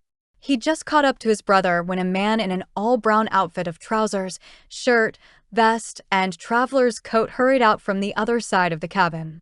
He had a gray mustache and raised his pistol at Zeke until he spotted his brother's Texas Ranger star and lowered his weapon. He didn't holster it though, but Abe didn't really care who the man was as chaos erupted around them. The front door of the cabin burst open, and two men came running out with their guns drawn. Both were covered in blood, though seemed to be moving of their own accord.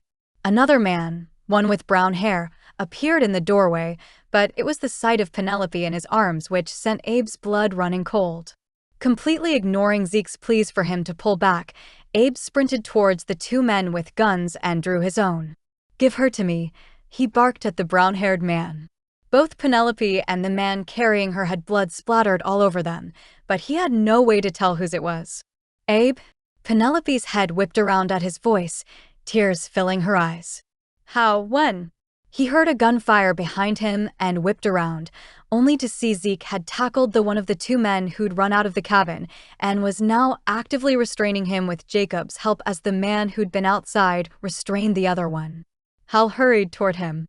Satisfied the current threat was neutralized, Abe closed the distance between him and the front door in 2 strides and pulled Penelope from the other man's arms in one fell swoop.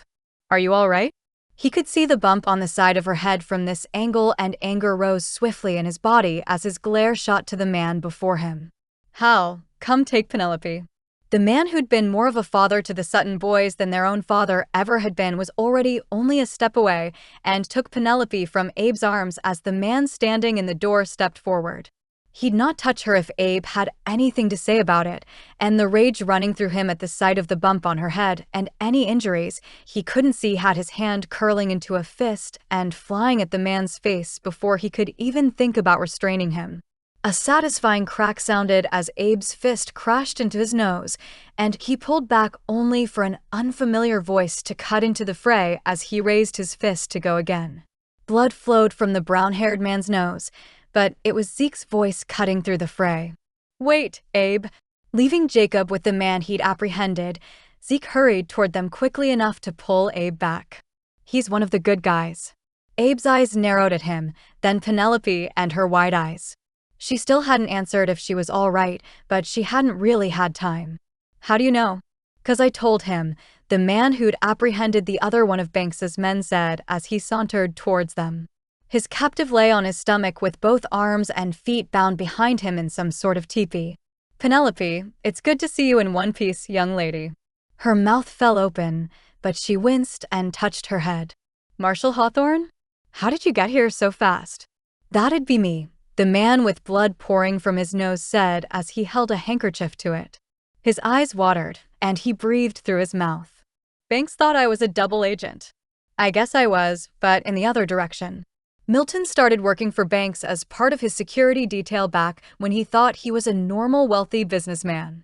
When he realized what was really going on, he went to the police department and arranged to act as an inside source on Banks's actions to hopefully bring down the entire operation.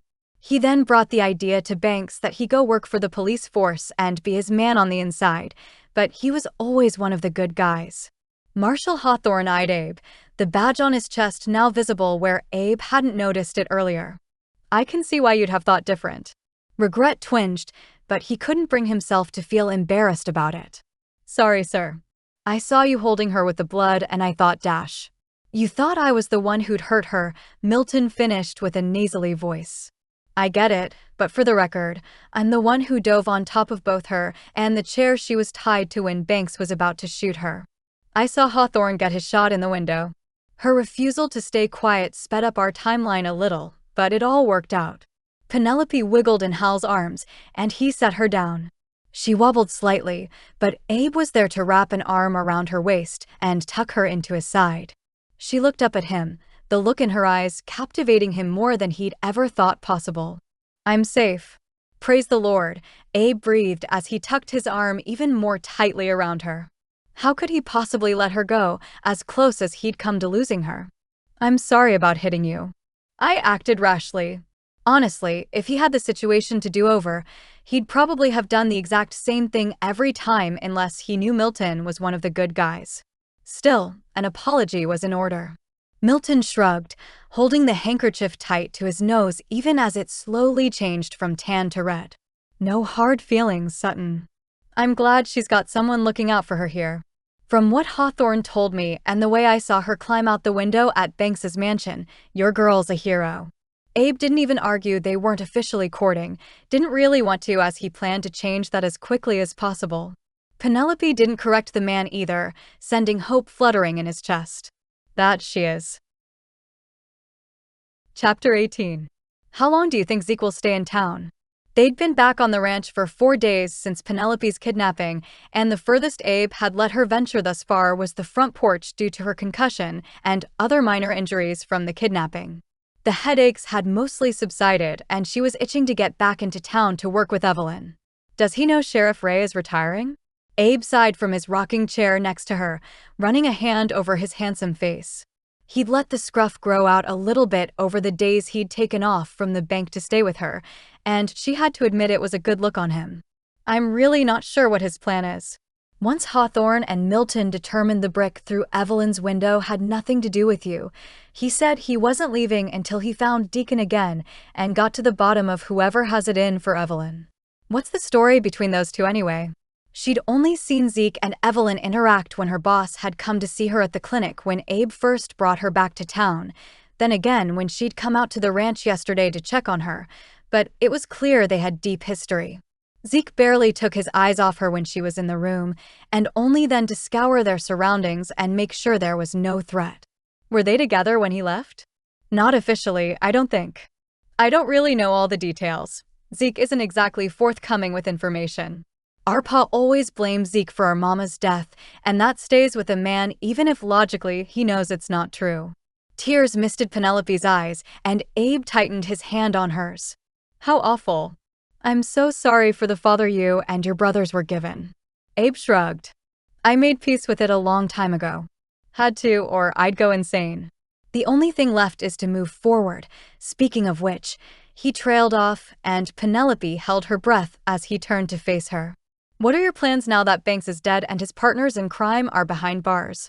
The latter had been a new development, but Hawthorne had wired his teams in Boston, Chicago, and Washington, D.C. as soon as they'd gotten Penelope settled at the clinic. Most of the information they already had before they left, but they were waiting for Hawthorne's word to bring them all in. Penelope had no idea how many women had been freed as a result of the warrant they'd managed to execute on Hawthorne's home and businesses, but it would no doubt be hundreds when all was said and done. Both the Sutton family and Ellie from her inheritance had approached her over the last few days and said they planned to make sizable donations to the Ladies' Needlework Society to help with the influx of new girls and women needing help. It had immediately made her break down in grateful tears, though she'd been praying about what role she'd play as she questioned where exactly her relationship with Abe was headed. Well, she answered honestly, I suppose I'm not sure. I love Boston and my work there, and as much as I love Evelyn, my calling is that of a teacher. Also, there are many things I love deeply about Texas. Her eyes met his, her heart pounding as she silently begged him to understand. I guess I'm wondering if I have a reason to stay. Abe stood to his feet, holding out his hand to help her into a standing position as well. Removing his Stetson, Abe lifted her chin with 2 fingers and met her gaze. I've been thinking about this a lot lately, and I think there might be a way we could have the best of both worlds. What do you mean? Ellie wants to expand her investments with her inheritance, but mostly her charitable giving. She'd like the Ladies' Needlework Society to take the lion's share, but there are other causes close to her heart as well, namely education and the arts. Due to our limited options here and convenience of traveling to check on them, she'd like to pursue most of her giving and investing on the East Coast, specifically Boston. Was he saying what she thought he was saying? Are you telling me you'd move to Boston? Well, I actually spoke to my boss at the bank the other day about splitting time between there and here. My primary job is to take care of Ellie's inheritance, but that also means managing the funds she gives to others and invests as well. What would you think about spending summers and maybe even the spring in Boston once we get married? You could work for the society, and I could make sure things are being spent correctly with all Ellie's investments. Married? It all seemed too good to be true, and Penelope couldn't keep the smile off her face. I don't recall you asking me to marry you yet. Sinking down to one knee, Abe pulled a ring from his trouser pocket. Then I suppose that's something I ought to remedy, isn't it? Penelope Fairchild, you turned my world upside down when you came banging my door down in a torn ball gown looking for Louisa, but I fell in love with your courage, your kindness, and your heart. Will you marry me? Penelope was adorable the way she kept looking out the window of the farmhouse in expectation of her father. It had been 2 weeks since her kidnapping, and she was back to work with Evelyn despite Abe wishing she'd take a little more time off. Right now, she and Louisa both paced back and forth in the front room waiting on a passel of Bostonians coming in for Louisa's wedding. Marshall Hawthorne said her father was already planning to come visit her when Louise's family came from Massachusetts, as he simply couldn't wait any longer to ensure she was all right. At the time, traveling for the wedding seemed like the right cover story, but the deception was no longer needed since Banks was dead and other men in his organization were behind bars. Marshall Hawthorne and Milton had promised they'd fill Abe in on everything they'd gone through before they left, but Abe couldn't help but be nervous about the prospect of meeting his soon-to-be father-in-law. "There they are," Louisa exclaimed as both she and Penelope rushed outside. Abe followed them, pausing to stand next to Zeke on the front porch as the women stood impatiently on the front lawn. They hopped up and down, waving and calling to those they loved. Louisa's family hooted and hollered from the wagon, but it was the other man Abe didn't recognize who had drawn Penelope's attention. Their resemblance was uncanny, though his build was much stockier as a dock worker. Mr. Fairchild wore a bowler hat and a button-down cream shirt, exactly what he might have pictured if he'd thought much about it. Zeke's voice cut into his thoughts. "Reckon he'll be mad you asked for her hand without asking him first?" His lip quirked upwards, but Abe had already thought through the question. "Well, considering I've never met him, I have to believe he'll forgive me. Plus, sometimes you've got to lock a good thing down before someone steals it out from under you." Raising a brow at his brother, Abe saw Zeke's jaw tighten and knew he'd made his point. Evelyn wouldn't wait around for him forever. "How long are you planning on staying, by the way?" He'd already been here far longer than he'd originally planned. "I've already written my command and handed in my badge," Zeke said, as though the admission wasn't any more important than having a second cup of tea. "Ray's let this town go for long enough, and the council offered me the job now that he's retired. I'm back, at least until we get things sorted out with whoever's been responsible for the issues at the restaurant. These aren't the kind of men who'll go away quickly or be threatened into silence. I'm planning on telling Isaac and Jacob tonight after dinner, though I'm sure Micah would rather I leave now."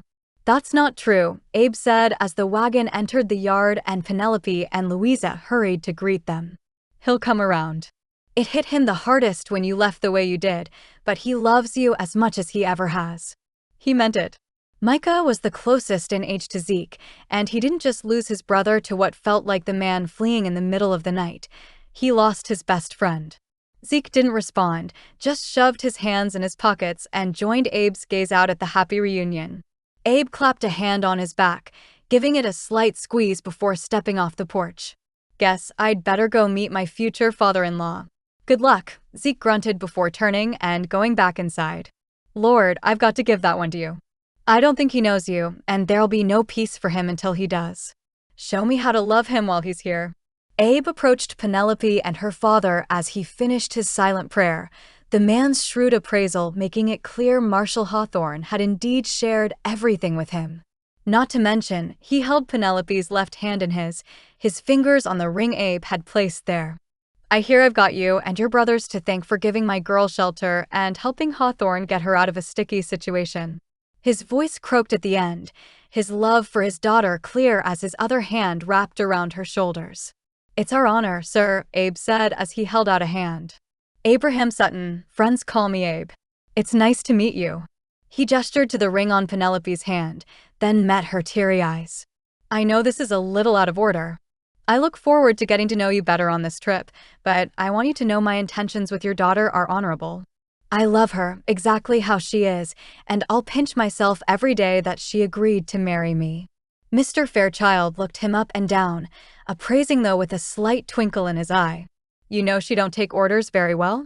"I tried, but she's got too much of her mama in her for that." Penelope snorted. "Oh, he knows." Her father's brow rose, so Abe hurried to explain.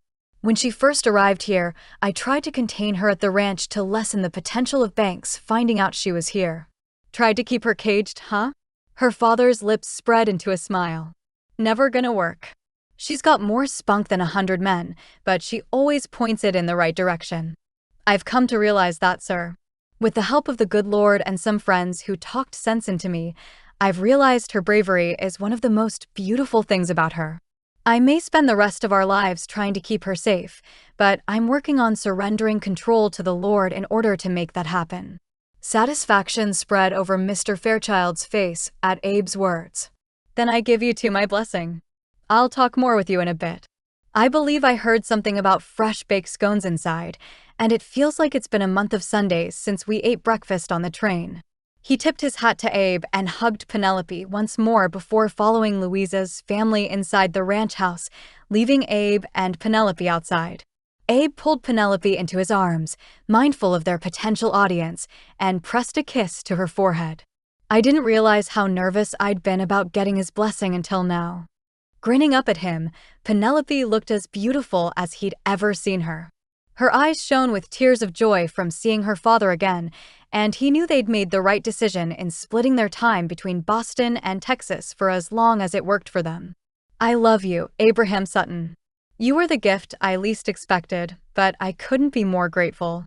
I love you, every part of you, even the parts you call ugly. No part of you will ever be anything but beautiful to me because each part makes you who you are. Now let's go join the festivities. I've been trying to sneak one of those scones for an hour, but Cecily kept batting my hand away. Giggling, Penelope tucked herself against his side as they moved towards the house. You might be more like my father than either of us realized.